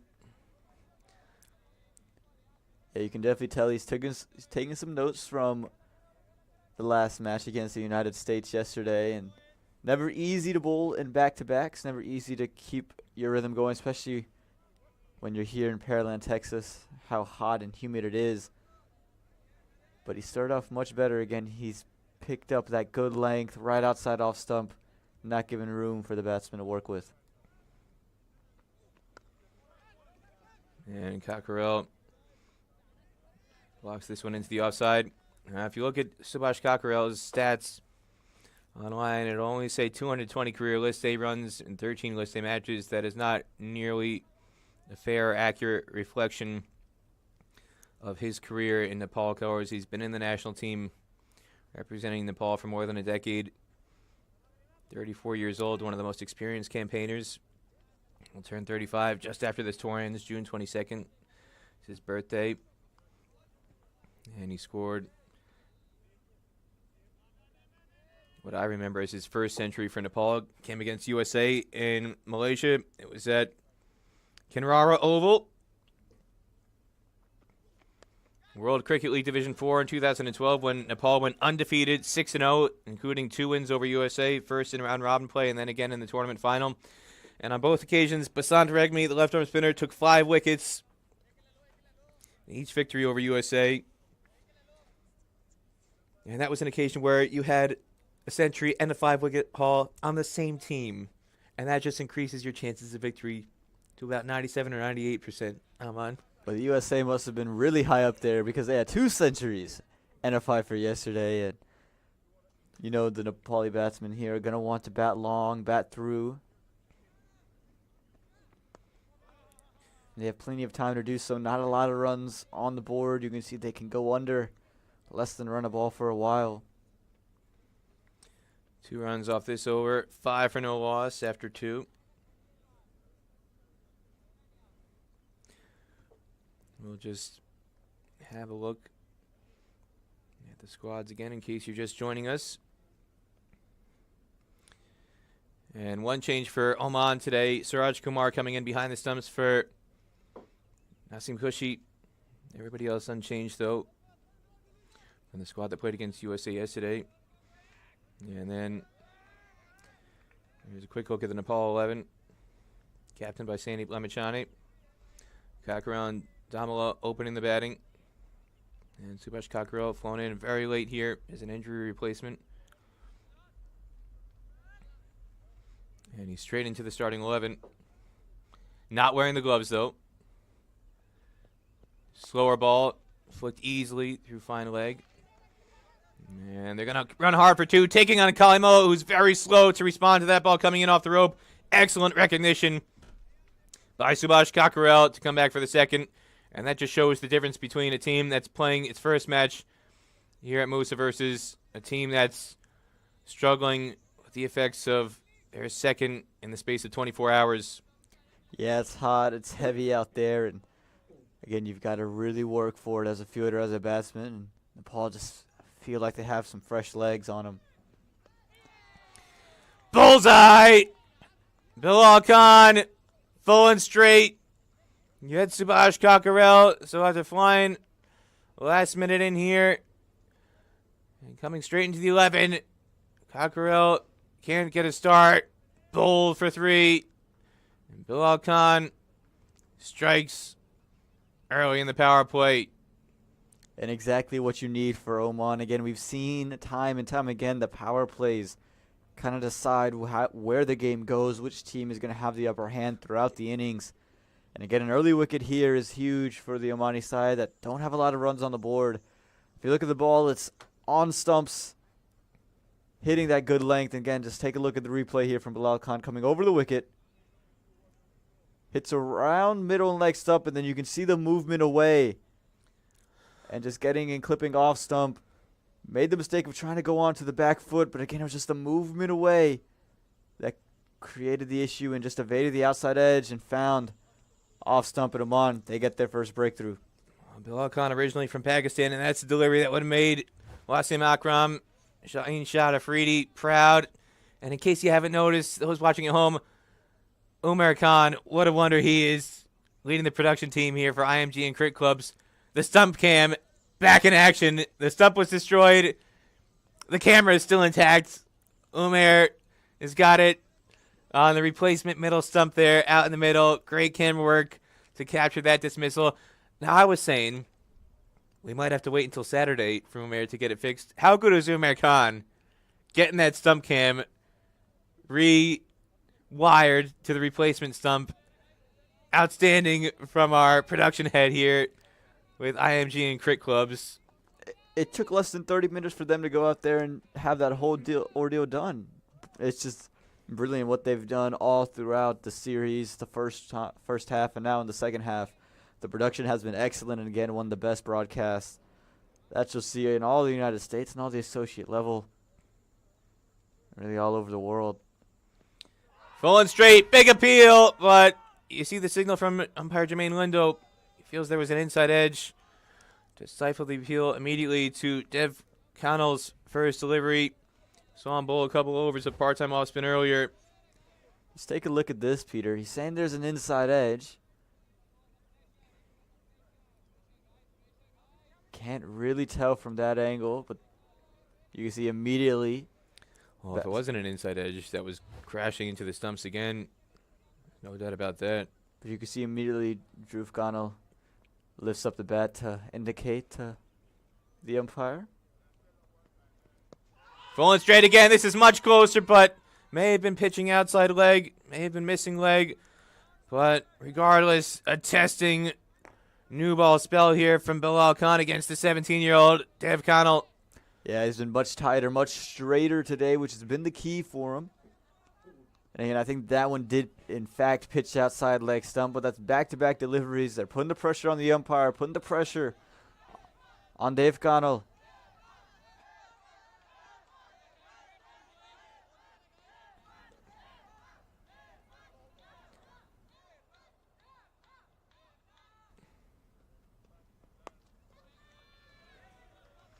Much more assured this time from Dev Connell. Here's a look at that previous LBW shout. I'm on. Yeah, again, it's just a question, did the bat come down on it?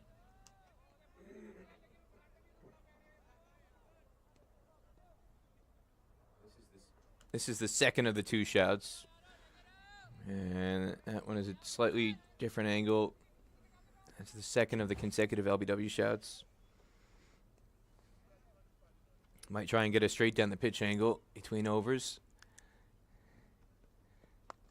And back of the length.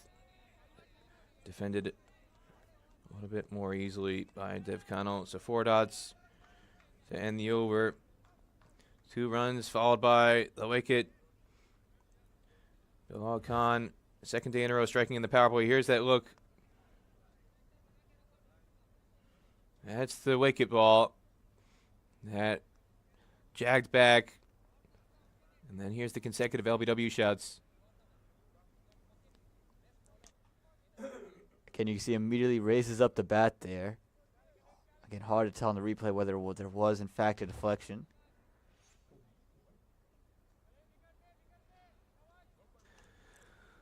Colin Mullet continues at the Massey Ranch end.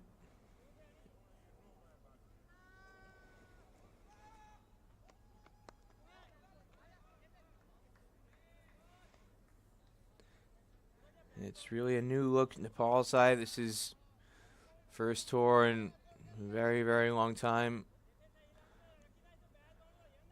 Without Gyanendra Malla, has been dropped. Paras Kadka retiring as well. In the last few years, 2 of the mainstays of Nepal cricket for more than a decade, 15 years plus, now out of the picture.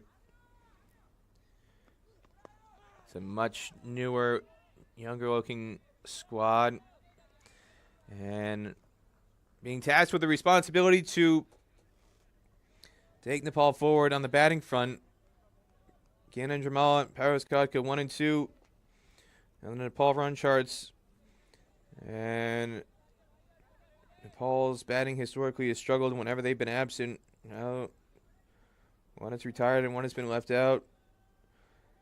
And we'll see on this tour whether or not Nepal has found the answer to move on with confidence.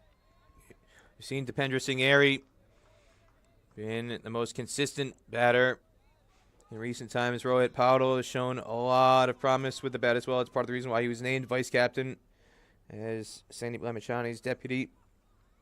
But there's some big question marks through the rest of the order.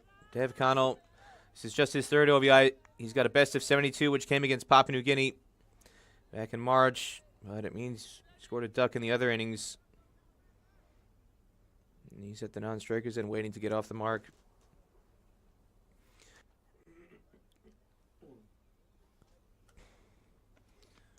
And Sunil Damalat is a player who's been very, very productive domestically, but has had very few opportunities at international level, making his ODI debut today. In fact, he played against Kenya back in 2017. He's also was part of the squad against Zimbabwe A recently in that series that was used as a warm-up for this tour. Swing and a miss on that time. That match against Kenya, going back to 2017, that was part of the ICC World Cricket League Championship. So that was the tournament that was the leading associate cricket tournament prior to Cricket World Cup League 2, where every match has ODI status. In the World Cricket League Championship, not every match had ODI status, even though you had some teams who were ODI nations taking part in that event. So Damalat not making his Nepal international debut today. He's played for Nepal in 50-over cricket several times before, but this is his ODI debut, the 25-year-old. And 7 for 1 after 4. Yeah, he's been put to the test straight away, though, because of what Kalimullah has been able to do with the ball. Again, it's that angle in. It's the length he's hitting. He just had one that strayed a touch wide, and even then wasn't able to convert on it. So a lot of pressure on 2 youngsters, 2 guys who are still new to the team, still trying to work through everything in international cricket. And this opening spell is not making their life much easier. Again, we talk about a low total on the board, but you don't want to get trapped in the idea that you have all day. We've seen the power play kind of decide matches all throughout the tournament. And if Nepal were to get off to a really poor power play, they'd be in a heap of trouble and be on the back foot all the way through the innings.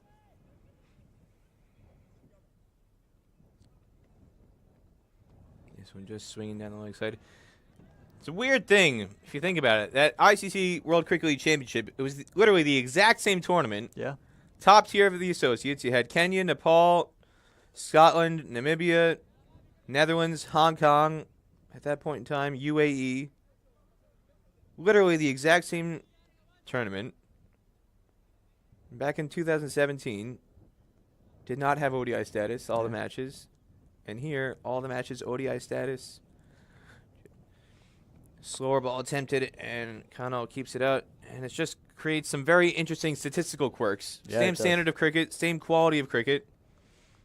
But yet, it's only recently that the ICC has streamlined the recognition for these matches to ensure that the players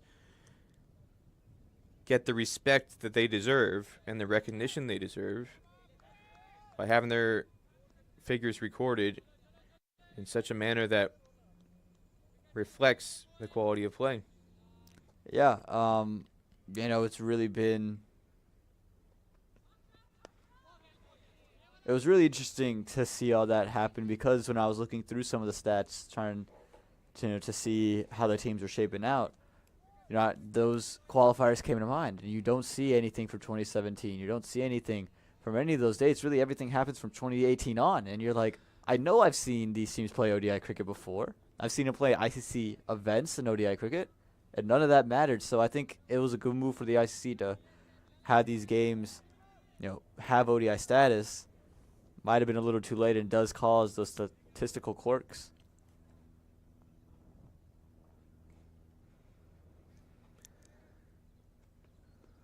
Full and straight and flick through the leg side. No protection on the boundary. Shoaib Khan will just casually jog to fetch this one as it crosses the rope. And Dev Connell is off the mark. And that's the way you want to get off the mark there. It was just wrapping around his legs, able just to work it and maneuver it through the vacant mid-wicket region. Goes all the way along the ground for 4 runs, in control all the way through it. Bilal Khan, I think, just getting a touch too full on that occasion. I think is upset about the 2 LBW calls. Try to force the issue there, try to force a second wicket. And that time just made it all too easy for the youngster, the 17-year-old, to get off the mark. Andrew Leonard is shedding a tear of joy from his hotel room right now, watching this on screen as Ayan Khan ties the shoelaces of Dev Connell. I can just imagine him taking a screenshot of that and tweeting out #SpiritOfCricket when he's always a sucker for the tear-jerker moments in the associate cricket world and cricket world in general. Big fan of the spirit of cricket, Andrew Leonard. Taking the day off. He'll be back here on Saturday, in case you're wondering. As here's the replay. Dev Connell just whipping that one through mid-wicket. At Cricket Badge. That's where he's known on the Twitter sphere. He's just taking a day off. Well-deserved day off. But he'll be back here for all the Nepal fans who are wondering. Your man, Andrew Leonard, will be back in the central commentary position on Saturday, Super Saturday, when USA takes on Nepal here at Musa Stadium in Pearland, Texas. But for the time being, it's me, Peter Delapenna, along with Aman Patel. As Bilal Khan has a change of angle, he's going to come around the wicket now. Tweet us. Tell us where you're watching from. As Bilal Khan comes running in. And again, 2 straight flicked this time to Kalimullah at deep fine leg for 1. I'm at Peter Delapenna. Standards DELLAPENNA on Twitter. Aman Patel is at AP for Aman Patel. AP Sports News _ Tweet us to let us know where you're watching the coverage from. Today's match being shown on ICC TV around the world, Willow TV in the USA, and Fan Code in Nepal. And other parts of Asia as well, as Sunil Damala blocks out the final ball of the 5th over, 13 for 1 after 5 overs. And it kind of tells you how far behind the 8-ball Oman were with their batting, given these first 5 overs. Just 13 runs on the board, but you still see well ahead of what's required at the moment are Nepal, because you still only need 199 from 270. So you have plenty of time to work through these initial, trial and tough periods. And then in the middle, when we see the spinners kind of tighten the screws, you still have time to work with it. Again, what Oman struggled to do was find that moment or that period of play where they could really attack and take the game to Nepal. And so now Nepal has the luxury of kind of just letting the game come to them.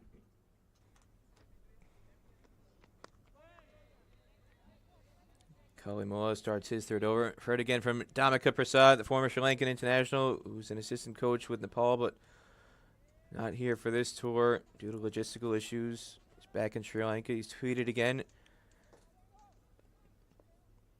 Even here, 1:35 a.m., well after midnight, can't miss the game. Dhamika Prasad becoming a hardcore fan of associate cricket. We love it, Dhamika.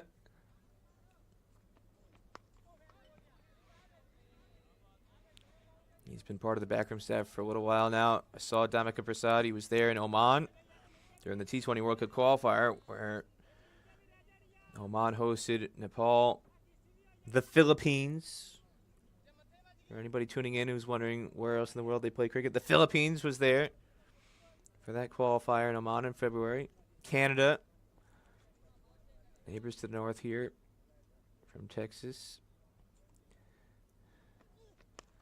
Ireland, the UAE, those were the 2 qualifiers in the end. Nepal and Oman wound up playing in the third place runner-up match, the consolation playoff, whereas it was Ireland and the UAE who won their semifinals. Ireland defeated Oman in one semifinal at the Oman Cricket Academy, and UAE defeated Nepal in the other semifinal, where the 2 winners of the semifinals clinched spots in the T20 World Cup happening in Australia later this year. There's still 2 spots up for grabs, and USA is going to be traveling to Zimbabwe in July for their half of the qualifier, 8-team event.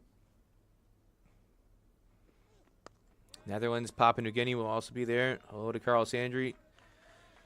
If Carl's watching today, the Papua New Guinea head coach, he's another associate cricket tragic. Always tunes in to the associate cricket broadcast wherever he is in the world. Former Italy international, also played Big Bash cricket. Never forgets to tell anybody that he's got a video clip on his phone of him hitting Brett Lee for 6 on his Big Bash debut. How many people can say that? Well, Peter, I think we'd all have that video clip in the favorites folder of our phones if we had it.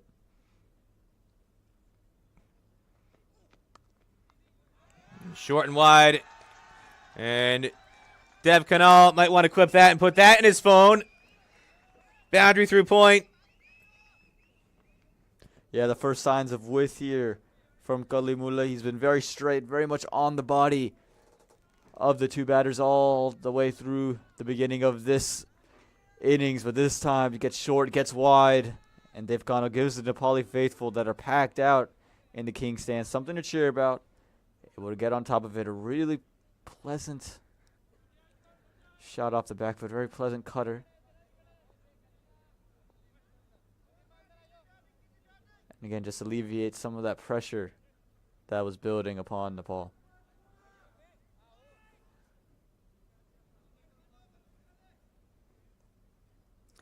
Now, what would you rather have on your phone?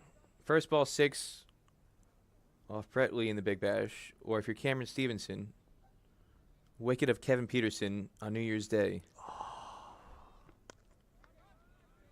Well, see, I'm a bowler by trade. I'm a pace bowler by trade, so I think I'd have to go on the Cameron Stevenson direction. But I don't think you could go wrong with either one, Peter. 4 runs in the over, 17 for 1 after 6. Have a look at that replay again. Again, short, wide, easily cut away through the point region for 4 runs. Again, very welcome from Dev. It's something he was waiting for. Finally got one and took advantage. Couple tweets coming in here now. Raj Takarati is watching from the Bay Area. Been up since 8:30 in the morning for the first ball. Glad to have you watching along. Amrit Kumar Bandari, watching the match from Pokhara, Nepal. It's 1:57 a.m. in the morning. Enjoying your commentary. Bilal Khan starts his 4th over here in the power play. We've got another tweet. Really appreciate you guys talk about the wind direction, and there's been plenty of it this week. Adds a lot to the visuals we get. Hope Nepal gets over the hump. Watching from East Texas. Already booked my ticket for Saturday. Right. Super Saturday. USA and Nepal. Maybe they heard us in the Kingston just now reading that tweet out because you can hear some shouts cheering on Nepal on the field. As Damla just blocks this into the leg side. And a direct hit is going to create an overthrow as a result of the ricochet. Off the stumps, an unnecessary single conceded. Overeager effort from Oman in the field. Backfires. Yeah, just trying to do a little bit too much there. He saw Dhruv well out of his crease, or Dev well out of his crease, and they've just got the bat down in time to get back and able to sneak away that single. I have another tweet for you, Peter, from Arjun. He says, I'm watching the match from the United Kingdom. Loved your commentary. Good work, guys. And Connell will milk a single to deep third man that draws more cheers from the King's stand.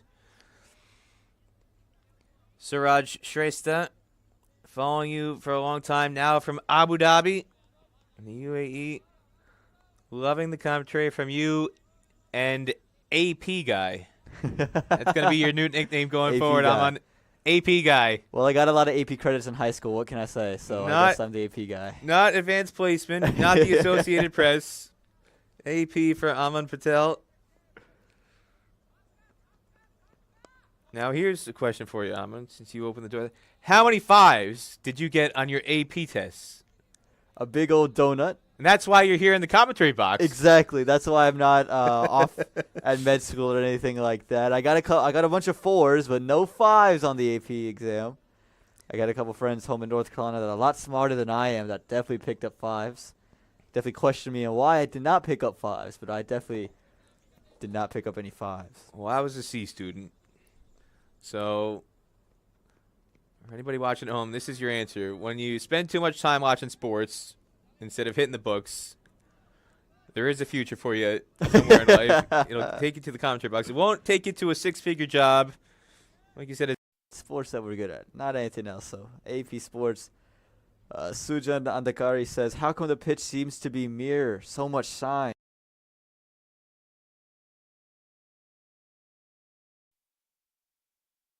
A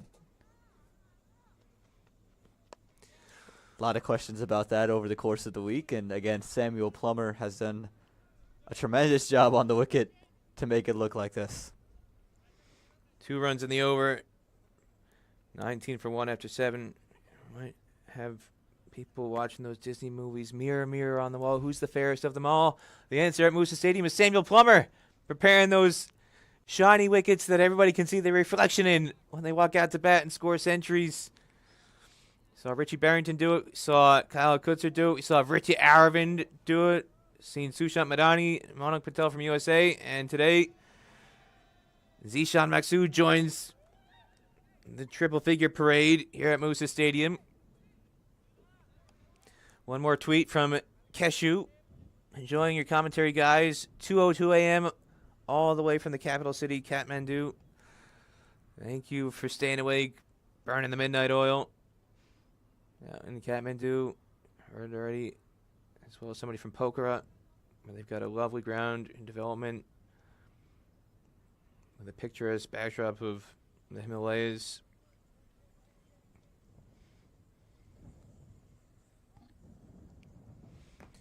And you see Samir Bandekar with a towel around his neck. In case you're just joining us, that's because it's pretty stinking hot to clean up a Richie Beno 12th man quote. It's hot and humid. He's got that towel around his neck. It's a moist towel for comfort.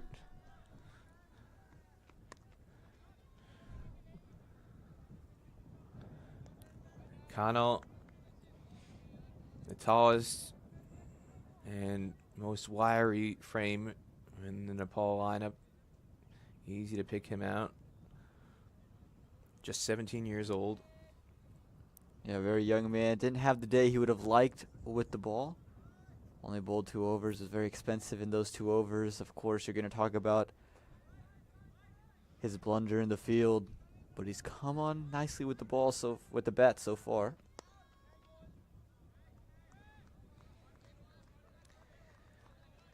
It's another dot ball. Again, Peter Della Penna at Peter Della Penna on Twitter. PeterDellaPenna. Aman Patel is at AP Sports News _. Let us know where you're watching from. Just heard from Phil Melke, who was here last week for one of the ODIs. This one is flicked into mid-wicket. Phil, after coming down here to watch his one match he got a chance to watch at Moosa Stadium in Pearland, Texas, is now on vacation in the Canadian Rockies, but just got back from the water park and tuned in. Good to hear Peter and Aman on the commentary. Heard from Amrit, watching from Sydney, Australia at 6:20 a.m. in the morning. What we're finding out, Aman, any time is a good time to watch associate cricket. Speaking of any time, and I'll let you know about any time after this delivery. And this one is clipped through mid-wicket. We heard it tweet earlier asking about the wind and talking about the wind direction. You can hear it coming through the effects mics now. The wind picking up very strongly since the innings break. It died down towards the latter stages of the Oman innings, but you can look at the flags on the east boundary in particular. If you can get a camera shot of that, the winds are whipping very fiercely now, getting back to that kind of 25 mile an hour, 30 mile an hour wind gusts here that you get in certain parts of Texas at this time of year. And again, blowing back to the back of the bowler, Kalimullah. And so a tweet from one of the Nepali faithful says, watching from Kathmandu, it's 2:03 a.m. here, no sleep for me tonight. We'll catch a nap during one of my classes tomorrow. So he's an hour trainer, maybe no 5s on the AP exams, but he's got a career with the sports stuff. My man, PJ Goodalls. I think PJ's a little bit tongue-in-cheek in this one, but I'll read it anyway.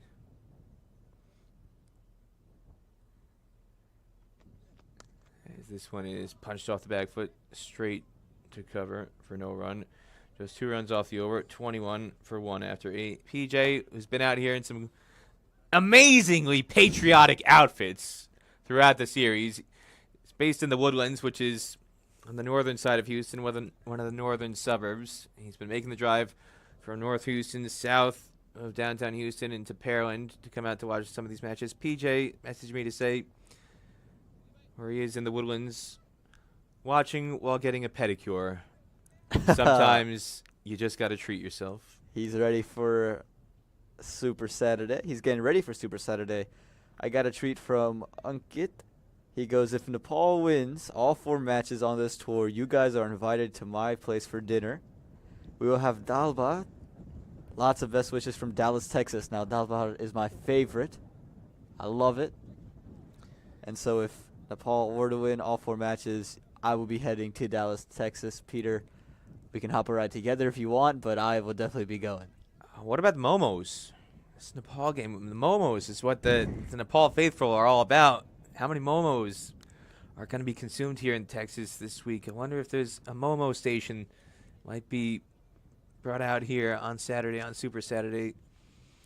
As we see the first change in the bowling attack. Fayaz, but charges in, replaces ball after a grueling 4-over new ball spell, and immediately it's a single for Sunil Damala. Another message from KC Asim. Hopefully missing regular openers and experienced middle order won't hurt Nepal. Tuning in from St. Louis, Missouri. Love the energy in the commentary box. Keep up the good work. St. Louis, that's not that far. Come on, you can make it down here. We know there's a strong, thriving cricket community in St. Louis. There's a minor league cricket franchise in St. Louis. Minor league cricket, the T20 competition, that'll be resuming in a couple weeks for its second season.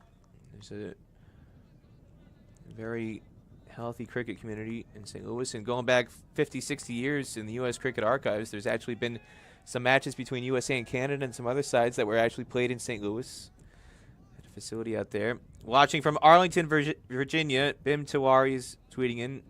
Arlington, Virginia, for those not familiar with the U.S. geography, it's just outside Washington, D.C., on the Virginia side, the nation's capital. Backing Nepal to win it.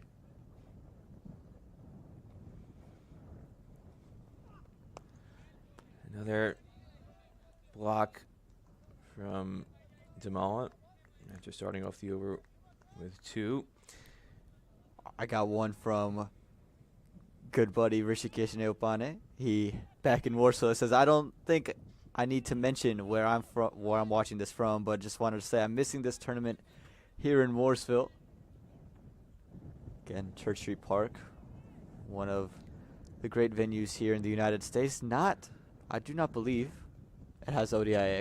Like Morrisville did in 2018, hosting an ICC America's T20 World Cup qualifier versus what is acceptable for ODI accreditation.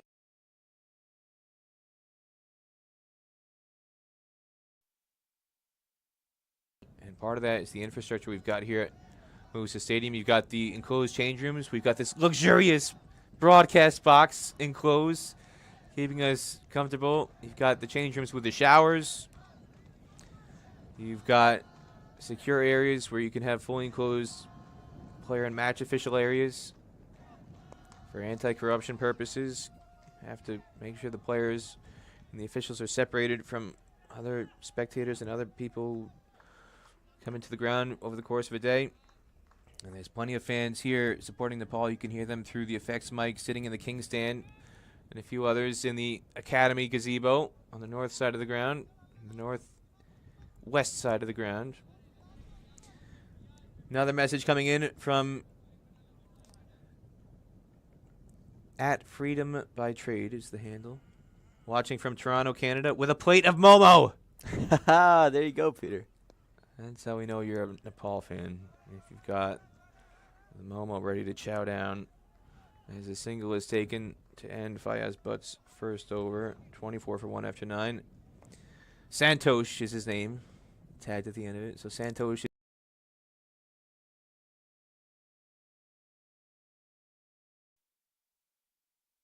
is getting the Nepal cricket on his TV or his laptop and Momo on his plate in front of him. Abhishek Podial watching Nepal versus Oman from Virginia. We miss you, Paris Dai. He's included Paris Kotka, the former captain, in his tweet.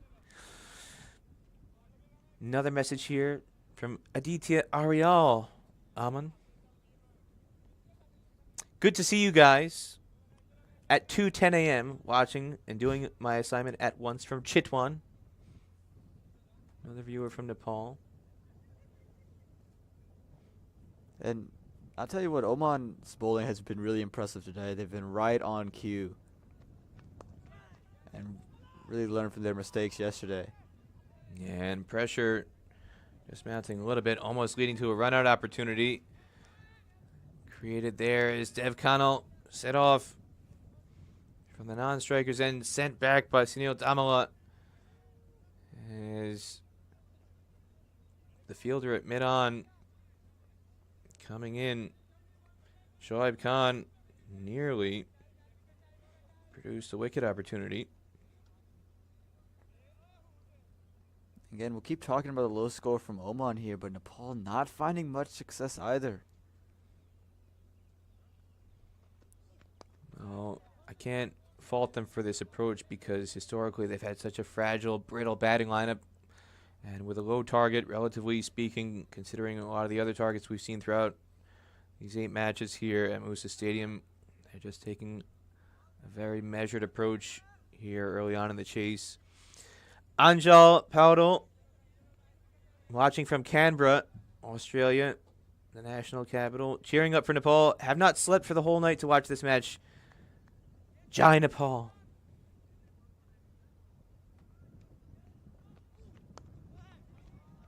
And this time a sharp single is taken.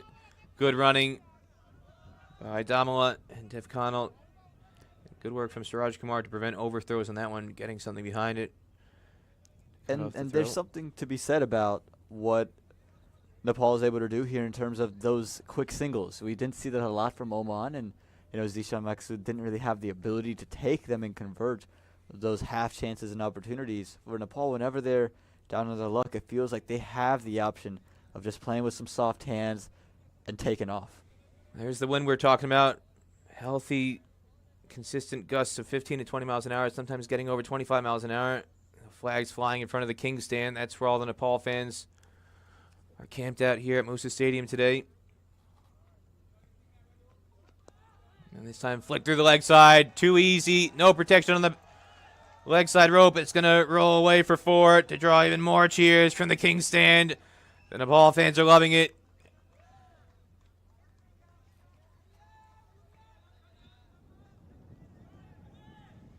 Three boundaries now from Dev Connell. He's starting to find his rhythm here at the end of the power play. Samir Bandekar, you can see him just readjusting that towel around the neck. Very elegant flick through the leg side.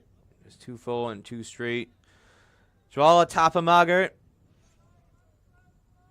Watching the game from New Brunswick in Canada on the East Coast. Hoping the boys can get the job done with the bat. This one kept up behind point with an open face. It's going to be at least 1. I'll settle for 1. Nawang Sherpa. How about this one, Aman? Nawang Sherpa, let's go Nepal. Watching from Guam. Wow. Out in the Pacific since 3 a.m. in the morning. Now, I know I've seen cricket in Hawaii. I haven't ventured out to Guam. Might have to add that to my list of cricket destinations down the road, Aman. Well, if Guam is on the list, sign me up because it's a great place to go and visit. You get some interesting destinations in the world of cricket. Vanuatu. Good friend Tim Cutler, the former CEO of Hong Kong Cricket, is now out there in Vanuatu running things with Cricket Vanuatu. They're due to host an ICC event later this year. In terms of the Asia Pacific regional qualification, 6-run over concludes the power play. 30 for 1 after 10. Nepal just, again, going along in very methodical fashion towards this target of 212, not really taking any unnecessary risks. And give credit to the Omani bowlers and what they've been able to put out there today. I think they've come out with a much better approach than they did yesterday. Yesterday they came out short, they came out wide, they came out too full. Today, for the most part, they've been in that good length area right outside the off stump. What we saw a lot from Karan Casey earlier today. And they've been able to just hold Nepal down for the moment. Again, not many risks needed, but good bowling from Oman. And immediately, Zishan Maksud pushes 2 fielders outside the ring, 2 extra fielders. You could have 2 in the first 10. Now they've got 4. Field set to bowl short from Fayaz, but he's by far the quickest bowler that Oman has at their disposal. Former Pakistan under-19 international. Deep fine leg, deep third man, deep square leg, and a point sweeper. Mid-off and mid-on are up in the ring, so he's got the field set to bowl short. Remember, the wind is blowing to the leg from the leg side of the right-hander onto the offside. So if you try to access that, the wind will be against you. But Fayaz strays on the pads, and Kalima was cheating in. He was halfway between the 30-yard circle and the rope. He wasn't completely on the rope, and just that little bit of cheating in costs him. Instead of keeping this to at worst 2, goes all the way to the rope for another boundary to Dev Connell, who's now got 4 fours in this innings. And again, that one right in front of the Nepal faithful, so they're going to love that one. Faiz, but he's very quick, as you mentioned. Probably the quickest bowler here for the Omani side. Straying down the leg side. We saw the fielder there, deep fine leg, cheat almost to the 45 mark, and just raced away through the boundary. 4 runs, and Dave Connell, he's making amends with the bat for what he did with the ball. And another good single taken by Connell. Get off strike, just milking this into mid-wicket as Kawarawi slides to flag it down. Thank you for your cheering support. Are we cheering in the commentary box here? I'm pretty sure that's off limits. But if you think so. Thank you for your cheering support with AP. So that's going to stick. You don't have a choice in the matter. Well, Peter, you're PDP, and now I'm AP, so we got the P group over here, so it should be good. PDP and AP watching from Tokyo, Japan. Konnichiwa and arigato. Fayez can't beat the outside edge of Sunil Damalon. A well-cultured individual, Peter Delapena, well-traveled. I know my hellos and goodbyes. I try and get at least 1 or 2 words in a few different languages. Watching from Dallas, Texas. Can't wait for the weekend match, says Sagar. Rajan Neapani watching from Oregon.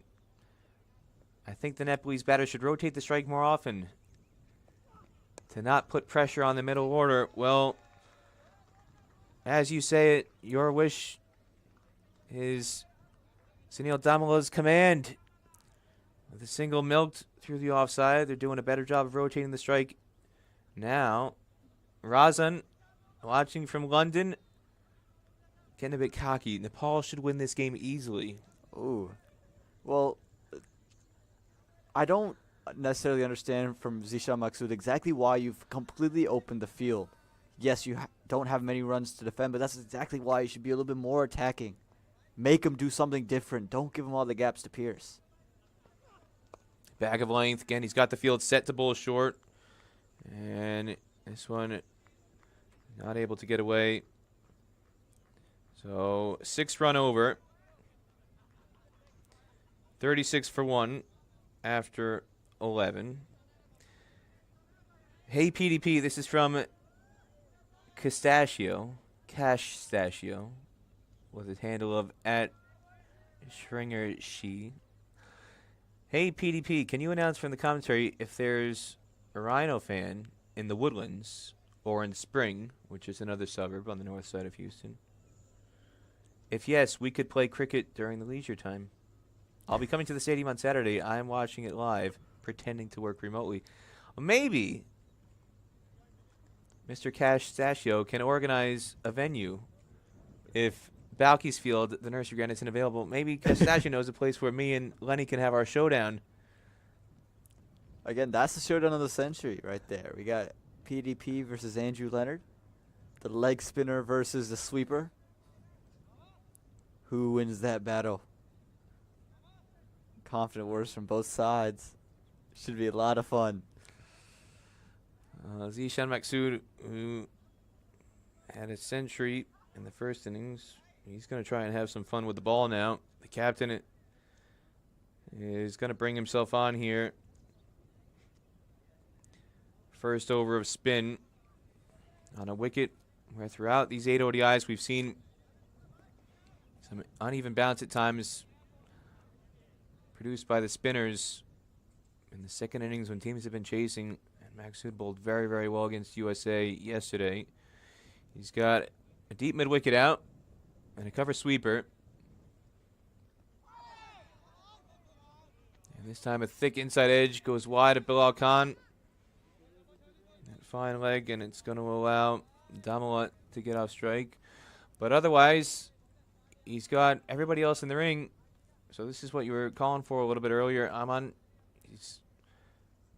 Yeah, I mean, again, it's just choking down the Nepali batters and making them try to go over the top.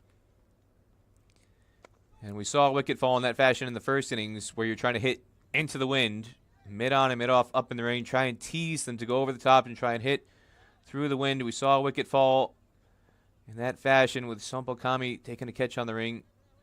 Will Nepal make the same error? Kawarali's in it slip. Inside edge, prodding forward.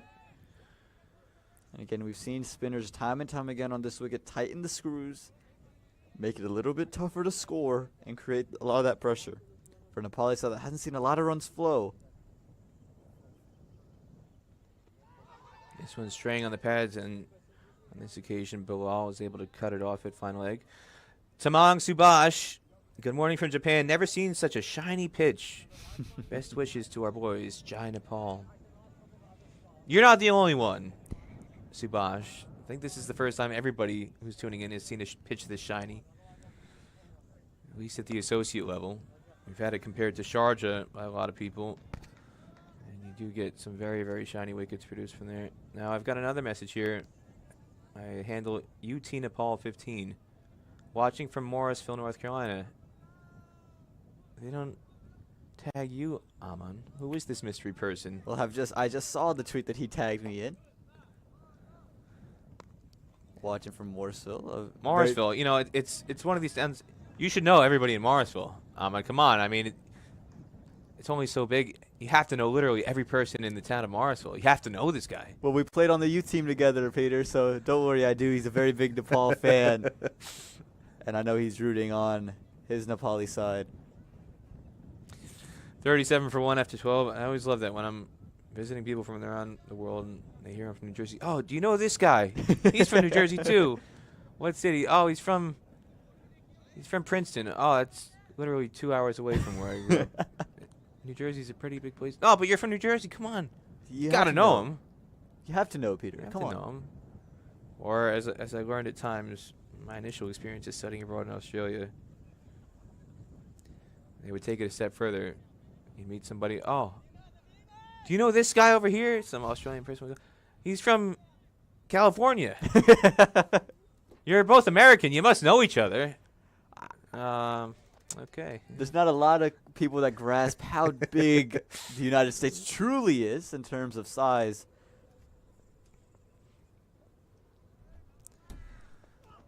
Fayaz Butt just punches this a little bit firmly to mid-off. We're getting more messages coming in. This one is Sailesh from Kathmandu. Namaskar. What I can assure is few million Nepali will not have a good sleep this week. Match begins at 9:15 p.m. and goes until 4:45 a.m. That's how much we love our cricket. And he's also included. Don't know why. By the way, I am 46. Okay. He's dedicated. Doesn't matter what age, Peter. We see the 14-month-year-old. 14-month-year-old. That's a sound weird to say. 14-month-old. Deshna Bhattarai. Yeah, Deshna Bhattarai's the president of the Nepal fan club. Deshna, with her husband Utsav, came out here from Maryland. She brought her 14-month-old here, decked out in a Nepal jersey. And then we get a 46-year-old. So it doesn't matter. Age is just a number, Peter. You said it. Subash. Another Subash. I'm watching the game here from Connecticut. Only reason I'm not there is because they dropped Gian and Dramala.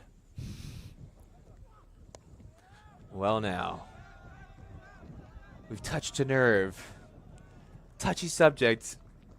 Some of the selection decisions amongst the Nepal squad. As we talked about, Gian and Dramala, former captain, left out of this touring squad.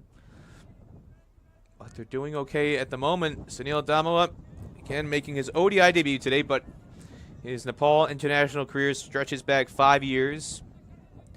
Having played against Kenya in the ICC World Cricket League Championship, which was what this competition was formerly known as before it was rebranded as ICC Cricket World Cup League 2. For the current cycle, you're watching live coverage of this SkyExchange.net ICC Cricket World Cup League 2 ODI Tri-Series supported by Dream 11. I'm Peter Del Penna in the commentary booth today with Aman Patel. Howdy. Aman to my right. And it's another great day for cricket in Texas here in Pearland, Moosa Stadium. With Fayaz Butt having the ball in hand. got a day off tomorrow. Before Super Saturday, as another single is taken out to the cover sweeper. Back-to-back matches for USA on Saturday and Sunday. The first of those coming up against Nepal. So Nepal will get 48 hours from here.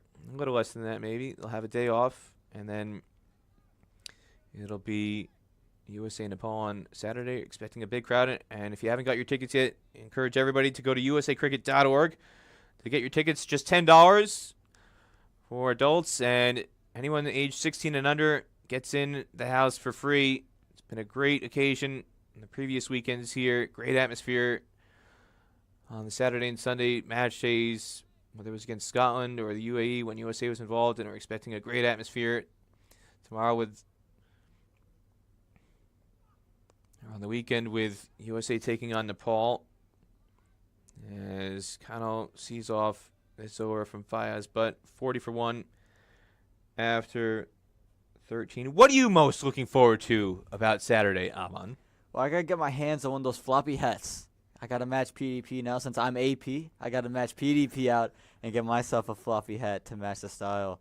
Not sure if I can pull off any of the shirts that he wears, but I think the floppy hat is a start to get on there. But the cricket should be absolutely phenomenal. I think the crowd will be terrific to see. You know, the hometown states take on Nepal. I think they'll be fighting to see who can get in that king stand. You got to get there early. We've seen the Nepali faithful out there all day. We've seen the American fans out there when the United States are playing. So it should be a great day of play there on Super Saturday. I think it's going to be an exciting event, and I think it's going to be a really close match. We haven't seen a lot of truly close matches.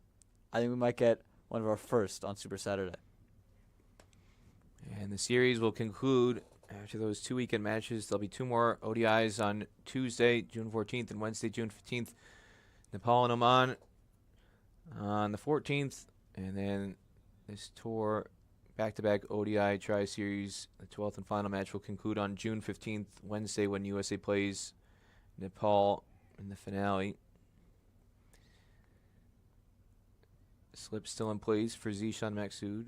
Captain's privileges, I'm calling this. Well, they bowled well, bowled tight. Again, just daring. And bullseye yet again today. The stumps are rattled. This time, Damala plays over the top. It seemed like a pretty innocuous delivery, Aman, but you might have to check his bat. There could be a hole in it. The ball just goes straight through and hits the stumps. Yeah, it looked full, looked straight. And it looked like it hit the base of the stump straight on. I'm not sure if there was dip that to see if the batsman just played all around it. We got to get a look at that. But Zishan Maksud, he's leading from the front here. Scored 100 in the first innings with the bat, and now gets another wicket here with the ball. Gets his first in just his second over.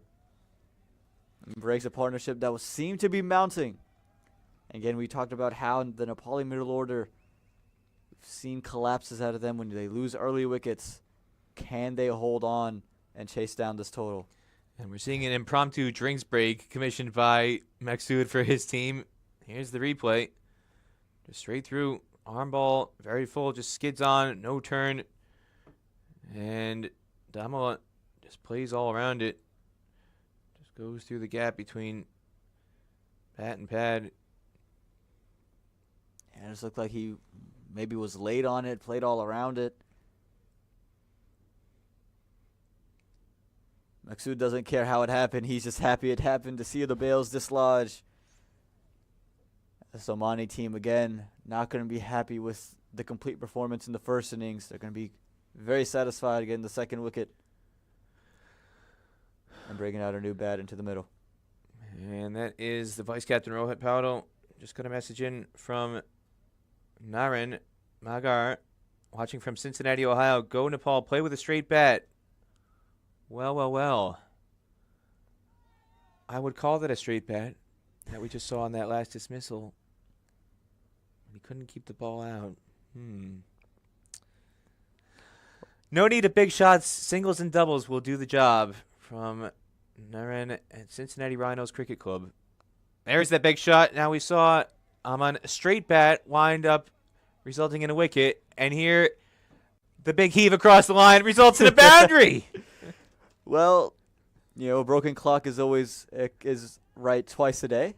So there you go. There's your twice a day right there. This one drifting down the leg side. He went for all the fielders. Inside there was the one deep mid-wicket, more of a square-leg-ish fielder, and he's able to pierce the gap for 4 runs. So now let's see if Oman elect to change the field up.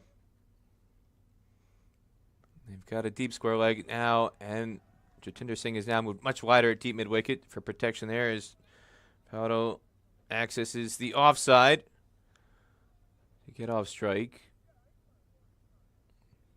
And again, the vice captain who made his debut for Nepal back in 2018 in Namibia. And what a fantastic debut it was, playing such a crucial role for them at World Cricket League Division 2 in Namibia. Has a thick edge this time, goes to ground in between Siraj Kumar and Kalwar Ali at slip. And it's going to be 4 runs added to Tev Connell's total. Not exactly the best of the boundaries he struck today, but his 5th one continues the scoreboard ticking for Nepal. Yeah, it will start out to be a very good over with the wicket. It's turned out to be expensive and one that's taken a lot of the pressure away from Nepal. Again, like you said, Peter, not the way he would have wanted to have that boundary, but he's able to, that edge, able to get in between the wicketkeeper and the first slip fielder. And now you can see Oman spraying the field completely about.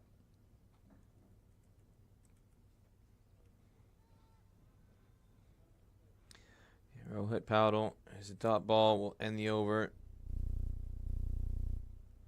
9 runs from it, 49 for 2 after 14.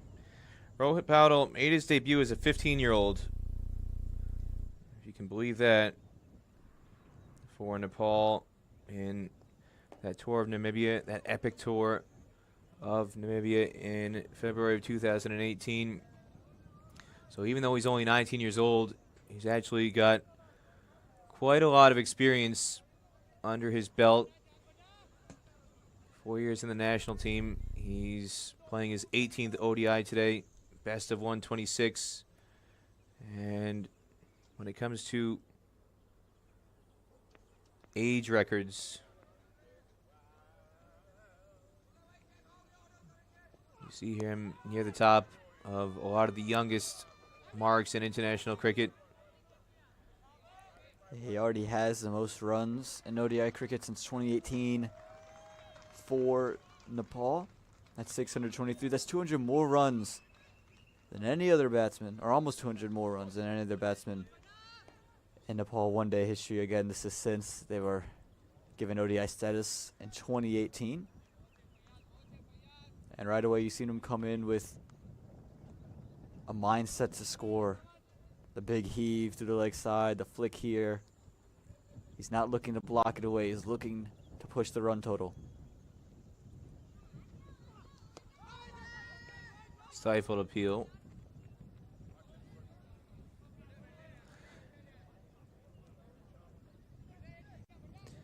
And in terms of, again, youngest players in men's ODI cricket on debut, Rohit Paudel, the 6th youngest player to debut in men's ODIs. And that came at Amstelveen, August 2018. I was there. That was the 2nd of 2 ODIs. And that ended in absolutely thrilling fashion. Nepal won by 1 run when Paras Khadka completed a run out in the final over off his own bowling, knocked the ball down, picked it up and ran to the stumps to knock the bails off. And Deshna, Bhattarai, and Utsav Sigdal, who are here today, they were there in Amstelveen that day. They get around, they travel around the world to follow Nepal, and from memory, I believe Utsav collected a 6 from Paras Khadka that was driven straight down the ground, and you're supposed to technically throw it back, but Utsav was a bit cagey, held on to the ball and hit it from the umpires so that he could have it for Paras Khadka to sign at the end of play. Taking a page out of the baseball playbook. No, we can't find it. Lost ball. We got to bring out a replacement. Can't find it. And they They can find 2 runs here. This is great running from this pair as Rohit Paudel collects to the 19-year-old. Very, very quick between the wickets. And on that day, there was a half century from Paras Gadka, hit 2 sixes. Sampal Kami was the player of the match, though. Despite the half century from Paras in the last wicket run out off his own bowling to clinch a 1-run victory at Amstelveen. Sampal Kami 61 off 46, 5 fours, 3 sixes, and also 1 for 41 with the ball. Rohit Paudel is out there in the middle with Dev Khanna, who just got his bat back in time. And 15 years, 335 days, 6th youngest men's debutant. 5 days younger than another Nepalese player, Kushal Malla, who made his debut against USA in February of 2020. And what an impressive debut he had on that occasion, striking a very, very bold half century, 50 off 51 balls, 4 fours and 3 sixes, and a victory for Nepal. As this one is seen out into the covers to end a 4-run over, 53 for 2 after 15. Number 3 on the list, Gulshan Jha. Again, another debut against USA in Muscat in September. 3 of the top 6 players, or 3 of the 7 youngest players, I should say, to make their debut in ODI cricket from Nepal. Extraordinary, Aman. Well, it just shows you the amount of young talent coming from Nepal. And you talk about young talent. How about the 2 men in the middle, 17 years of age, 19 years of age. So 2 teenagers out there batting, taking on a lot of responsibility for the Nepali side. So shows that while we talk about a team that may be a little bit older in age previously, got a lot of players coming in through the pipeline to be Big Ten players for their country. You think of Rahul Jarawala and Yasir Muhammad and Saimul Kamala being young for USA standards. They'd be grizzled old veterans if they were playing in the Nepal team. As we see the drinks break called for here at Musa Stadium in Pearland, Texas. There's the state of play at the moment. Nepal just going along very methodically, 53 for 2 after 15 overs in pursuit of the target of 212. Dev Khanna is still there, unbeaten on 27 off 38 at the moment, batting alongside Rohit Paudel. Maksud and Bilal Khan, the wicket takers at the moment, following up on the first inning century by Zishan Maksud and Karan KC's 5-wicket haul. I'm Peter Del Pino alongside Aman Patel. We'll take a short break. You're watching live coverage of the SkyExchange.net ICC Cricket World Cup League 2 ODI Tri-Series, supported by Dream 11 on Willow TV in the USA, ICC TV around the world, and Fan Code in Nepal and the rest of the Asian subcontinent.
Welcome back. We're moments away from resuming live play as Kabrali takes the ball with a strong breeze, picking up once again here at Musa Stadium in Pearland, Texas. The leg spinner took 3 wickets yesterday. His spell against the USA, and he's got a big task ahead of him, trying to get Oman back into the game here with Nepal off to a pretty decent start in pursuit of the target of 212. Yeah, and again, what he did yesterday was really big for Oman. He brought them back into the match at some stage when it just looked like the USA were going to get to 375 and, just some big totals. We saw him step up, put his hand on the cards, and he took Monak Patel, took Aaron Jones, took Gurjit Singh, and that combo of taking those 3 wickets was big. He wants to do something similar today. 3 wickets of the sort would really help his country out. And just rushes him a bit onto the back foot to start off.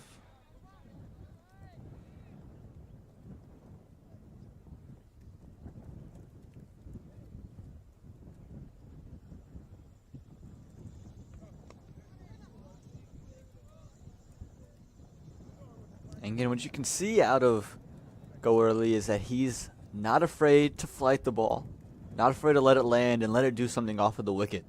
And that's why he's had so much success here.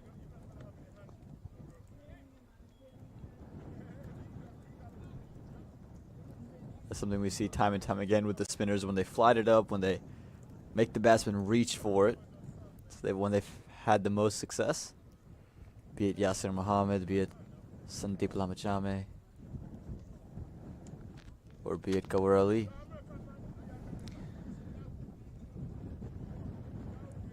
Wind picking up very, very strongly now. You can hear it coming through the effects mic. And a googly. Big shout. Given not out. Samir Bandikert never really seemed interested. And he signals leg by. So there's definitely no bat involved. We'll have a look at the replay and see how close this actually was.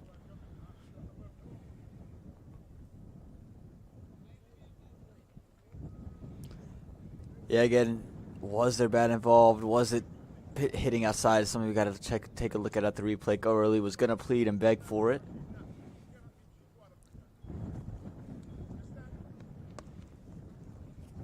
And this time, Connell using his feet, but it's too close to the pitch of the ball. Almost yorked himself before jamming it out back to Gawar Ali. Zishan Maksud in it, slip. And he plays around a straight ball, big appeal. Given not out though. And this one a much, much stronger shout. Wonder how close this one was. Gawar Ali crestfallen.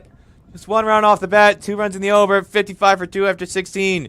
Well, we do have to take a look at both of those replays. This one looked exceptionally close. Again, it's not turning as much, and maybe that's what the umpire is looking at. Again, where did it hit? Where is it going? Once we get those replays, we can really find out what's happening with that. Again, Go Early almost got the breakthroughs he was looking for. Saw a question on Twitter, though, said having baked in the sun, and I'll get to that after the replay. Again, just look at this. It's flighted up.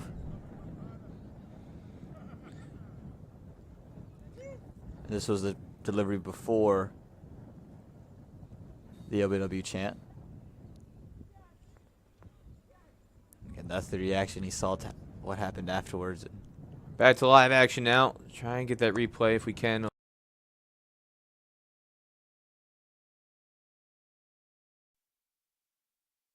Later on. Hodo continues against Zishan Maksud, clipping this, and this is great running. Looks like a straightforward single, but Bilal Khan very lethargic coming off the rope at long on, and Rohit Paudel and Dev Khanal recognize it immediately and turn a single into 2. So here we go. I believe this is going to be the first LBW chance.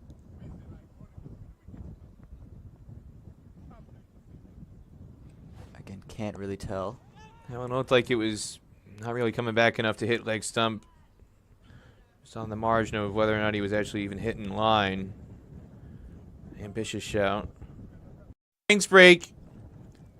And again, you can see the approach from these two. Something we didn't see a lot from Oman was the quick running between the wickets when Oman was batting. We didn't see that run there. We didn't see those twos. These two are, they're pushing the fielders. It's hot. They're making the fielders really work. They're benefiting from it. They're able to get the runs, and they're able to keep the pressure from building upon themselves. It's smart. It's good running. And in these conditions, making the fielders move and making them have that sense of urgency, have to rush to the ball, it's always a hassle. This time Kano uses his feet but beaten in flight, so Maksud switching ends for this over. And here's that run-out chance. Side on view, and he was definitely gone. That was some more of that burnt Texas toast. What would have happened if it connected? And instead, he resumes. And now we've got 2 off the bat for Dev Kano. And this time just with some soft hands. Looked like a stroke we saw Maksud play in the first innings, just running it down to third man.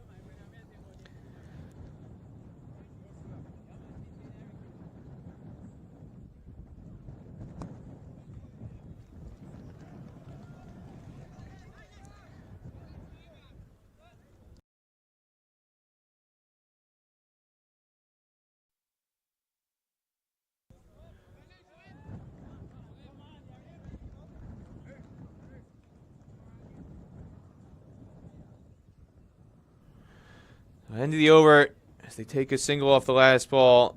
6 runs from it. 61 for 2 after 17. And we'll get another look at that run-out chance that Oman left in the field. Paudo on strike. Just tries to flick it into the leg side.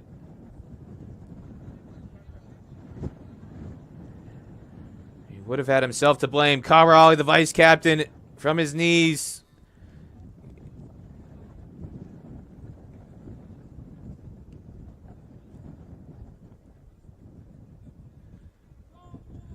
It's out all day, every day, 7 days a week. It's now the next over in progress. We're back to live action. Kawarali, frustration mounting. Yeah, just tried a little bit too much there. They tried for the LBW again. I think that one impact was outside the line of leg stump and going down leg stump probably as well. Ricochet to first slip. And the captain there just tried to whip it onto the stump, seeing the batsman beyond his crease, and ends up leaking an easy single. Trying to create something or Oman. Nepal just in cruise control at the moment, taking advantage.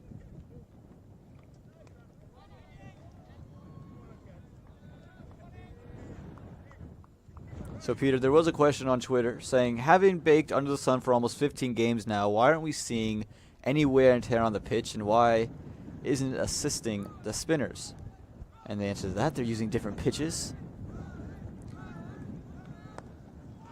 And another heave across the line, overpitched and smashed. Rohit Paudo drawing big cheers and big waves of the flag. The red sun and moon waving proudly here in the King stand. Yeah, it didn't matter which pitch they were using. This was going to be 4. Again, he's picked a way to play. It was too full. He got to it and understood what he wanted to do, put it in the gap. And easy pickings for the vice captain, taking advantage of his counterpart, who's bowling at the moment. This is really bold hitting from Rohit Paudo because he's hitting now into the wind. The wind is swirled around. It switched directions in the second innings here. It was blowing to the east, northeast, and now it's blowing northwest. The crosswind has switched directions, so it's blowing basically from leg stump to off stump. And Paudo with a imperious sweep shot behind square. Bilal Khan, no chance. And the Nepal fans are loving it. They're out of their seats, dancing away in the King stand. Rohit Paudo is on the move. And they're loving that one. That time drifting down the leg side. Rohit Paudo, so thank you very, very much. And I'll take that one and escort it to its rightful place along the boundary. And got the Nepal fans on their feet, cheering, chanting. They're on the big screen. They see themselves. The flag is waving. Their arms are up. They're out of their seats, loving what they're seeing from their vice captain at the moment. And now a firm drive to long off for a single.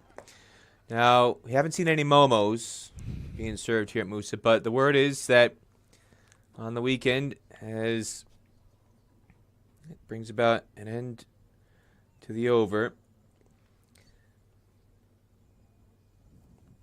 71 for 2 after 18. The word is there will be a taco. We might get some way towards that as we see that sweep shot. How good is that? Cal McLeod would be proud of that one. And again, the key, that one outside of leg stump, able to get completely on top of it, run it all the way along the ground. So thank you very much for bowling one down the leg side. And a chip straight to mid-wicket. Rohit Paudo standing his ground. This could be... Oh, now he is going to walk off. So Maksud, they're going to take the field as word. Vice captain Kawar Ali, who nearly ran out Rohit Paudo just a few moments ago, now is able to cling on to a catch, lunging forward to give Zishan Maksud his second wicket. Yeah, you see he tried to come down the wicket and just turned the wrist. It felt just a touch early. And it just carried, and again, we'll take a look at the replay. It looked very, very close, but the fielder was up pretty quickly. Again, hesitation from Rohit Paudo, hesitation from all the Omani players. Again, it was very, very close. It looked from here as if he took it clean. I think he got his fingers under the ball. Again, just take a look at the replay here. Comes down the track.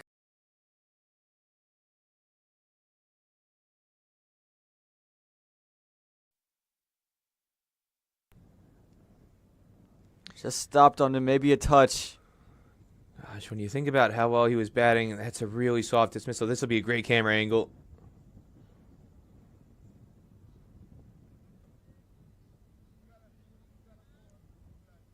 Not even a question about it, Peter. Great work from Umair and the Cricket Club's production team getting that camera shot. It's one of the best shots we've seen throughout this back-to-back tri-series. Fixed on the angle there at third man. Gets a perfect shot of that catch at mid-wicket by Kawar Ali. And as you said, Aman, no doubt about it, definitely got his hands underneath it. Lunging forward. And it brings an end to a brisk but brief 20 off 17 balls from Rohit Paudo. And Zishan Maksud, what a day he's having. Century in the first innings, and now 2 wickets so far in the chase. Dipendra Singh Airi, the new batter, comes to the middle with Nepal under increasing pressure now. 71 for 3. And he's leading from the front. We saw with Ahmed Raza kind of, with the way he was bowling, telling his troops, come on, boys, we got this. And right now, that's what Maksud is doing. Plays around his pad, stifled appeal this time. Ayan Khan is now in at slip. As Oman, Captain Maksud maybe sensing some blood in the water here. Opportunity to strike. Again, Nepal with a historically brittle batting lineup. This chase is by no means a foregone conclusion. It's an under par total under most circumstances for Oman, but the runs made by Captain Maksud in the first innings so valuable, especially at the stage we're at right now.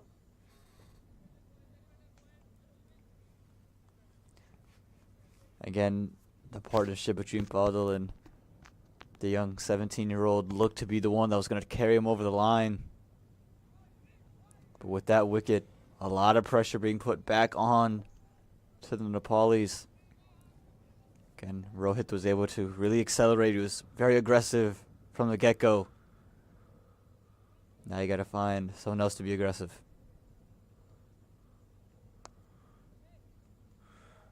And Dipendra Singh Airi spoils a would-be wicket maiden with a single off the final ball. 2 long off, 1 run in the over. And here's that wicket again. A fantastic camera angle. The catch at mid-wicket by Kawar Ali. Again, just lovely stuff here. Just brilliant. Got his hands right underneath it. There was never a doubt about the catch on that look at it. Again, with Rohit Paudo, just looking to come down the track and maybe try to open up the leg side and look as if towards the end he's just trying to glance it. As you said, Peter, maybe a little soft dismissal considering how well he was batting and how good he looked.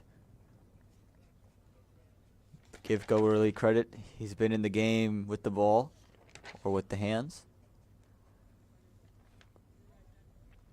Yeah, he's usually somebody who fields it slip, and you can see how good his hands are on that catch at mid-wicket. He was wrong-footed. He was leaning left initially, anticipating the shot, going more straight down the ground towards mid-on. It just came off the inner half of the bat, and he had to just shift his body weight.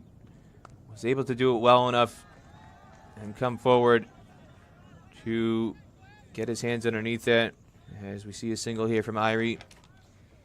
Dev Connell still plugging away at the other end. 32 off 47. Again, he's looked good. He's played good shots. He's played with a straight bat all the way through. And a lot of times here in Musa, we've seen when a side makes that big total, they have one bat carry them through the line or have that one big innings. Right now feels like it's got to be Dev Connell. Now he uses his feet. And the anthropomorphic 12th man may have saved a couple runs there. The non-strikers assisting Oman in the field by getting in the way of that straight drive and keeps it to just one. And again, you can see the use of the feet. Nepal felt very prepared coming into the day, and you've seen it with the plans. You've seen it with the way they've bowled, with the way they've batted. They kind of they understand the wicket.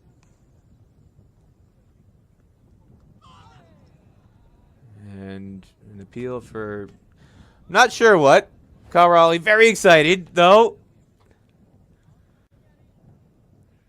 There's our stump cam. It's had a couple close shaves, but still hanging in there. The Massey Ranch End stump cam. Might have had Umair Khan having a few very deep gulps, clearing the throat, some nervy moments, making sure that camera stays intact. 3 runs in the over, 75 for 3 after 20. And again, Oman, they're fighting. They're giving all they've got here.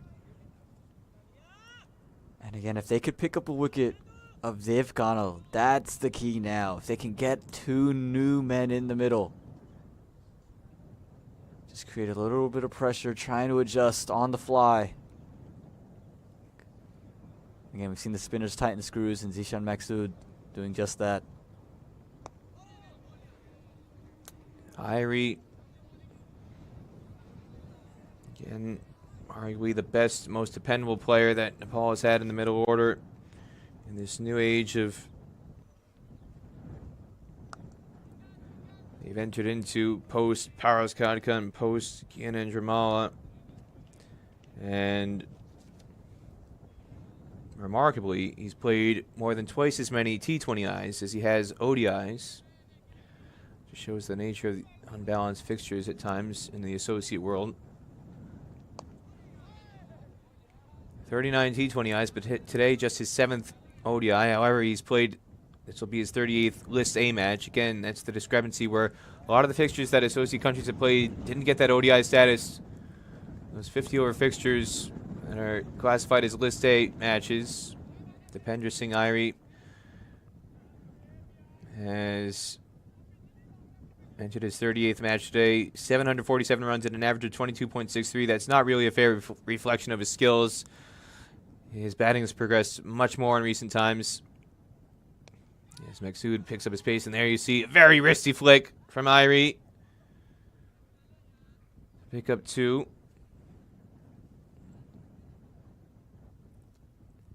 Yeah, and he has an ODI century since Nepal has been given ODI status in 2018. He does have a century there, his high score of 105. Gonna look to replicate somewhat of that innings. He middles the sweep here, but he picks out Kalimoa on the ring. Had short fine leg. That century came in his last match, 105 off 140 balls against Papua New Guinea, March 26th. It is Nepal's last ODI prior to this tour. And remarkably, Papua New Guinea, who have struggled so mightily in one-day cricket in recent times, they chased it down. It's a century in a losing effort. As Legasiaka, his 90 off 102 balls, helped Papua New Guinea chase that target down. Target of 279. They got there with 8 balls to spare. And again, plenty of time here for the Nepali batters. Not a lot of runs on the board, chasing 212 on a wicket that is made for the batsman. So in a decent spot here, 79 for 3 after 21. Big heave across the line. Bullseye. Kaurali rattles the stumps. And I know Andrew Leonard, watching from his hotel room, will have a wry grin about that shot. Not what Nepal needed. You are swinging across the line to a leg spinner. That's the situation where I don't like the sweep shot, Aman, because you're asking for trouble, whether it's a top edge or just a flat-out swing and a miss. Hitting against the turn, against the wind as well. This is just a poor shot. Again, went for the big slog sweep. It felt well too full to do so, and he's disappointed in what he's done. He's fought so hard. But again, just the recognition of the conditions. The wind is howling to the west. He's trying to hit to the east. The wind is howling to the west. He's hitting against the turn. Just the risk elements of that shot are so high, and the favorability of success there so low, based on the wind, based on the style of bowler, leg spinner, bowling to a right-hander. That's a situation where a sweep shot makes you scratch your head. And I completely agree with you, Peter. Again, go play straight through that one. Again, like you said, the wind is blowing against that shot. And also, this is not the moment you can afford to lose your wicket, because you just had a new man come to the middle. You've fought so hard. You've played so many deliveries to stay in, to stick in, and you know one guy has to continue to anchor. And there's no need at that stage, in this stage of the match, to play that shot. Now, if you're Nepal, now you're a little bit worried, having just lost the man who's been out there for a very long time. You need 133 from 172, so you weren't desperate for runs. There's no need to try to play that shot. Stroke it straight. Get a single. It's just strange because it came out of nowhere. Again, with the conditions the way they are, bowler turning the ball away. But the wind, you're not going to clear the man on the boundary at this stage of the match with the wind blowing as hard as it is from east to west. Trying to hit to the leg side, you're hitting into the wind. You got a deep mid-wicket in place. It's just a very poorly calculated stroke. And it puts all the pressure back upon his side. We haven't seen that aggression from him. He saw it from his vice captain, but his vice captain played it in a much more controlled fashion. Now he's put the pressure onto the new bat, Sheikh, and onto Ari. And Arif Sheikh does get off the mark, off his third ball with a clip into mid-wicket. And that century by Zishan Maksud in the first innings is looking all the more impressive at the moment, as Nepal is in danger of throwing away a very strong position.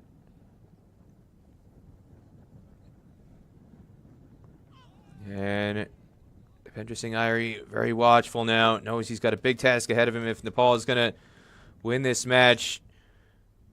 On paper, a target of 212 did not look all that tall at the innings break, but it's looking like a Himalayan peak at the moment for Nepal.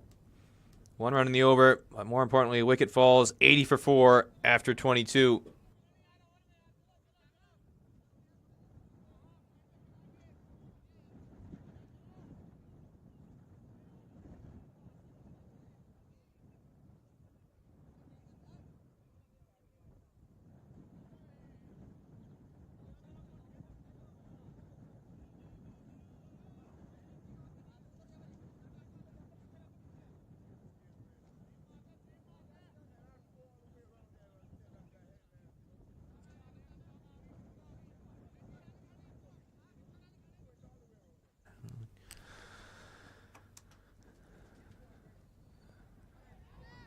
Sheikh hesitating, before finally trusting the call from Irie at the non-striker's end.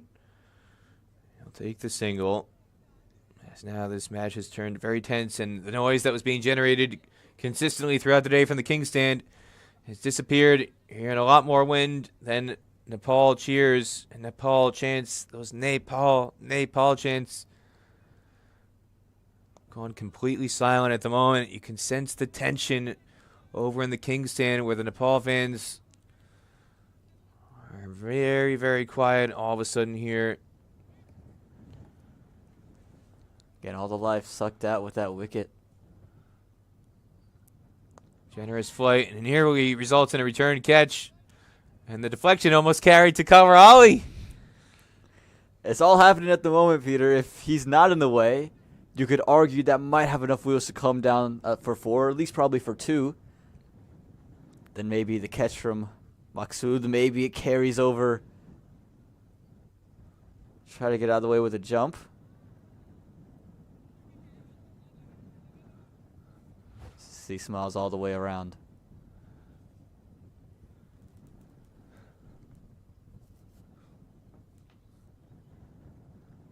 And a sweep there as this one strays on the pads.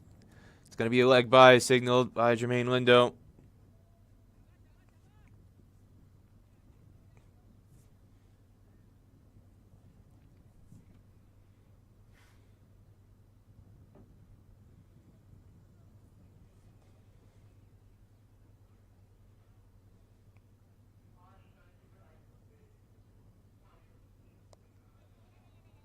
And now, again, the signal from this pair is have to be a bit more conservative to rebuild after that wicket. 1 run off the bat, 2 runs in the over, 82 for 4 after 23.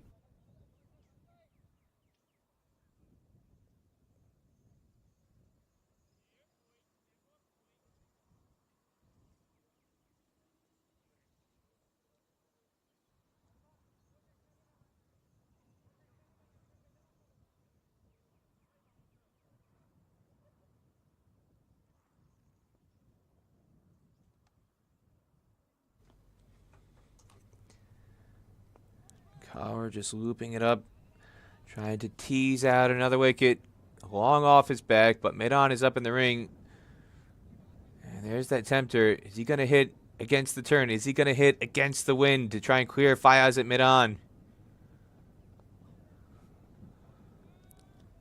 And see, this is, I think, a little bit better. And again, what the problem was from the Dave shot, not only the wind, but he's trying to sweep it and play crossbat on the stumps. When it's gone down leg, we've seen it be successful. But on the stumps, it's not been cost effective.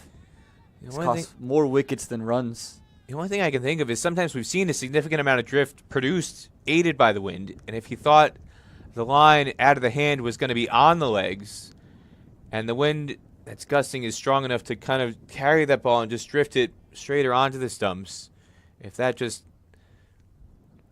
affected the shot. But again, it's just overall a poor calculation. I just don't like hitting with the wind as strong as it is, hitting into the wind. When there's men on the boundary, at best you're going to get a single. I just don't feel like the shot is worth the risk in that situation.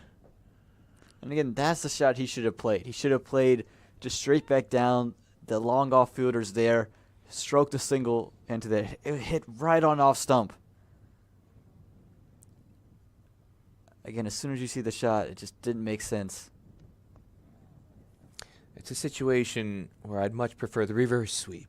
Because and to be honest, I wouldn't even have liked the reverse sweep, even with the wind behind its back. well, I know you wouldn't have liked it, but I'm just rationalizing. If you're going to go for one of the two options, with the turn and with the wind is the better option. And this time, a firm drive wide of the cover sweeper. What placement? Bisecting the boundary rider, Shoaib Khan, and Kalimullah on the offside. And it's a 4 to end the over. 6 runs from it, 88 for 4.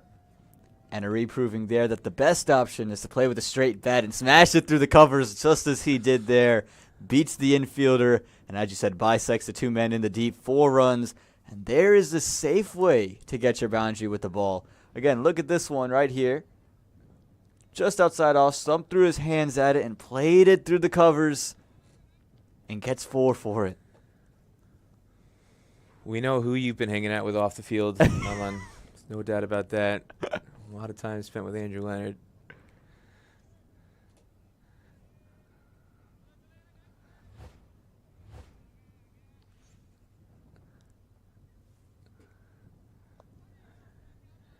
Firm forward stride from Arif Sheikh. His brother Asif, also around the national squad. He's not here on this tour.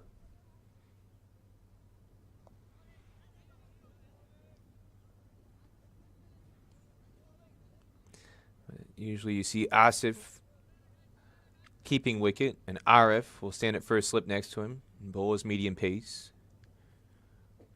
And this tour, it's Binod Bandari who's keeping the gloves as Arif Sheikh flicks this into the leg side for a single. And again, I think what Nepal has done well is just always find a way to clip off that one single with the spinners bowling. Oftentimes we've seen teams just kind of just dead bat their way through and over. Nepal consistently has always just looked to clip one off. And if they feel a couple dot balls arising, just get that quick single in there. This one is going to cause some chaos. The throw to the striker's end. A direct hit would have had him out. And some angry gesturing between Zishan Maksud and Kashyap Prajapati. KP was the fielder who made a terrific sliding stop to deny the run. And then he gets an earful from the Captain Maksud for not getting a more accurate throw in to Suraj Kumar over the stumps.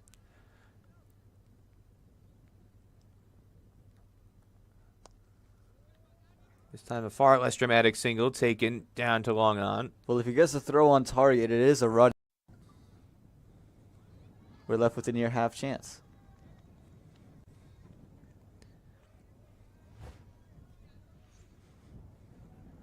Again, just take a look at the replay here.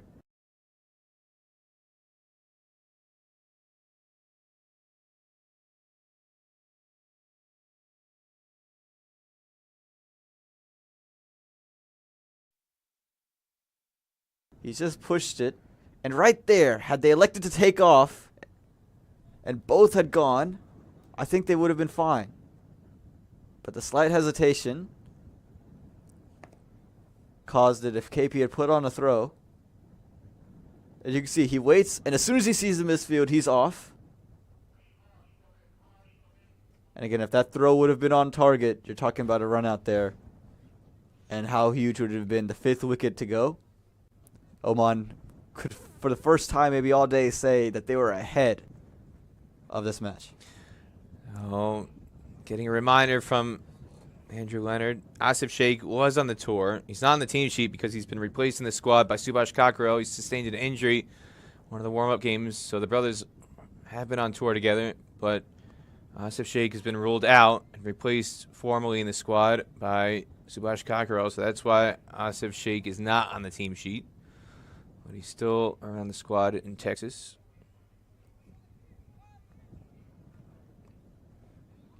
And this one will find the gap. No chance for the sweeper to cut that one off. Beautiful placement from Arif Sheikh. Finding the boundary for the first time in his innings. And there you go. That time just got a little bit too wide and is able to slice it through point. Really nicely played there from Sheikh again. When it's been wide, it's been easy for the batsmen, and the Nepal fans, they're loving it. They had the life sucked out of them for a little bit there. But the misters, I think, have rejuvenated. That one has been a hot, sunny day. Yeah, if you can see the mist coming through on the left side of the screen, that's those. And the rest of the seating, there's some shaded cover in the Academy gazebo on the northwest side of the ground. As you can see this replay again, Shoaib Khan, no chance at cover sweeper to cut that one off. And there's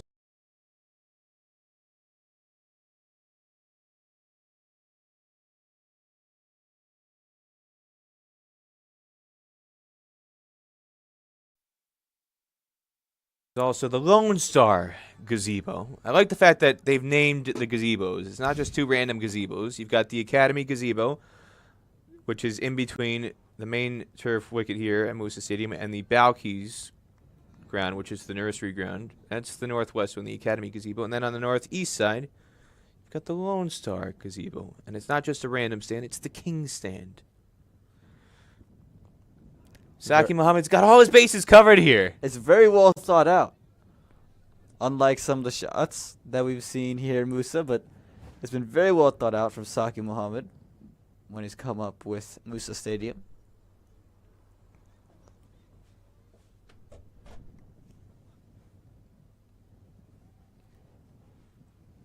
Six runs again in that over. 97 for 4 after 26. And there you see it.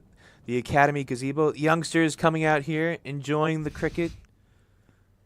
Nepal fans are everywhere here in Texas.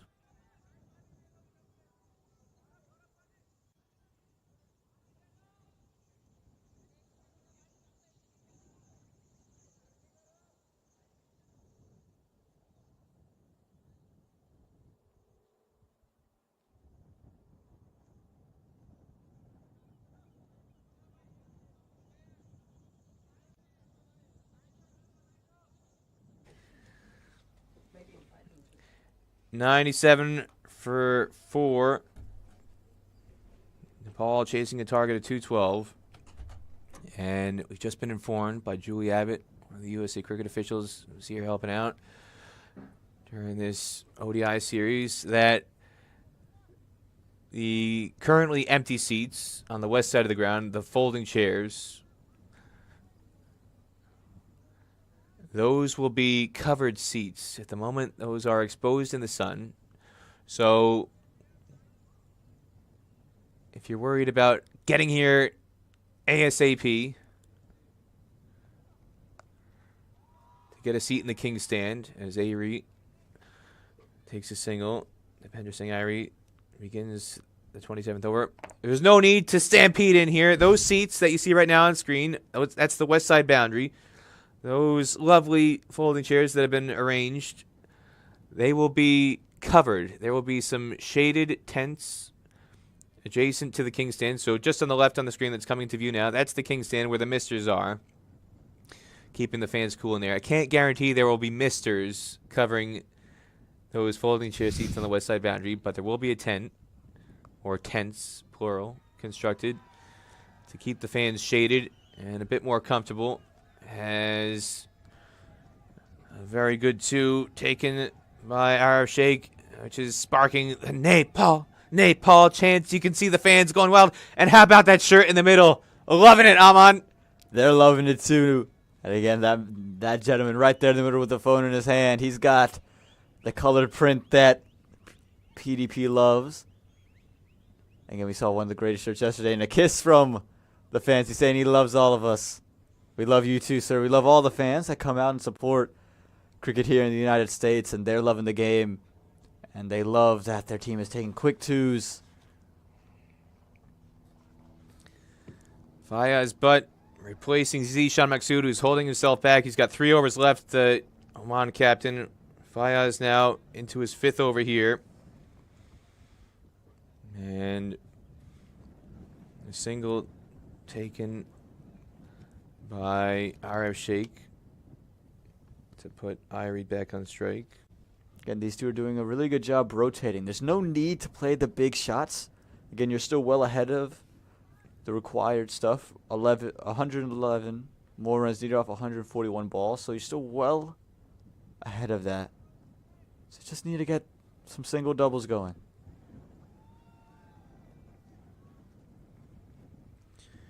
And here you go, another single from Ayri. Got a tweet coming in from Yuvraj Sedai. Hey, Peter, who are the 2 commentators today? How to reach them through Twitter? Not everybody is paying attention, apparently. Yours truly, Yuvraj. I'm on air with Aman Patel.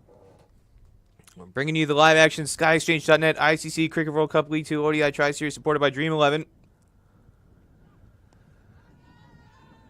There's a stifled appeal on this occasion. Sheikh. We're live from Moosa Stadium in Pearland, Texas. If you want to tweet us, let us know what you think about this match or where you're watching it from. Big fan of playing what I like to call cricket around the world. Giving a shout out where you're watching it from, whether it's in the USA or in Nepal or anywhere else in the world for that matter. Tweet us. I'm at Peter Delapenna. Peter, DELLAPENNA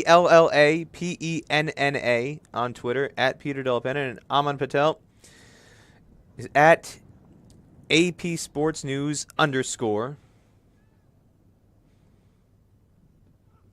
That's AP, as in Aman Patel, Sports News _ Don't forget the underscore, or else it's going to go to somebody else. Someone took my name, Peter. We don't know if they're going to know about cricket or not. They're going to be flooded with tweets about Nepal and momos and cricket, and they're going to say, what is going on here? 102 for 4 after 27. So a shout out where you're watching from, how you feel about the match, and whatever else is on your mind. We'll try and read it over the course of this chase. If you're watching it on Fan Code in Nepal or ICC TV elsewhere in the world, or if you're in the USA, you're watching it on Willow TV, which is showing the match on the Willow TV channel, as well as simulcasting this match on the Willow TV YouTube channel. There's 2 ways to get the match in America. As Ion Khan, double switch now. So Fayaz replaces Zishan Maksud, and now Ion Khan bowled an extended spell yesterday. He's replacing Kabar Ali, 4 overs being held back for the vice captain. Yeah, and Khan yesterday deserved a wicket for how well he bowled. And he's going to get rewarded with an over here. And again, I would like to see Oman kind of close the field. Don't let him just keep getting easy singles. Dare him to go over the top. Dare him to play against the wind.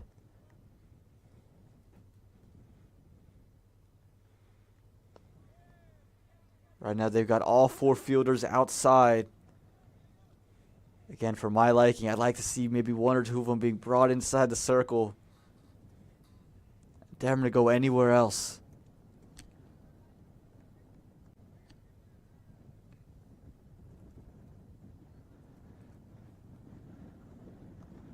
This one in the air, and what a catch! At backward point, the captain, Zishan Maksud. He's all over the place today, Aman. He's leading from the front. He's carrying his men. And he's trying to carry him over the line here. A brilliant catch. And it was wide. It was there to cut. It was just aerial. He didn't quite connect. And took an absolute stunner. What can't he do? I tell you what, he's turning back the clock. This is shades of that catch in the 2016 T20 World Cup at Dharamsala, which was when he was still in his 20s. He's a little bit older, a little bit more grizzled. But when the occasion calls for it, he's still got the agility to pull off stunning catches like this. Zishan Maksud, and what a big wicket it is. Dipender Singh Airi. Take a look at this right here. Again, it was cut away, kind of a top edge, diving out to his left. Looked like a one-hand grab from my angle, low to the ground. And he's pumped up with that one. What a catch. Says, come on, boys, I got you. Oh, it was a one-hander. Really almost identical in Dharamsala. Like I said, turning back the clock. Number 12 for Oman. I can hear the cheers all the way back in Muscat from the members of the Oman cricket fraternity. They're loving that. They're still awake, burning the midnight oil, watching this match on ICC TV. As the captain showing his value with the bat, scoring a first inning century with the ball, 2 wickets, pulling his left arm spin, and now in the field, taking a stupendous one-handed catch at backward point to get the big scalp, and it brings Binod Bandari to the crease, the wicketkeeper, and more of a test now from Nepal. Is going to be faced And that was Ayan Khan's 20th ODI wicket for Oman, and that's one to remember. What a catch from your captain. Left arm spin has been such an asset for Oman over the years. You think of the likes of Amir Kaleem, Amir Ali, Maksud. And now we're seeing Ayan Khan. So after Bandari, it gets interesting for Nepal. You've got Sampal Kami. These days he'd class as an all-rounder. Karan KC, who can swing for sixes, but really all Nepal needs is singles. At the moment, they're not getting anything. They need runs plain and simple.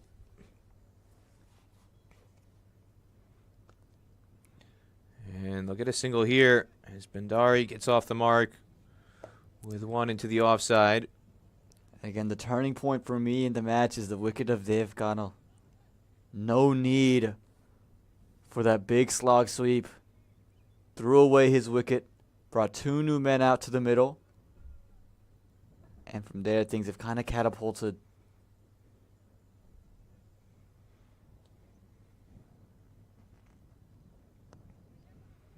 Good fielding off his own bowling on this occasion by Ayan Khan. And it ends a 3-run over, which also brought about a wicket, a big wicket.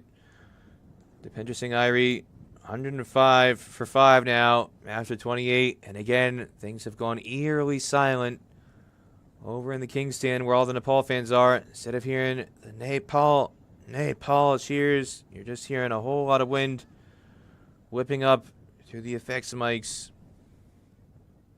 And again, things have turned quite tense here at Musa Stadium.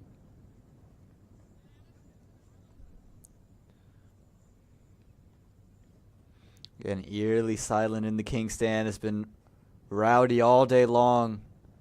But today, but now, a little bit different of a vibe. They're feeling the pressure. This one just straight down the leg side and a wide signaled by Jermaine Lindo. Stretching his arms out with Bandari on strike. Amar Mala tuning in from Cardiff, Wales. Go Nepal, go. Laurel says, love you, Aman. Greetings from India.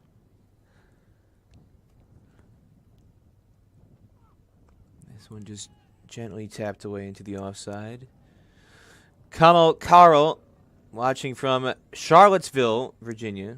It's the home of the University of Virginia. Hello to you. Shailesh Kumar, watching from Baltimore.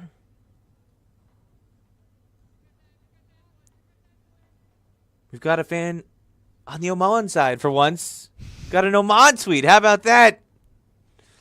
After the steady stream coming in supporting Nepal for once, we've got a tweet from somebody supporting Oman. Shreyas Kankal. Magnificent grab by Zishan Maksud. Back in the game. Oman hopefully being up till 3 a.m. should be fruitful today. Yeah. Thanks to keep us engaged. Chiranjeevi Subedi. Advantage of being in the East Coast. You can watch a whole inning after your office time. Looks like a very difficult chase for Nepal, yet not impossible. Come on, Nepal. Well, I've got one from Ashish Banja. He says, namaste, watching from the United Arab Emirates. I love watching the action of, I believe, Texas here at UAE on ICC TV. Again, just very watchful. Bandari being very deliberate, not taking any chances, just intent on seeing off this spell here from Fayaz Butt. Yeah, and again, it just goes back to the fact that you're 5 wickets down. You can't really afford to lose any more wickets. You have, some classified guys here and there, but you don't want to go and rely on them. You're going to want to finish it off your side. You don't need a lot of runs. Don't need a lot of boundaries. Just 1s and 2s will do you.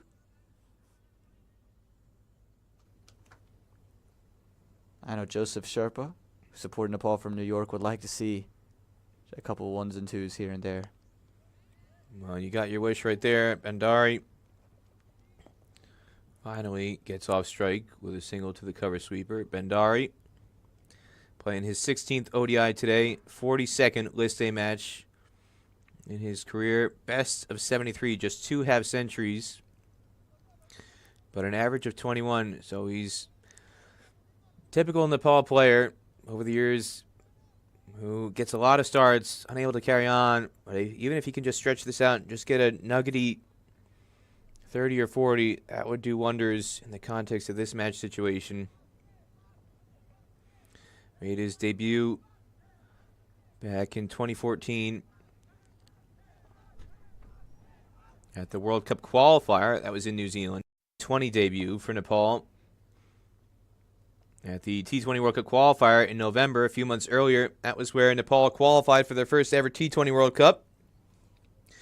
Binod Bandari was part of that squad, historic squad that took Nepal to their first ever World Cup. Sharad Vasakar hitting memorable sixes in the semifinal playoff match to get Nepal into the World Cup. And Bandari made his T20I debut. So you got your T20 debut at the qualifier, then T20I debut, all the matches at the World Cup classified as T20Is. Made his debut against Hong Kong, T20I debut. So he's been on the scene for a decade now. And an experienced campaigner, 32 years old. He's got a big role to play here if Nepal are going to get across the line. 108 for 5 after 29.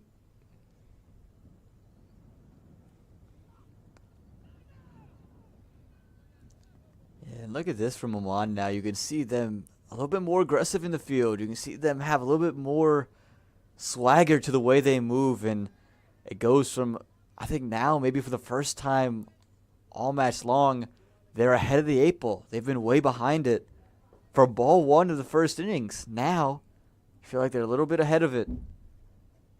They're just looking to capitalize. And again, if one more wicket, feel like you're really sealing the fate and putting some nails in the coffin. And again, to me, the turning point of the match was the wicket of Dev, the young 17-year-old out of Nepal, the big slog sweep, the big heave across the line, the crashing off stump. And that's the moment where this game really changed.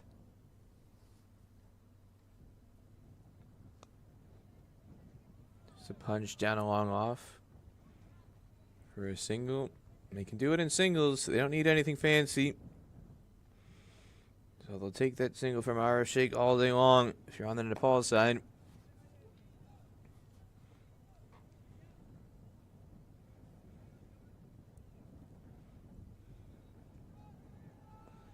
Just a firm forward press into the covers.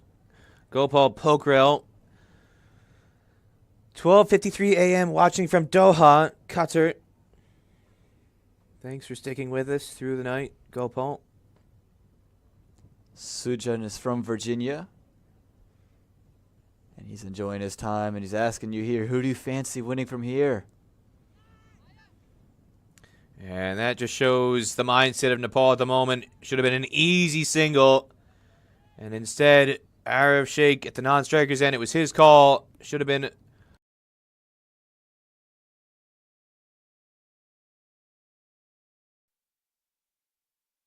a very straightforward single. Instead, he's very, very tentative.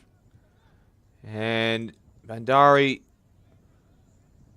looking for a signal from the non-striker. Not much communication out there in the middle. Things should have been all strike, should have been a single. And now Bandari being made to wait quite a long time before this next delivery.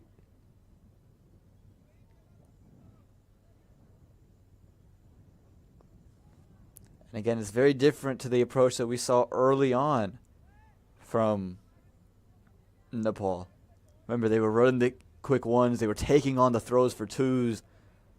And now with the pressure on, just a little bit more hesitant.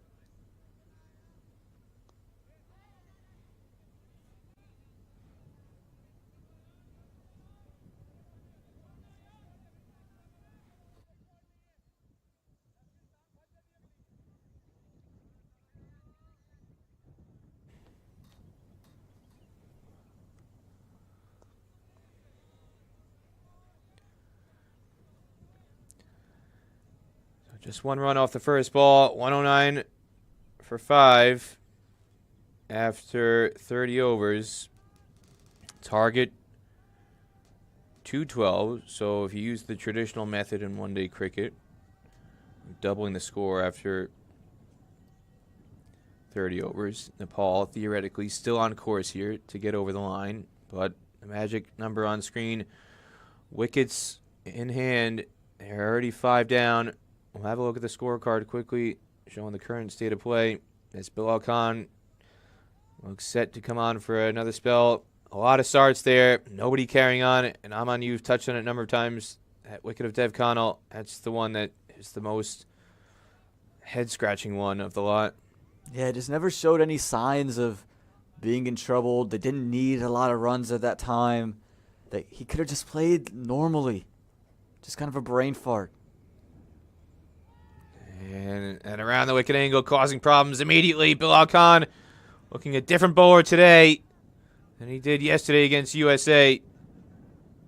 Again, he's learned from the mistakes, as a lot of the Omani bowlers and batters have.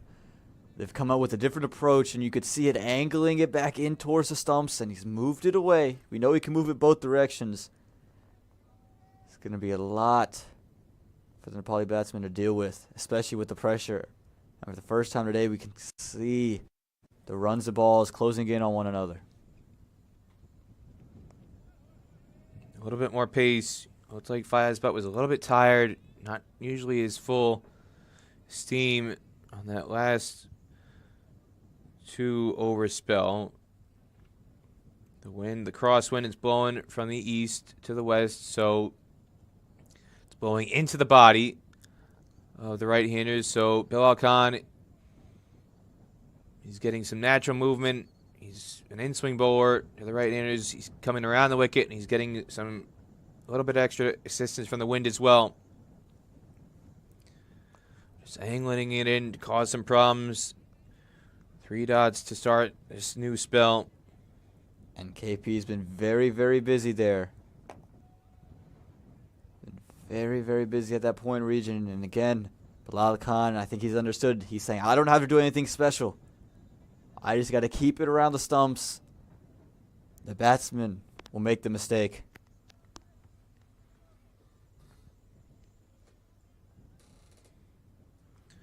Getting a message here from Laurel. Don't shout whenever a wicket falls. You scare me.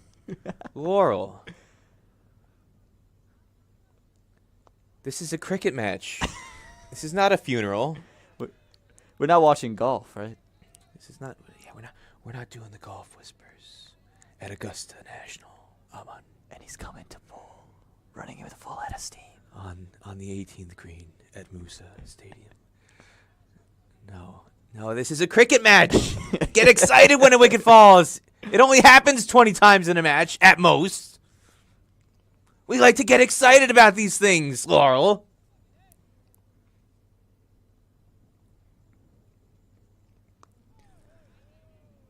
And you're especially excited if you're Oman in the field right now. The 5 wickets they've generated through some disciplined bowling. Zishan Maqsood, Ayan Khan, Bilal Khan, Kamar Ali combining. They get halfway through the order. Still halfway to go, though. Nepal far from out of this. Match evenly balanced at the moment. Himal sends in a message. Woke up early here in Japan to cheer for our boys. Nepal, come on, boys. And they're thinking about a quick single. And again, the negative mindset we're seeing from both of these players, not on the same page. Mandari this time turning down the run at the non-striker's end, and it completes a maiden. So 11 dot balls in a row. That pressure showing. 109 for 5 after 31. And again, that positive mindset earlier where we saw them running the risky ones, the risky twos, taking on the fielders, has gone away, and it's because the pressure the wickets have created.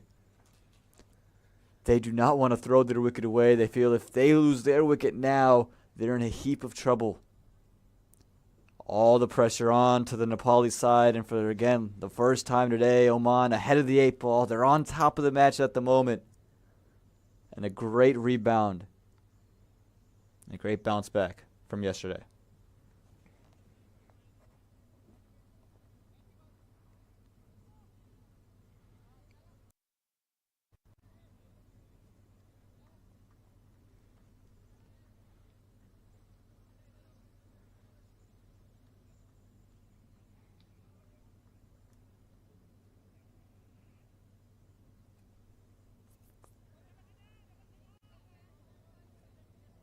$12 dot balls in a row now for Oman.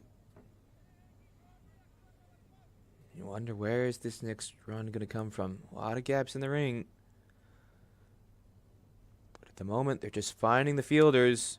He tries to use his feet, tries to disrupt the length. But Ayan Khan saw it coming. Beno telegraphed it a little bit, darted it in quicker to negate. He used the feet, and it's chipped straight back to the bowler. Now he gives it some more air.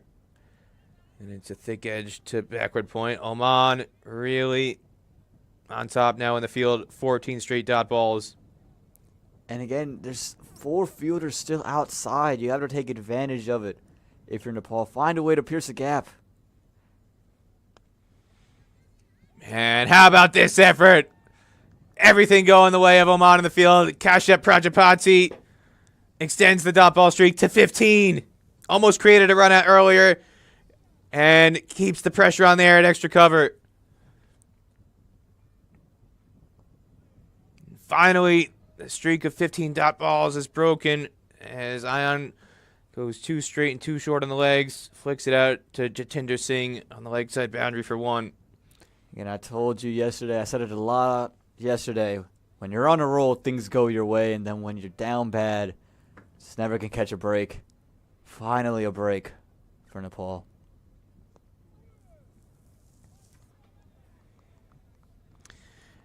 One run in the over.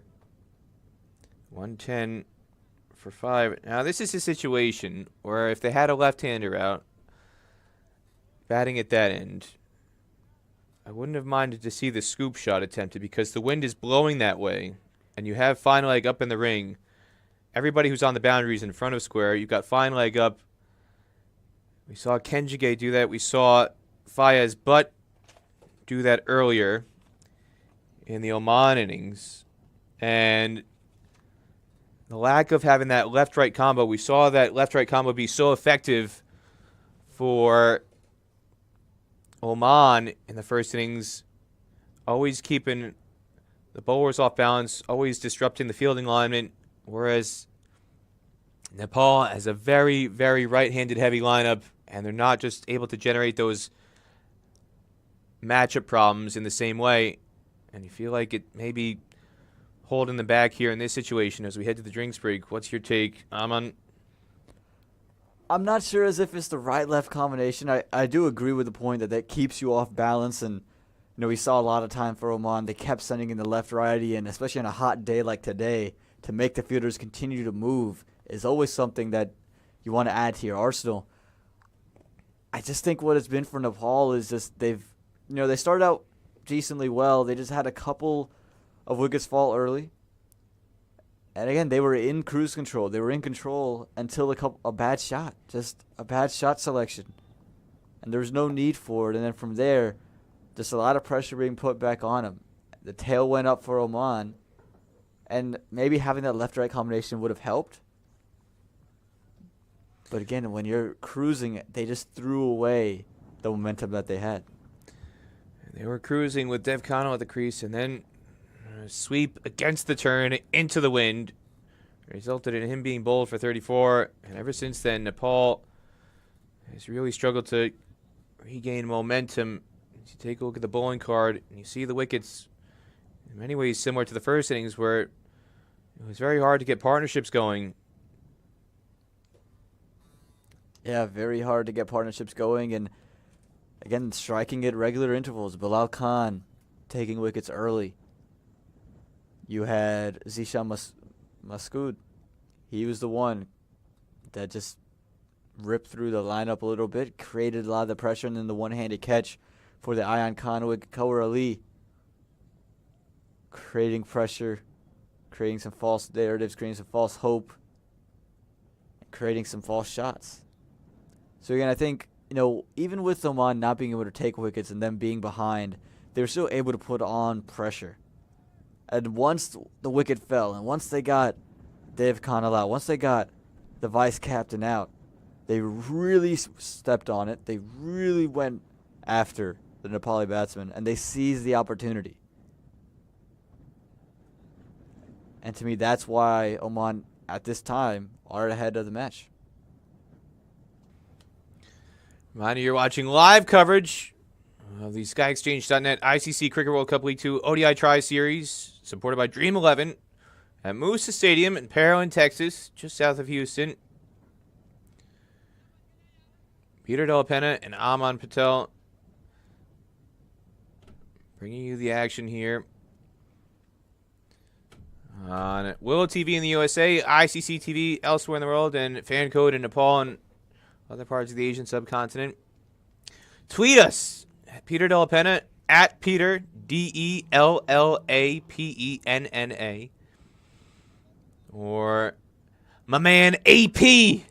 He's going to be known going forward, apparently. That's what everybody's tweeting. AP.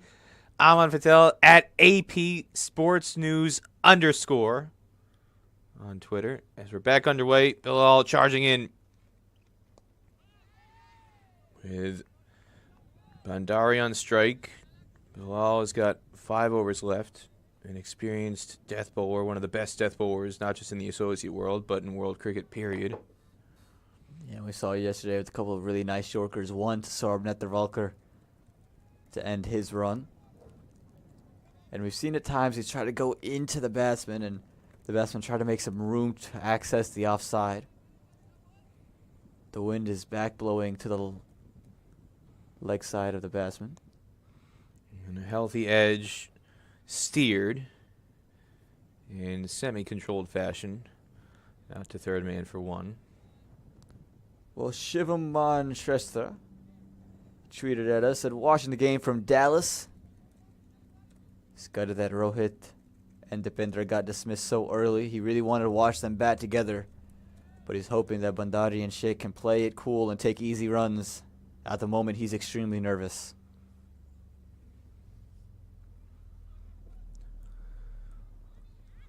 And this one, late cut again to Kalrali at a deep third man, who's hammering that ball as hard as he can into the ground on the way in. They're trying to get that ball scuffed up so that Bilal can get that reverse swing going in this late spell.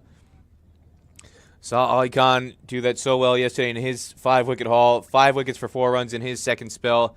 And he was getting the ball to reverse very dramatically. Yeah, and that's what created his wicket-taking opportunities, right? He started it outside the off stump and then nipped back in, exposed the gap between bat and pad that we see so often from the end. People just trying to use their hands to play through the ball and not moving their feet. Goes for the Yorker, and it's jammed out to Nadeem at mid-off. Message from Meta Cricket Club. Watching on my phone, sitting in my car on a rainy day in Seattle. You could have just said on a day in Seattle. We would have assumed it was raining over there. Don't worry. Cameron B. Watching also from Seattle. Rooting for Oman. Is that the best result for USA? Great coverage as always. Well, Oman so far ahead at the top of the points table.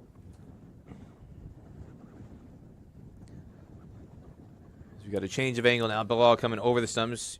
Depending on how you calculate these things in the points per game, if you go by that, as Nestor Dama is on the field as a sub-fielder at the moment.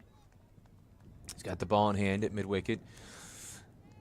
It looks like Oman and Scotland are way ahead of everybody else, and it's a 4-horse race for third place. That's my perspective anyway. USA, Namibia, UAE, and Nepal are battling it out for that last spot. If you look at the points per game indicator, we'll have a look at the points table after this delivery.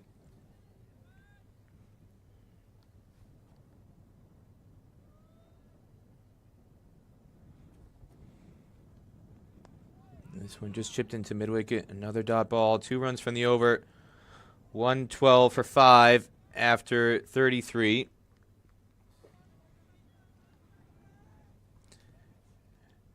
And there is the points table. And I want to say points per game. So Oman is just under 1.25 points per game. Scotland a little above 1.25 points per game. USA a shade under 1 point per game. Namibia an even point per game. Same with Nepal, point per game. So if you go by the points per game metric and you think Oman is in the catbird seat when it comes to qualification, you would want, from the USA perspective, an Oman victory here. But there's still an awful lot of cricket left to play in this League 2 competition. You saw from that graphic 22 ODIs left or 24 ODIs left, excuse me, for Nepal, including this one today. 23 more after today. USA has got 3 more games here in Texas and another couple tours to come. Scotland, Papua New Guinea, and Namibia, they still have to tour.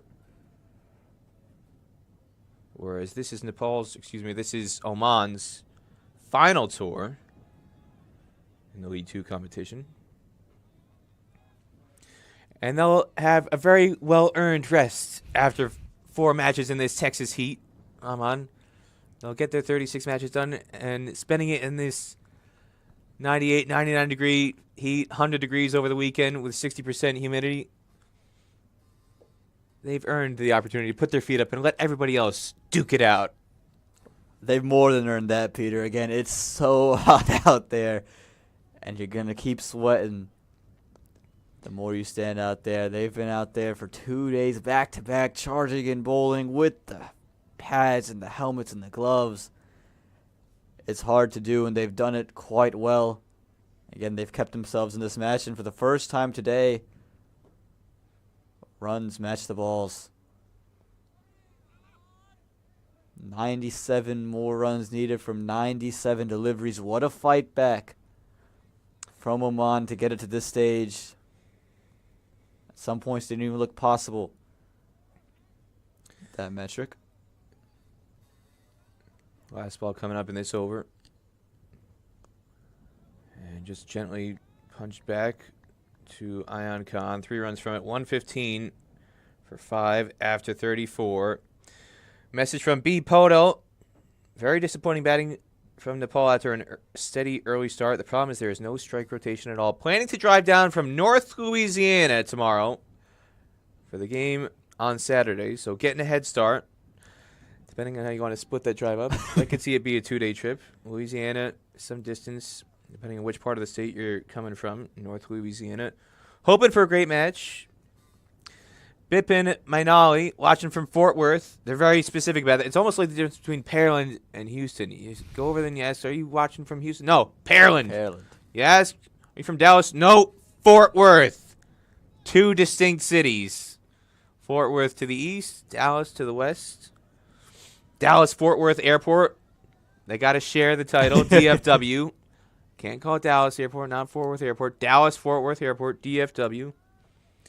Kalimullah has the ball in hand, replacing Bilal after a brief 2-over burst. So we've seen 2-over bursts from Fayez Butt, and then Bilal Khan, and now we're going to see a 2-over burst possibly from Kalimullah. Just marking in his run-up. Shardul Thapa, he's watching from Baltimore City, cheering on every ball from Baltimore City. He said he would have come down to Houston, but the high airfare kept him away. It's all relative. You got a guy, Binoy Pikachu Flood, here from London. What's that? That's probably a $2,000 airfare. Depending on when you look and buy your ticket. I've got a little bit of sympathy. If you're coming from Baltimore, I can understand the flights might have been a little pricey. Fans coming from all around the world, internationally and all around America for the series. As a late cut, a late dab by our Sheikh to take a single off the first ball of this 6th over from Kalimullah. All the wiggle room gone for Nepal in terms of if you want to stay with the run rate. It's crept above 6 for the first time today. They've really got to be watchful of that now. Need 96 from 95. T Anand says, why aren't they keep rotating the strike? The run rate is heading towards Mount Everest, watching from Maryland. We have Tekendra Butt, who's watching from Denton, Texas. Denton, that is where, I want to say it's North Texas, University of North Texas. I believe that's where that is located. Well, it's 4 hours from where we are now. Yes, indeed, the University of North Texas. That is where they are located in Denton. They've got a green logo. I'm trying to picture college basketball, college football colors. North Texas, you got a lot of universities here in Texas known as the Mean Green. Not to be confused with Mean Gene Okerlund, our WWE announcer. As Nepal wrestling with this target, trying to get there, grappling with some singles to try and get the strike going along. And again, the singles all the more important now. Don't need any big shots. Just got to continue to find ways to milk the singles through. Again, hard to score with the big shots. There are plenty of gaps. Still 4 fielders outside. There's 5 more overs of that. After the 40th over, Oman can put a 5th fielder outside the ring if they so choose. Field set to bowl short. Point. You got a point sweeper, deep third man, deep fine leg, and a deep mid wicket out. Mid off, mid on, or up in the ring. Bikram, watching from Lisbon, Portugal. These boys can bring it home, I'm confident, and eagerly waiting for the biggest clash. You versus Andrew. We're all waiting for that clash. I'm ready. The Shadow Creek Cricket Club locally here in Pearland, they've allowed me to come over to Shadow Creek Park, practice my sweep shot. I'm ready to rock and roll. The question is Andrew Leonard ready? I don't think he's had much time in the nets to make sure he's landing that leg break properly. For you, Peter, I think he's always ready. Pulling straight and a firm punch back down the ground. And Nadim's chase is going to be in vain. First boundary since the 24th, 26th over. Make that for Nepal. And it finally gets the crowd exercising their lungs again. So almost 9 overs without a boundary. And it takes a straight drive from Arab Sheikh to break that streak. And the Nepal fans finally getting up, and you can hear some more cheers. The flags are waving. And again, with the field set to bowl short, Kalimullah, for 2 or 3 deliveries, has continually gone fuller and fuller, and not really understanding that tactic. If you're going to have the field where it is, you have the deep fine leg, a deep third man, and a deep point, as Peter mentioned, as well as a deep mid wicket. You're set to bowl that back of length. He tried to go too full. And a luscious on drive there. It's going to be a much needed, much desired boundary for Nepal. Again, take a look at the replay. Goes well too full. He's looking like he can't believe that ball was hit past him. Instead of, have you said, Ian, as he said, I'm on, why did he bowl that that full? He was asking for trouble with the field set the way it is. And Kashyap Prajapati with a great effort, but he can't deny the single on this occasion to start the 36th over. As Bandari just hanging around. And Ara Sheikh very hesitant to take that single. I'm not sure why. He was pinned to his crease, and then at the very end elected to go. Not the first time that's happened today.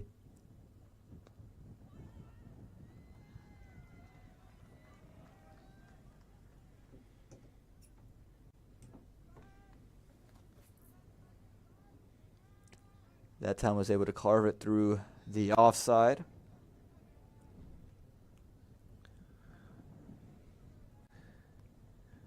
Manish.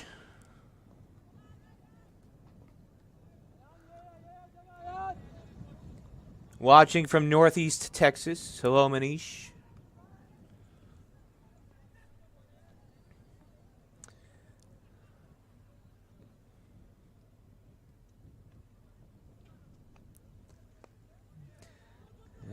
Bandari just strokes this to the cover sweeper. And this is kind of what I've been talking about, Peter. They're allowing that single to be taken. We haven't seen them try to go over the top. The wind's blowing against the shot, over the top of covers. Why not have that sweeper cover inside the circle and dare him to go over the top? Don't leak that single there. It's a great point. But conversely, we haven't seen any attempts to try and shuffle across and paddle it through fine leg or scoop through fine leg. The wind is blowing in that direction. So I haven't seen much manipulation of the field from Nepal to try and force a change and force the mid-off or mid-on to come up with the wind conditions. Just a single to end a 4-run over. 125 for 5 after 36. Again, to me, that sweeper cover fielder for Hyan Khan is the one I'm looking to bring inside. We saw 3 runs in that over go through that cover region. They keep trying to exploit it, and it's a very safe option. Now you get that against the wind. They try to go over the top, into out, exposing the stumps. That, to me, if I'm Oman, that would be the adjustment I try to make. And you can hear the winds whipping up. You can see the flags on the east boundary, the west boundary, the north boundary. These magnificent flags here at Musa Stadium give a great indication of the windy conditions that you can hear through the stump mic. Might get a chance to see those in between deliveries here as Kalimola charges in. And an easy single taken by our Sheikh down to deep third man, Faya's butt. And that was better from Kalimullah. Again, we've seen him get a little too full. And the last over this time goes back of a length. Hits the deck, and good scoring option from Arif Sheikh just to run it down to third man.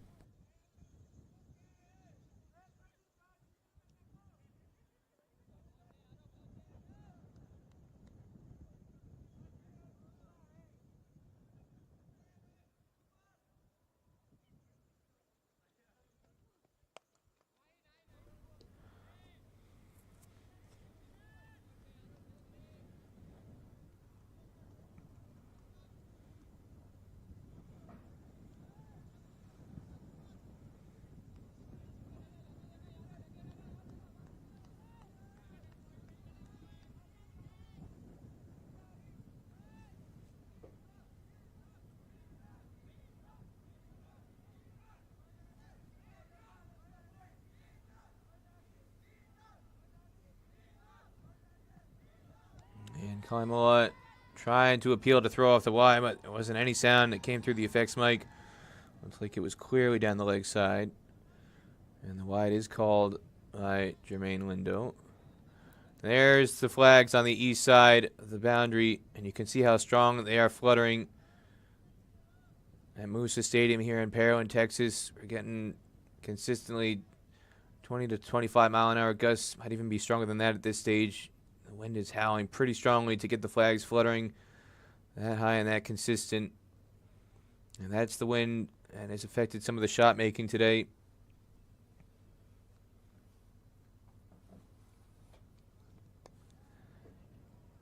Again, one through that cover region. And that's going into the wind. It's got a cross breeze blowing kind of to the northwest. So it's blowing down the ground. Kalimola is blowing into the wind from the Pearland end. The wind is blowing to the north. He's blowing from the north. So from south to north, it's blowing northwest. So it's coming from the offside, where the right-handers are batting, into the body and into the face of Kalimola. He's blowing into the wind. So if they get it in the air, mid-off and mid-on are up in the ring. That's the danger if Kalimola goes too full. And this time there's some width, so he steers it to deep third man. With the field set the way it is, he's got the field set to bowl short, but if he makes a mistake, goes too full, it's going to be an easy 4 with mid-on and mid-off up in the ring and the wind blowing down the ground in that direction. And again, that's why you're keeping it short. That's why you're trying to hit the length. Again, he's pushing into the wind. And all your field is set up to hit the length. Don't get carried away trying to attack his legs. Make sure you go back of a length here. That's the ball that Oman wants. Good fielding by Prajapati, who's been so active. Positive and proud is the hashtag, or the handle, I should say. Watching the game from San Francisco, California. By the way, Bhandari needs to change his gear now. Frustrating watching him play like this. I disagree. I think he's doing all right in the context of the situation. The required run rate has climbed just above a run a ball at the moment, but what they need is stability out there. As long as Arif Sheikh is scoring from one end. Stifled appeal. There's an inside edge. Is defended, and it's a dot ball to end the over. 4 runs from it, 3 off the bat, 129 for 5 after 37. And the mentality for a lot of players is there. You see it again, a great indication of the wind on the west side boundary. You talk to a lot of players, and their mentality is to take the game deep. Stretch the game as long as you possibly can. Yep. And you never know if loose balls, extras will come to help compensate for the ease or difficulty of scoring, and just stretch it out. Take the game deep. Take the game as long as you can. That's the Pubudu Desanayaka mentality. And if you get a number of loose balls along the way, you might get to a stage with 5 overs to go where you still only need to score to run a ball. And 30 off 30 balls looks like a very easy equation rather than trying to force the issue too soon. And one of my favorite saying in all the sports is, you're not going to win it all in one ball. You're not going to win it all in one play, in one lap. There's no such thing as an 83-run shot in cricket. There's nothing in any sport. You're not going to win it all in just one transition of play. So you make one play at a time. You keep it ticking and ticking and ticking. And at the very end, then you get to decide. I tell you what, though. If there was a magic shot in cricket where you could get an 83-run shot for a reverse sweep, I would be tempted to go for it. Well, luckily for us, there isn't one of those. I mean, I'm tempted to go for the reverse sweep under normal circumstances where it's only good for 4 or 6 or 1 or 2. But if it was an 83-run reverse sweep on offer, that would be the shot every kid in America and around the world would be practicing. If you could get to the target in just one shot from here. And this one's chipped, and it just clears. The ring fielder, Kawarali, playing against the turn, trying to flick this across the line into the wind. Again, we see this strategy hitting into the wind to the east side, mystifying. Again, and I don't quite understand why on this side of the ground. Again, I know the spinner is bowling, but why there's a long on and long off fielder with the wind. And we've seen the flags waving huge. Dare him to go over. That's a safer shot. Just going down the ground and through the offside. The wind's blowing to the offside. So from batting from the Pearland end, with the bowlers operating from the Massey Ranch end, the wind blowing to the offside, that's where your safest scoring option is.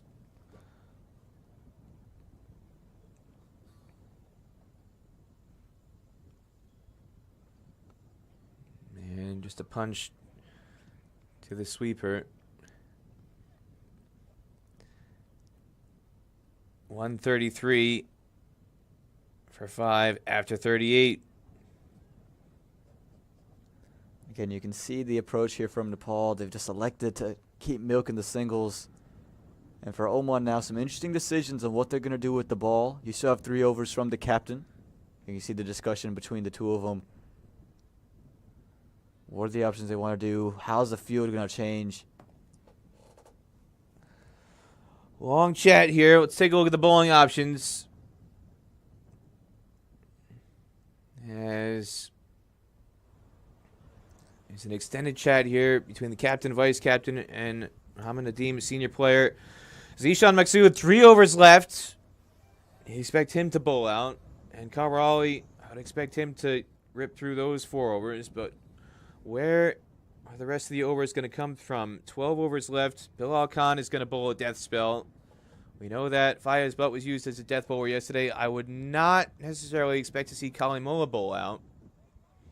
He's just had a 2-over spell, but that's part of what's producing this extended chat here. Where does Zishan Maksud go to at this stage of the game with the run rate climbing? Does he bring Kawarali back with a leg spinner? Might be prone to a loose delivery, but could get him wickets, or does he bring himself back on? And the captain is got 3 overs left. He's going to use one now. He's already got 2 wickets and a century to his name and an outstanding catch. And Maksud is just going to try and build up some pressure here, dry up the runs even more to get that run rate climbing even higher. The required run rate is up above a run a ball now. Bandari chewing up a lot of dot balls, which hasn't been an issue from the time he entered, where they needed somebody to stay there with Ara Sheikh, but in the coming overs, it could become an issue if he doesn't start to score a bit more efficiently. And I wouldn't be surprised to see him bowl the 3 overs straight through here. Again, you don't want to have the spinner bowling towards the death. You use yourself up and you're able to choke it down. So now that your pacers are bowling, you create a little bit more pressure on the Nepal batters to really try to take them on. Giving it plenty of air. He's really trying to toss it up and encourage them to go big, try and tease out a wicket.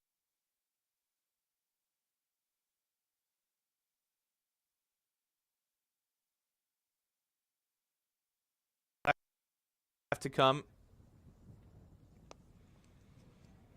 Just a very patient punch down the ground. And I think the Nepali batters understand the role this time. Take it deep, keep them in the game, and look to take it on later.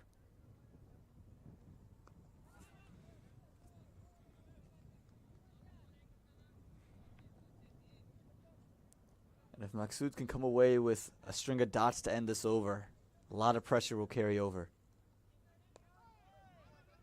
There's another. It could have been a single, but again, just the indecisiveness between these two. Just a lot of ball watching there. Arif Sheikh standing on his bat at the non-striker's end. Oh, was well wide of the fielder. Could have taken a single the previous ball. Instead, it's single off the last ball. And I don't think Oman will mind Bandari being on strike to start the 40th over. 3 runs from this, 136 for 5 after 39.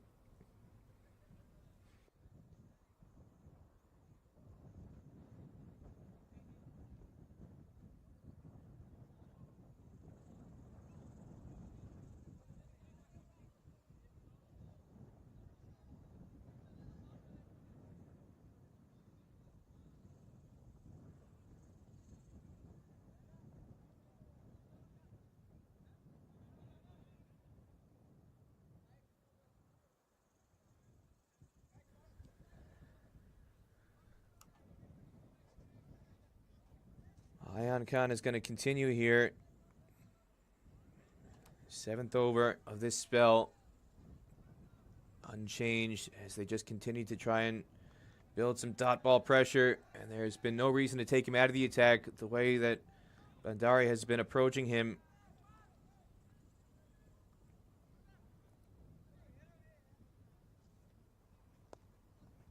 Bandari against Ayan Khan.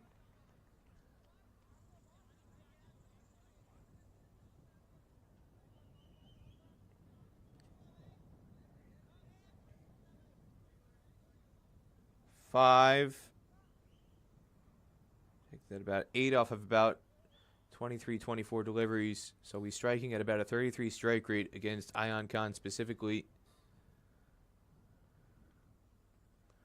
And the release shot dropped by Bilal Khan. Again, the weakest fielder that Oman has. Sweep shot picked him out.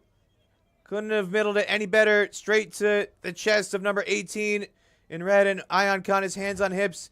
Should have been the 6th wicket. Well, it was there to play away, but it was deploy. We saw it from Nepal. What'd they do? They had that fine leg fielder there, and they kept their best fielder there for most of the match. 2 take catches like that. Bilal Khan spills it. this change the match here? So fascinating to see how Nepal approached that position in the first innings. Again, as you said, putting their best catching fielder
To climb over 8-ish. If you get it there, then you feel, if you're Nepal, you're going to need some boundaries. And then you get those risky shots that can lead to wickets.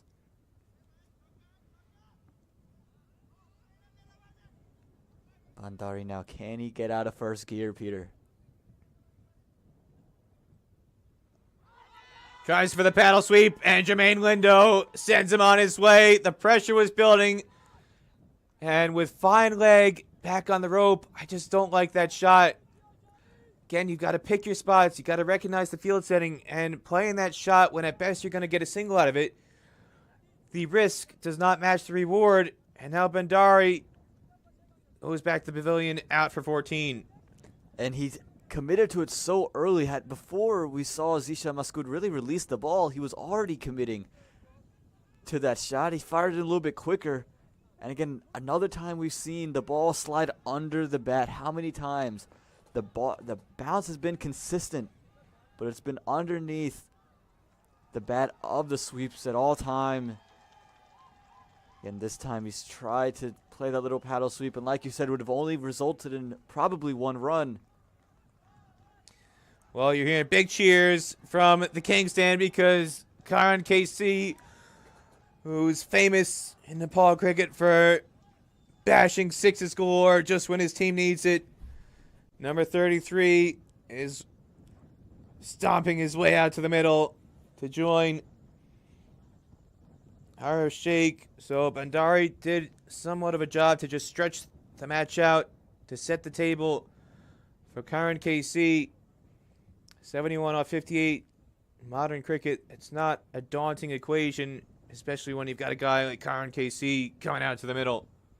Well, he did it with the ball today, didn't he? 5 wickets in hand for him, nearly 6. But now he's got to have to do it with the bat. Again, just look at the replay here. Commits to the shot very, very early. And it just looks squared up to me. Really wasn't a doubt. And again, what you don't see off screen, fine leg is back. If he does that, it's just going to get one. It's just a silly shot for the situation. I wouldn't mind that if fine leg is up in the ring. Or if it beats him, it's 4. But with fine leg on the rope, it's just a strange shot. Karen KC watchful. His first ball against Maksud. And Maksud did what he wanted to do. He got in, he took the wicket, and now, again, we know he can hit sixes, but how quickly can he do it? And a full toss in a very conservative mindset early. Not coming out of his shell yet. Could have been thumped down the ground for at least 2.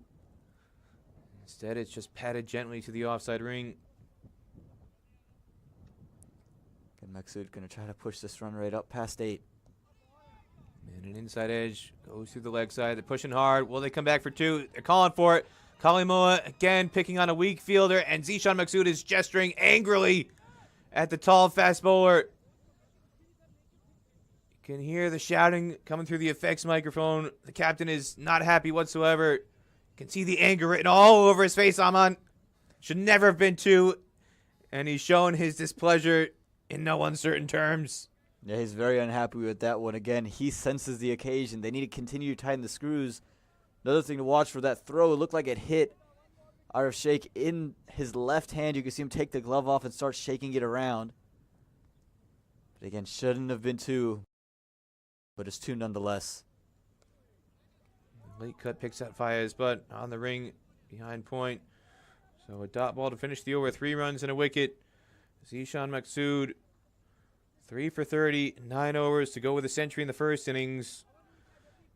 If Oman can hold off an Nepal charge here, you can take it to the bank.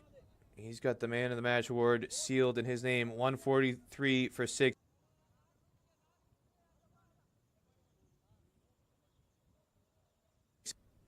Needed from 54 deliveries. Again, Karan KC, he's had a history of hitting some big sixes. And Arif Sheikh, he's been in for a while now. He's going to have to bet all the way through. But as you can see, the required run rate just taking towards 8. And now they bring on Kawar Ali, the vice captain, to come on. I think he changed the match with his wicket. So now that Bandari is gone, who struggled so mightily scoring against Ayan Khan, Ayan has been taken off. Kawar Ali took 3 wickets yesterday. 1 for 27 in 6 overs here. And Sheikh is on 34. As that required run rate continues to climb.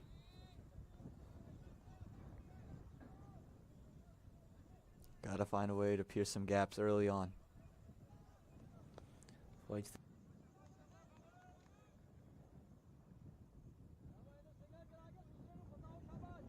On the leg side, just Ayan Khan inside the circle on the leg.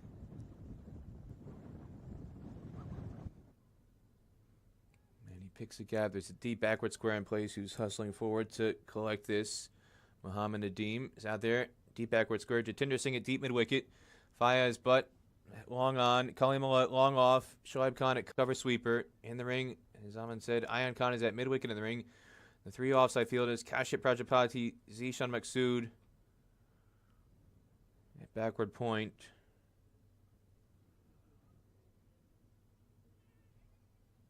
And Kawar Ali sliding to check that. Where's my mind? Kawar Ali's got the ball in hand, trying to run through the fielders here. Who was left on the team sheet? Nestor Damba was on there as a sub earlier.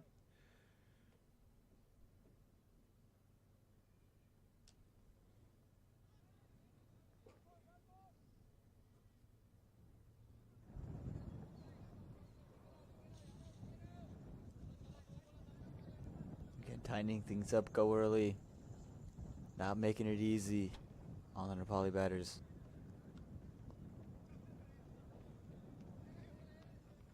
Ayan Khan gives chase for this. We'll track it down. Bilal Khan. How could I forget Bilal Khan? Is that short third man? That's the remaining fielder. So that's the fielding alignment for Oman. As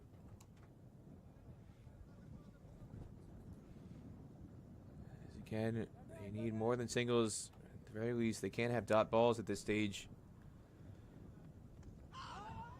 And Googly produces an inside edge nearly onto the stumps. 3 dots and 3 singles. Oman won't mind that one bit. As Karan KC still yet to play a shot in anger. 3 runs from the over, 146 for 6 after 42. Required run rate now above 8 per over. And as you said, above 8 per over. And the infamous Karan KC 6 is nowhere to be seen. Not even a real confident drive yet, or even a confident defense. As the task becomes ever so daunting, as Zishan Maksud comes in for his final over to finish it out.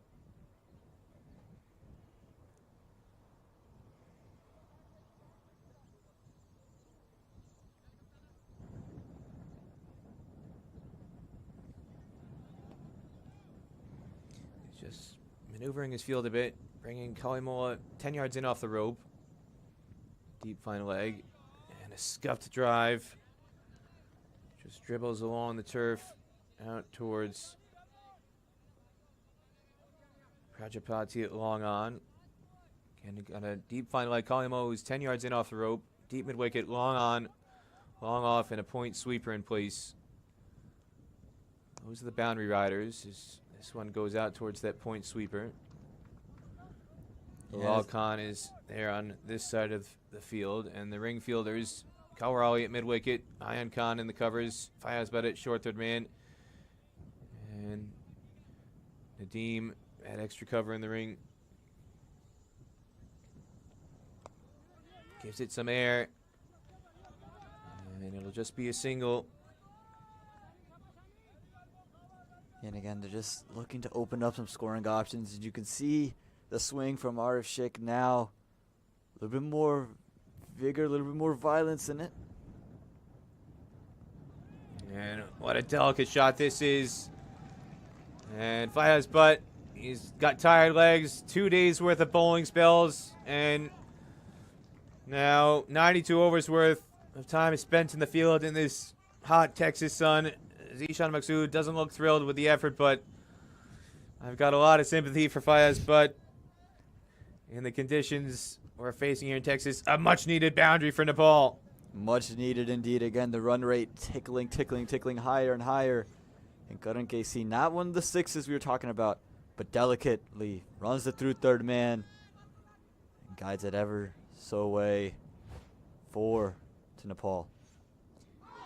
And big appeal, playing around the pads, giving not out. Usually we're used to seeing the fire from Karan KC, and that time we see the grace of number 33. And this time, just a firm front foot block. So after the boundary, with momentum going towards Nepal, they can't sustain it. 2 dots to end the over. They need more than that. 153 for 6 after 43. And that's the killer there. You had the boundary. Now find a way to get 2 more singles. And you're looking at a big over. You're looking at a 9-run over. It would have been exactly what you're looking for, especially off the last over of Zishan Maksud. Instead, settle for a 7. It's not the end of the world. And you look at the worm. Nepal ahead of it for a while. It's just a bunch of wickets that fell. They fell underneath it, and they've been flirting with Oman's worm since the 28 over mark. And in the last 6 overs, Oman scored 50 runs off the last 6 in their innings. And Nepal will need to better that at this stage.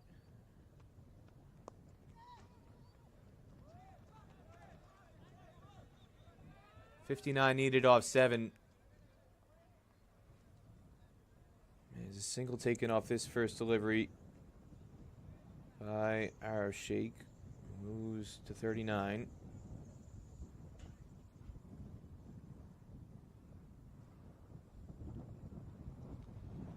Floating it up, trying to tease him into the drive again. Karan KC tries to go big. He's hitting into the wind, batting from the Pearland end. So trying to go for the big heave from this end, not recommended, with long on and long off on the rope, as well as a deep mid-wicket. And you can see that late cut. He's playing that shot. It's a better shot in terms of the risk factor because the wind is going in that direction. It'll help take the ball wide of short third man for at least 2 if he can connect. But he can't get bat on it there. Goes big, and he gets a lot of wood on it, but does he get enough? It's going straight up in the air. And a safe catch for Ayan Khan. And we talked about it, Oman, the risk factor. If you're going to go big, it's got to be from the opposite end. You try.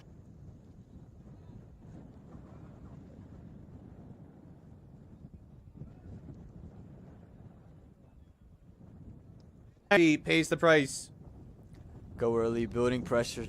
2 dot balls there. We saw Karan KC try to just guide one down to third man again. Couldn't. This time it was all middle stump, and it was just too tempting. He tried to take it on. It was swirling up in the air. And Ayan Khan makes no mistake. Safe hand, slides underneath it with a big smile. Hands up. He's very happy about that one. And again, with that wicket, you're just feeling Nepal. They've been in the back seat all the way through since that Dave Connell wicket. He tees it up against the turn into the wind. Saw Dave Connell do the same thing. And he wound up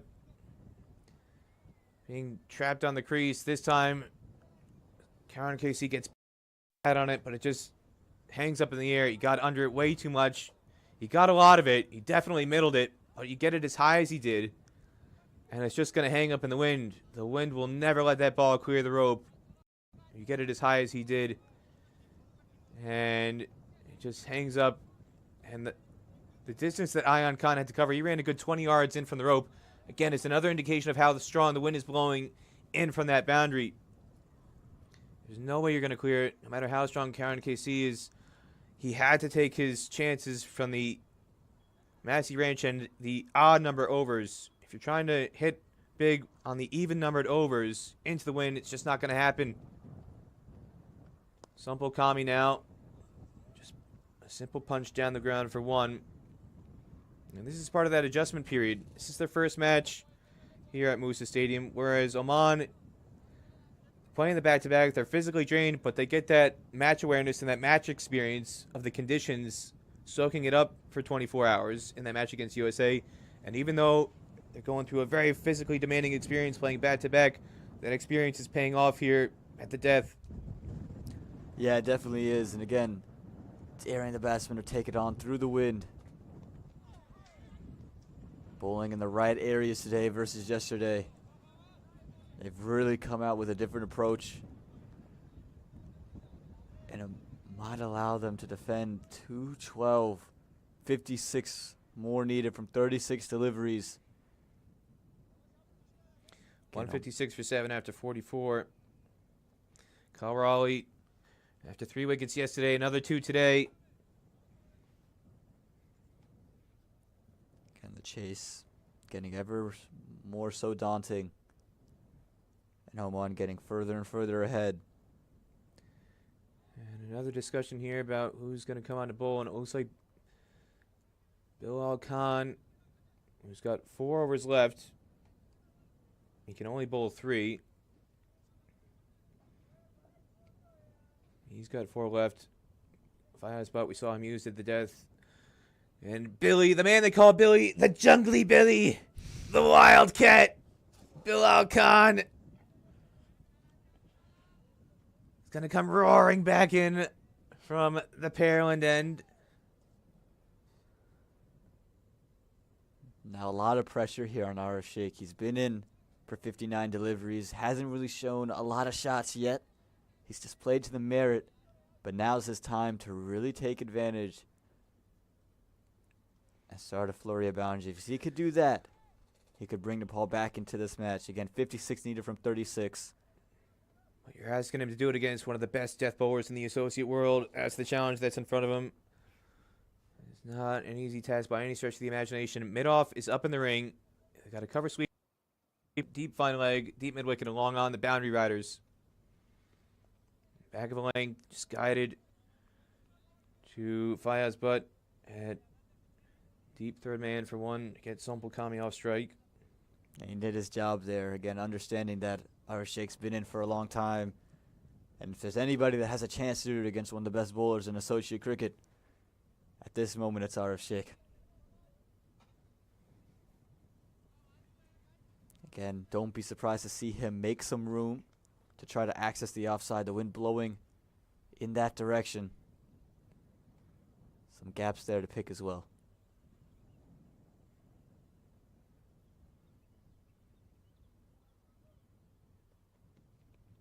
Slower ball, just guided out wide with Jatinder Singh on the cover sweeper rope. They're going to settle for just one. What an effort this would be. We've seen it a number of times. And it goes against logic, would dictate a team that's playing the second match on a back-to-back would struggle, but we saw UAE do it. We saw Scotland do it against USA. And now we're seeing Oman do it. The second match of a back-to-back against the odds. Such a physical toll being taken here in the Texas heat. Could see it yet again where that experience pays off. In spite of the physical toll. And a full toss going for the Yorker. Misfires on the length. And it results in a boundary. A much needed one for Nepal coming from Sompal Kami. But again, pressure mounting on the Nepali batsman and Sompal Kami with that one. Just takes some of the pressure off. Again, they needed to find a way to get a couple boundaries in the over. Went for the glory ball, Bilal Khan. Went away from what was working. He went for the glory one, gets it wrong, and that's the risk you run into. You miss it. Becomes very easy. 50 now, needed from 33. You see that equation so often in T20 cricket, IPL, and other franchise cricket, and it looks like a straightforward thing, but at associate level, that is by no means an easy task. Once you get it above 7, 8, and over at this stage in associate cricket, a lot of teams have great difficulty chasing. Not every associate team has an Andre Russell to call upon. I'm on 50 off 30. Thereabouts looks so easy in the IPL. It's a different story in associate cricket. And you don't have 6 hitters like Andre Russell growing on trees, Aman. Even Pat Cummins makes it look easy in the IPL with some of the innings he plays. But again, these two can stick in. Sheikh. It's his first stop ball since the 42nd over. He's looked to be very positive. Again, if he could find a way to get a boundary off this final delivery, it'd be a much better over. You can hear the shouts coming from Mazur, one of the backroom staff members with the Oman. Shabash Billy, Shabash Billy. He loves what he's seeing from Bilal Khan. Excellent, Bilal. That's the shout that's coming from the Oman dugout. The change of angle has worked for him. Since being hit for the 4, he's come over the wicket. Straight past the captain at mid-wicket. We saw him take a screamer earlier. Can't get a paw to that one, though. What nearly could have been a wicket for Bilal Khan winds up as a desperately needed boundary to draw some roars from the King stand, where the Nepal fans are up and out of their seats. 11 run over, 167 for 7 after 45. Definitely aerial and just evades.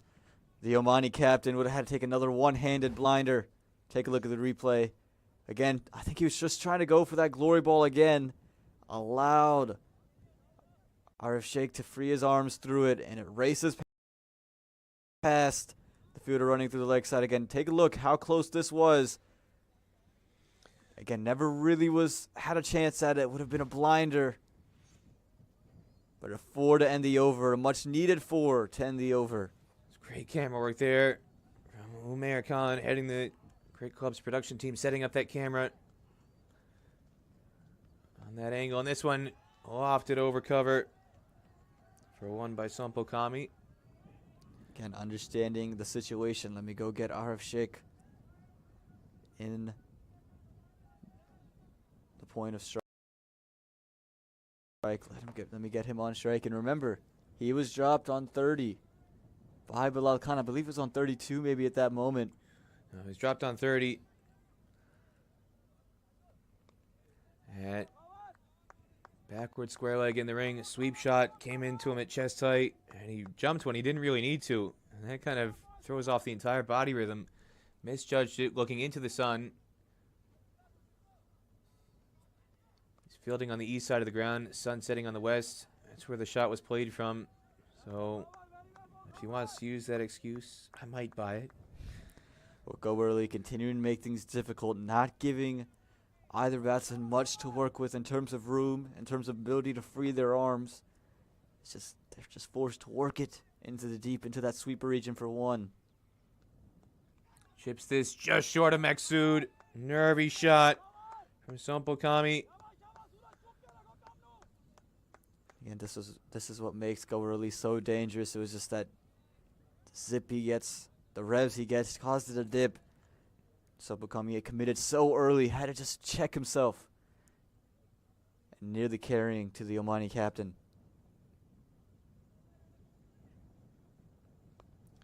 And Big Heave scuffs it all on the turf, probably to his benefit, because if he got that in the air, it might have hung up long enough for either Fayez Butt or Rayan Khan to come into play again on the leg side boundary. Goes for just one.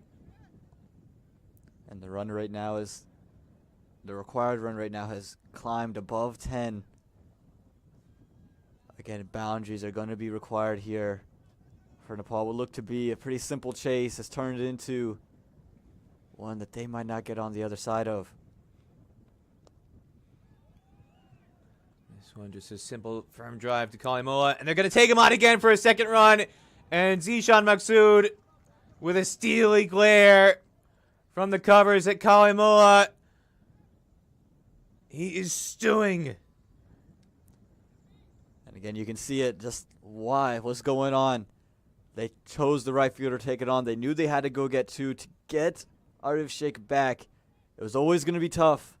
And they did just the thing. Again, they're attacking the fielder. They're attacking Kalimullah. Proving to be a little bit of a liability now. And Arif Sheikh, more importantly, retained strike going into the next over. 172 for 7 after 46. And this is where I think back to Caddyshack, where Rodney Dangerfield's character at this stage of the important golf game would have gone, "Ah, my arm! I think it's broken!" And he would have called on Danny as the replacement. They need a sub-fielder out there. Anything will be an improvement at this stage because Kalimoa is flagging badly. They are just picking on him at will, running a second run every time the ball goes in his direction. He's slow along the ground. And looks like he may have come off the field just now.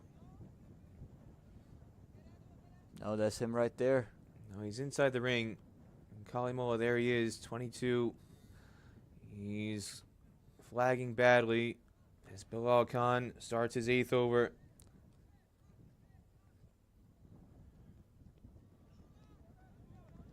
Big heave. Nothing but air from Sompokami. And so the question becomes, if they're leaving him on the field, is he the one that is set to replace at the ranch end? Is he the one that's going to come on to bowl? No, but Kalimoa, not really known as a death bowler. It's got to be Fayez Butt, who's going to bowl at least one of the 2 overs. It's just a matter of whether they bowl out Kawar Ali for his 10th. He's got 1 over left, and Fayez Butt has plenty of overs remaining.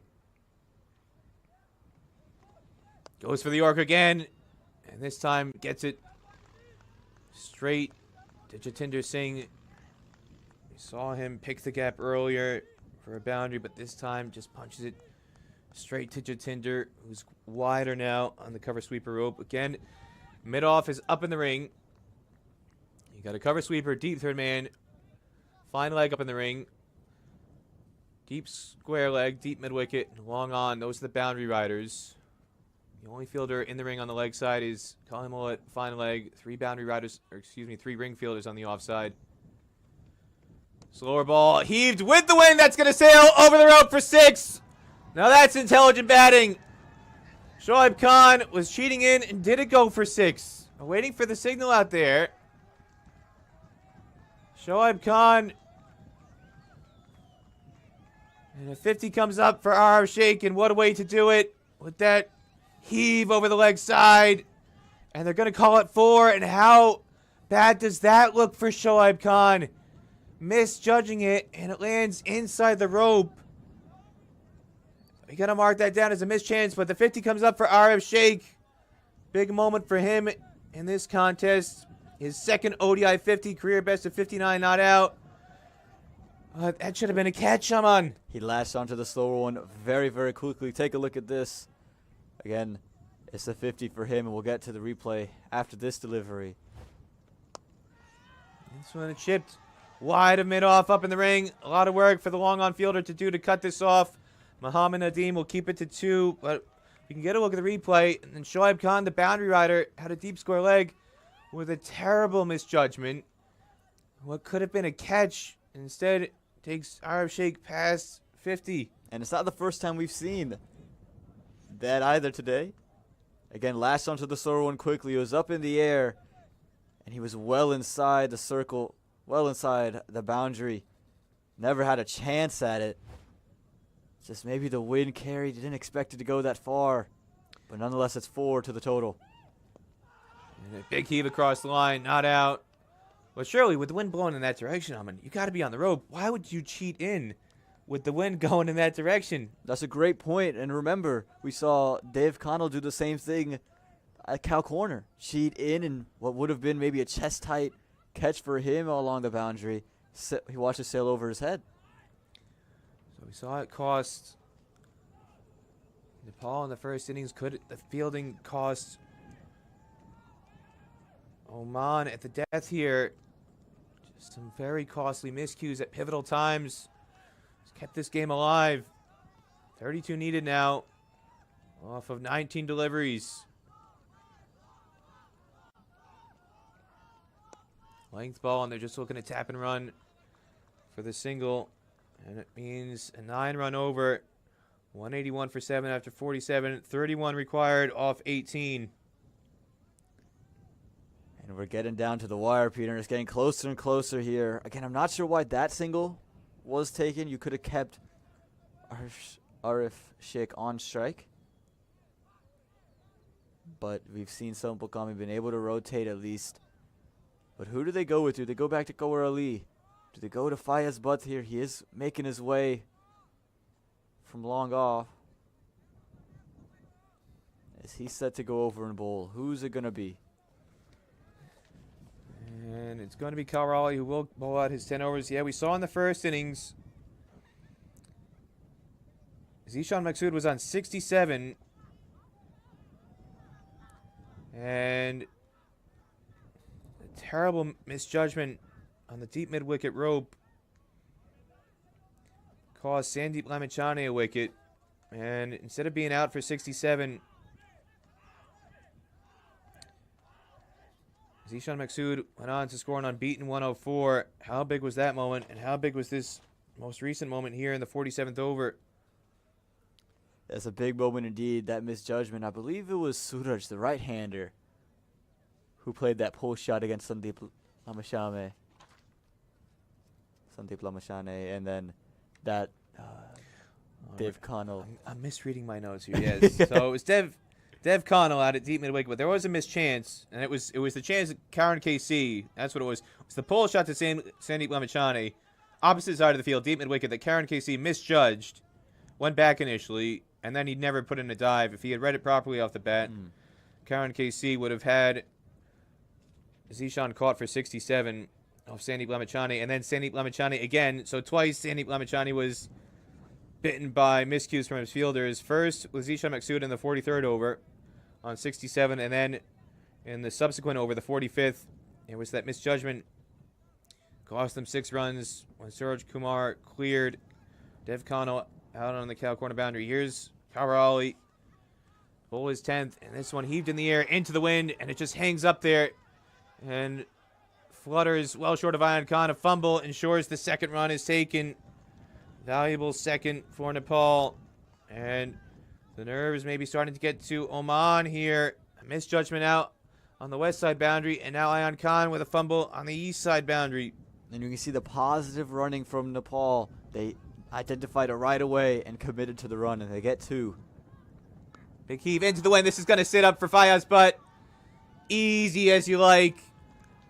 Long on, and again, I don't understand this. I'm on the calculation. If you're going to go big, I know it's against Bilal Khan. It's a tough challenge, but the wind is blowing in that direction.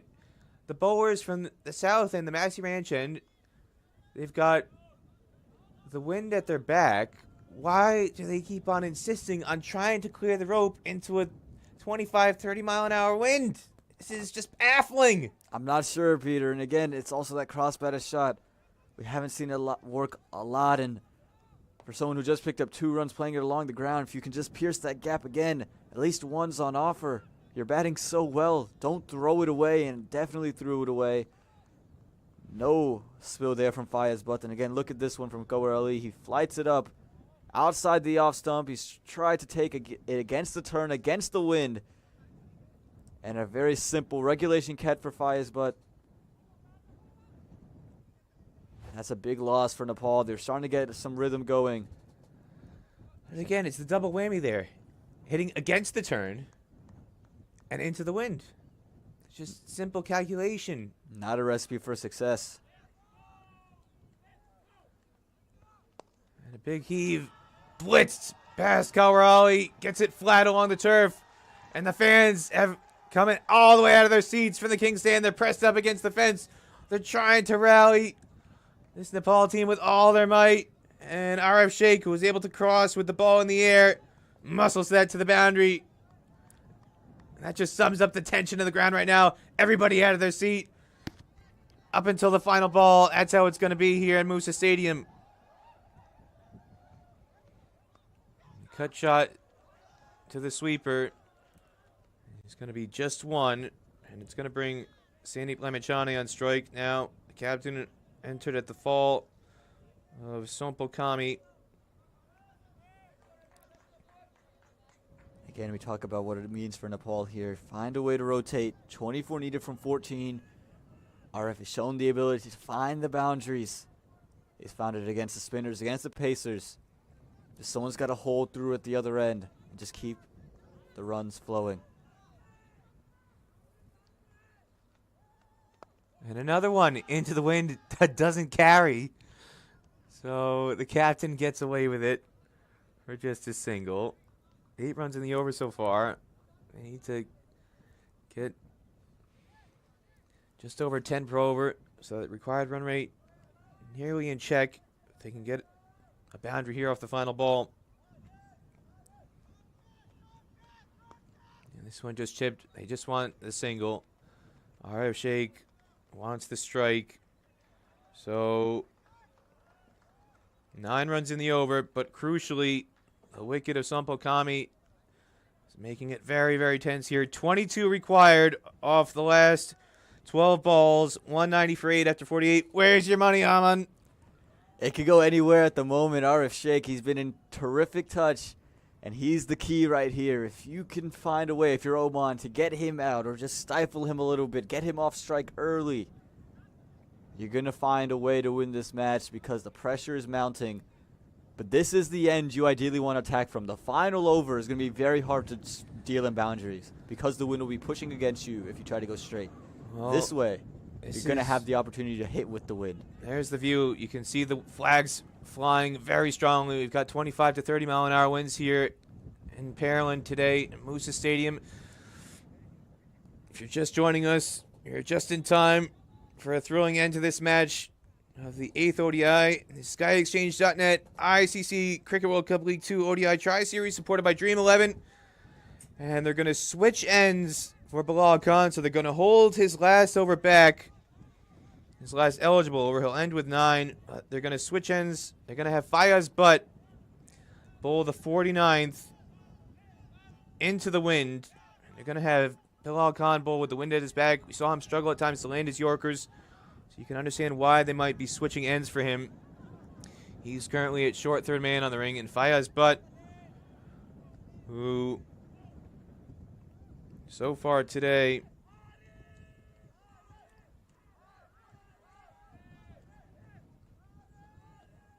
goes with the slower ball and finds the gap. It's going to beat Gawar Ali. It's going to tease him all the way to the rope.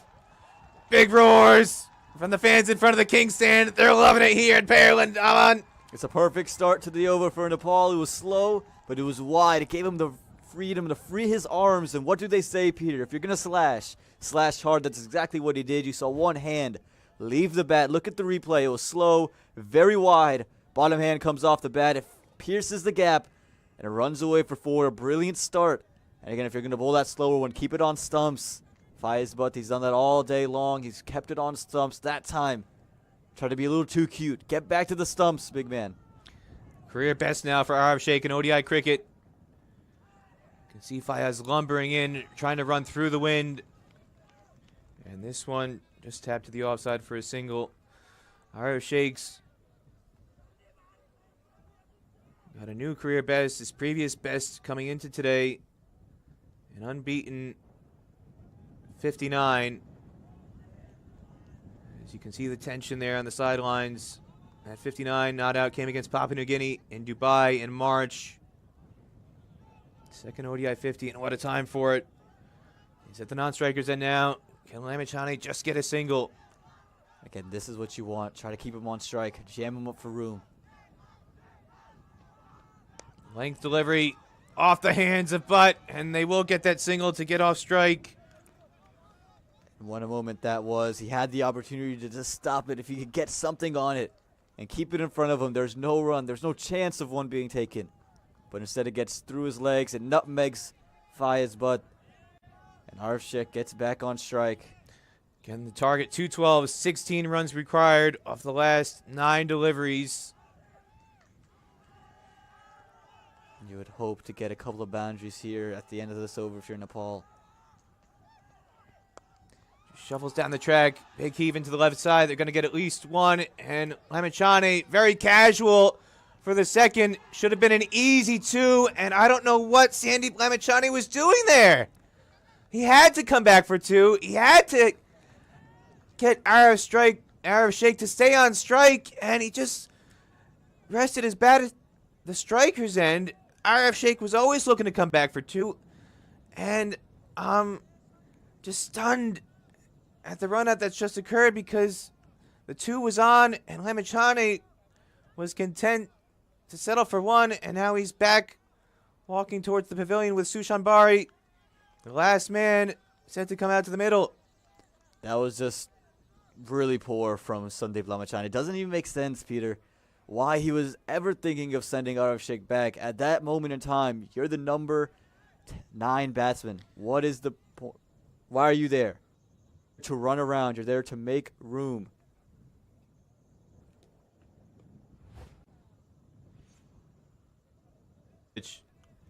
Here's a look at the replay. So a big heave to the leg side. And there's a fumble. That opens the door for the second to really make it happen. Zishan Maqsood. And what you don't see off screen is Lamichhane just never came back. Arif Sheikh was going to make the second run easily. And not sure if we can get a down the pitch replay for the entirety of that sequence. But Sandeep Lamichhane is so late coming back. So we're back to live action now. And Arif Sheikh now with the last man, Sushan Bari, just adds even more to the drama. Aman. And again, you saw he nearly made it after stopping. Had he just kept running, it was easily 2. There was no need to try to send Arif Sheikh back. And now you can see Arif having a word with his number 11 saying, look, just block it out. I don't need to do anything else. Just don't get out here. You're our last chance. Give me one more over to get it done.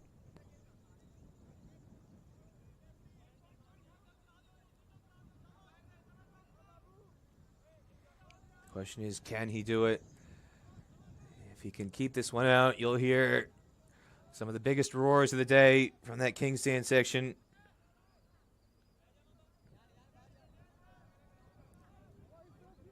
Don't need a single here. You don't need runs here. Their wicket is more important. Well, dead bat. They'll gladly take an inside edge through third man, or an outside edge through third man to the rope for a boundary. Bari sizing up his field. If they can get that inside edge through fine leg. Bilal Khan is up in the ring, and now third man does come up in the ring as well. So Kalimo and Bilal both up in the ring at third man and fine leg. Can he keep this one out? The slower ball just floated up, and Sushan Bari does keep it out. polite applause. Not quite the roars I was expecting to hear from the King's Stand. What it means. Here's a stump cam angle. Now RF Sheikh sets off. Look at Lamichhane on the left side of the screen. He puts his arm up to say no. RF Sheikh is hauling back for 2 the entire way. And that's why Lamichhane is about 4 yards short. RF was in one mind to come back for 2. There was the fumble by Maqsood. Maqsood, we've seen him run between the wickets throughout this entire match. At age 34, he's a very old 34 with old knees. He's always going to be slow coming into the ball. If you recognize your fielders and you know how slow Maqsood is coming into the ball, you can take on that second run. Arif Sheikh was aware of it. Sandeep Lamichhane didn't get the memo, Aman. And again, there's always 2 there, and as you're coming in lower down the order, your job is to come in and run. You run as fast as you can, and you get your set batsman on strike. I've been in that position before, and the message is you go and you run around. You make sure whoever's the hot hand gets back on strike. Lamichhane missing that memo. And again, if he collects the throw, he's throwing into the wind. There were so many factors in favor of Nepal running for the 2 there. When Maqsood gets the ball to relay it in, he's got to throw it through a stiff breeze to get it through the wind, to get it back to Fayez. But everything was in favor of coming back for 2 runs there. And Lamichhane just didn't do it. But we're now into the final over. Bilal Khan has the ball in hand. He's got the wind at his back. Arif Sheikh on strike on 66. Can he see Nepal across the line? 14 off the last 6. Here we go. And swings through a full toss. Bilal misfires on the Yorker. And somehow, Arif can't get bat on ball. We've seen that be the scoring shot all day, especially in the second spell here from Bilal Khan. And he missed out on it entirely. It was slower. But still, that's where you've seen a lot of the runs come off of his bowling. When he's attempted the glory ball, he's missed the glory ball. He's missed out. 14 now from 5.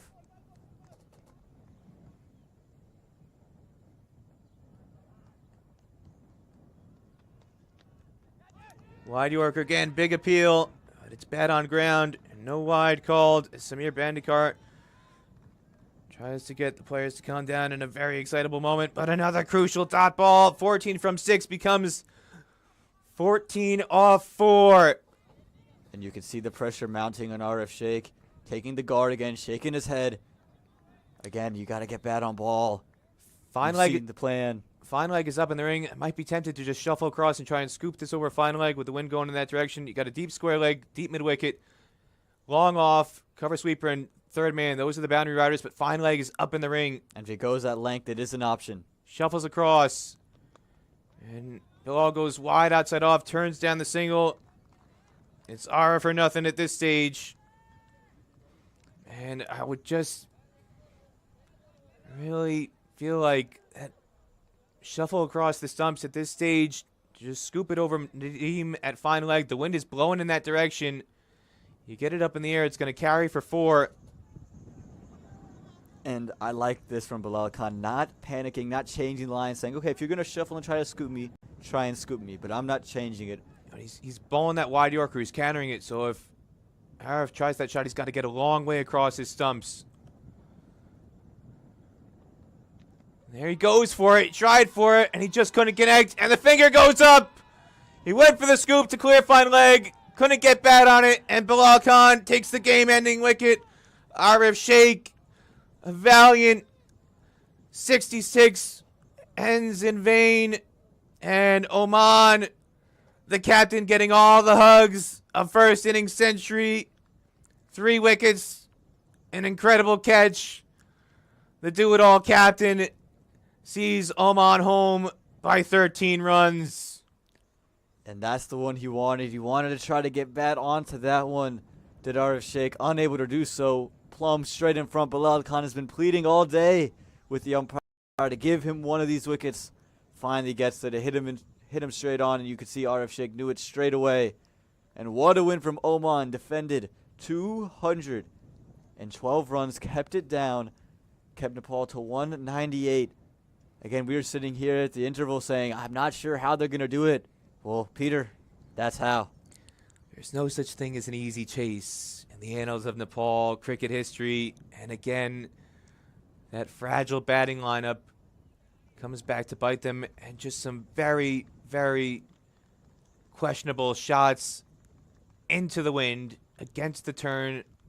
Time and again, Takabur Ali bites Nepal in a huge way, and that might be a big discussion point with Pubadu Desanayake, the head coach, after they get back into their change room as to what went wrong today on the Nepal side of things. But what a magnificent effort from Oman, playing back-to-back ODIs. They get hammered by USA yesterday by 114 runs, and somehow they come back 24 hours later in some incredibly stifling, hot and humid conditions, and are able to rally to hold off Nepal by 13 runs. Huge credit to Duleep Mendes, the Oman head coach, and to captain Zishan Maqsood, as we look at the final batting card for the chase. A lot of starts, but only Arif Sheikh was able to carry on. And to me, it's the Dave Connell wicket that was the biggest one. I said it for a long time. If they were to lose this match, which they did, that to me was the wicket that changed it. Go early getting that, man. At that position in the match, they were well ahead of the run rate. He threw away his wicket and then caused the flutter at the end.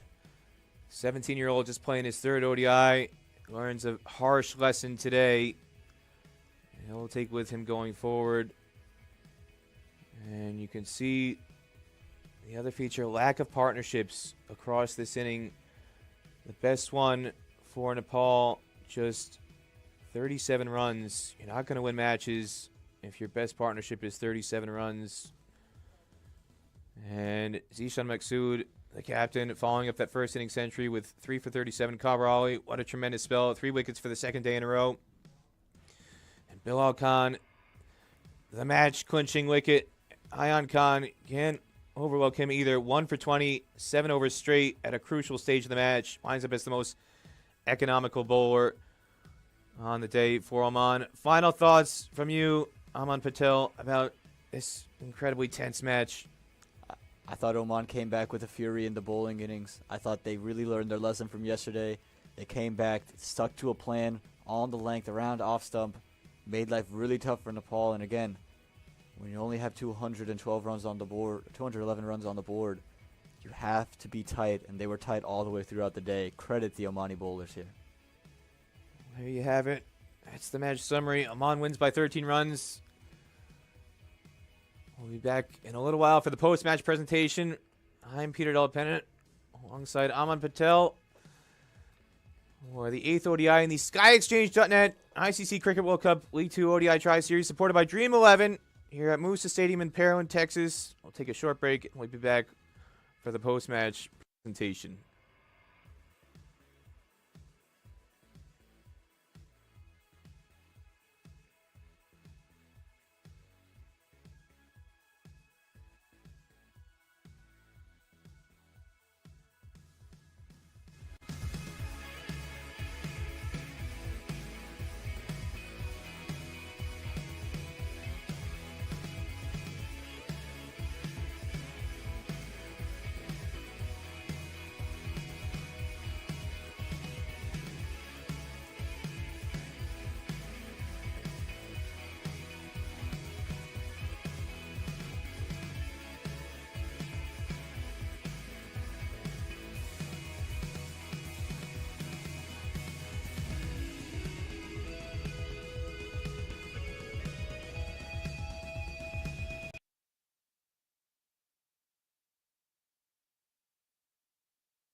by Dream 11. And first, I'll call upon the Nepal captain, Sandeep Lamichhane, to come up after Nepal has fallen short by 13 runs. Sandeep, one of the main talking points today during the course of the chase, strategically the shots into the wind. We saw the wind conditions have played a significant part throughout this series, and a lot of the dismissals in the chase hitting into the wind. Strategically, how did you evaluate how some of the batters approached the way they played some of the shots in the chase? I guess it's simple, if you play to the merit of the ball, and when wind factor is there, then you got to be very smart. And obviously, in few of the last few games as well, when we played in UAE, we were not even chasing somewhere around 200. So it's a big concern for all of us, the way we have been batting for a long time. And to be very honest, this was a good chaseable score on the wicket like this, where I think everything was coming on the bat nicely later on the second innings. But there are a lot of areas we have to improve as a batting unit, and I hope all the boys they'll take some positive out of this game, whatever we did right on today's game. But having said that, we can't even neglect the few of the areas where we made the mistakes. In terms of the positives to come out of today, 5-wicket haul for Karan KC. He helped set up what you felt was a chaseable target. How would you describe his impact on the game today? Yeah, from the very first ball, he was amazing throughout the first inning. I mean, the way he was bowling, putting on the right areas, coming back to the, whenever I was changing and asking him to come and bowl, he was just getting wickets for us every time. So it shows like his mental toughness and the way he look at the wicket or look at the game conditions. So it's a big thumbs up for him, and a few of the positives to take out from the game, especially one of the innings from today's outside is Arif, the way he played. I think it's quite brilliant to see. Unfortunately, he couldn't get help from the other end. But tough luck for all of us. In terms of some of the other things to improve upon, you talked about Arif Sheikh, top scoring today with 66, a bright spot, but you've got a day off now before coming back Saturday. What are the other key things that you feel your side needs to work on to ensure you bounce back in a positive way for that match against USA on Saturday? Yeah, see, we missed few chances on the field as well. Some catches, some boundaries, and some let's say 1 or 2 runs here and there. So there are a lot of areas to improve in the fielding side as well as a fielding unit, because we know we are not this team who will give away runs for nothing. So there are a lot of areas to be improved, and batting wise, we have to get some singles and doubles keep going on in the middle of the inning, and where you see there are a lot of times where we should have been taking a few singles and doubles or looking for a smart option for the boundaries as well. So there are a few areas where we need to accelerate the run rate as well when the team is under pressure as well. So yeah. There you have it. Thank you, Sandeep Lamichhane, the captain of Nepal. And next I'll call upon Padam Khadka, who is a board member from the Cricket Association of Nepal, who will be presenting today's Player of the Match award. And we're going to kill 2 birds with 1 stone here, because that is Oman captain Zishan Maqsood, first innings unbeaten century to go along with 3 wickets. Player of the match to accept the award from Padam Khadka, board member with the Cricket Association of Nepal.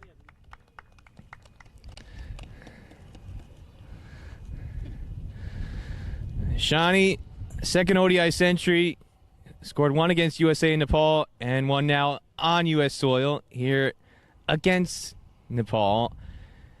In the context of your career and today's match, where does this century rank for you?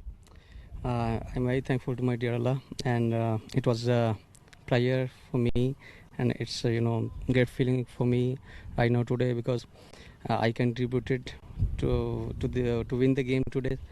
And this century, always credit to coaches, the players, the staff, everybody, and Pankaj bhai, everybody, Madhu bhai, and family also. They just pushed me, and they just gave me the confidence.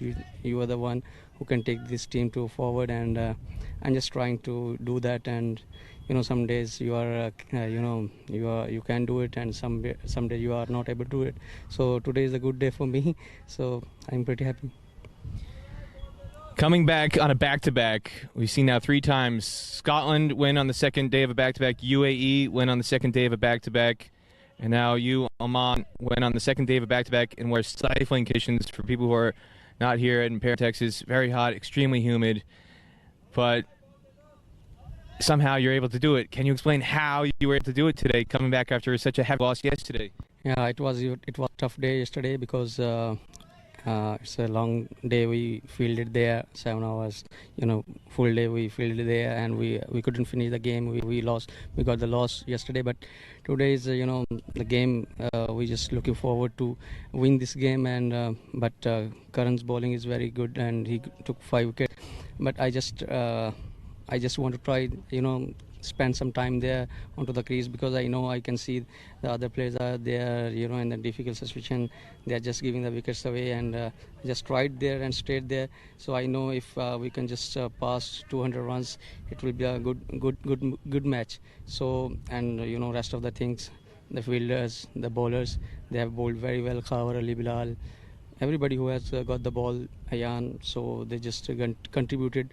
So that is how the team plays, and players are now fully tired because of the 2 back-to-back games. It is tough here because the ground is also a little bit of hard, so it's not easy to play 2 back-to-back games. But it's finished now. We are we are happy now. At least we have finished this round, and almost we have just only 2 games left. So at least we have rest days in between. So that is the time we can recover ourselves, and we can see if we have any injuries or niggles, so we have time to bounce back. You do have those 2 rest days. Tomorrow's an off day for everybody, and then you have a rest day while USA and Nepal play on Saturday. What's the focus going to be in terms of how best to recover before you get ready to come back on Sunday for your next match? Yeah, definitely. This win always, if you win the game, you are satisfied, and you're mentally, you are fine to go. You can go forward and you can play much better cricket. So this win, it will give us a booster, and so we'll just take off from the practice, and but day after tomorrow we'll come back and have just fielding, and we'll do our plans where we went wrong, and we have time, and we have only 2 games to put these bad habits to outside and put the head down and win the games. There you have it. Player of the match, Zishan Maqsood. Shani, congratulations, the captain of Oman. 2nd ODI century. And that concludes today's post-match presentation. Stay tuned for the next match on Saturday. Super Saturday here at Musa Stadium in Pearland, Texas, when USA will be taking on Nepal in ODI number 9 here at Musa Stadium, or the SkyExchange.net ICC Cricket World Cup League 2 ODI Tri-Series, supported by Dream 11.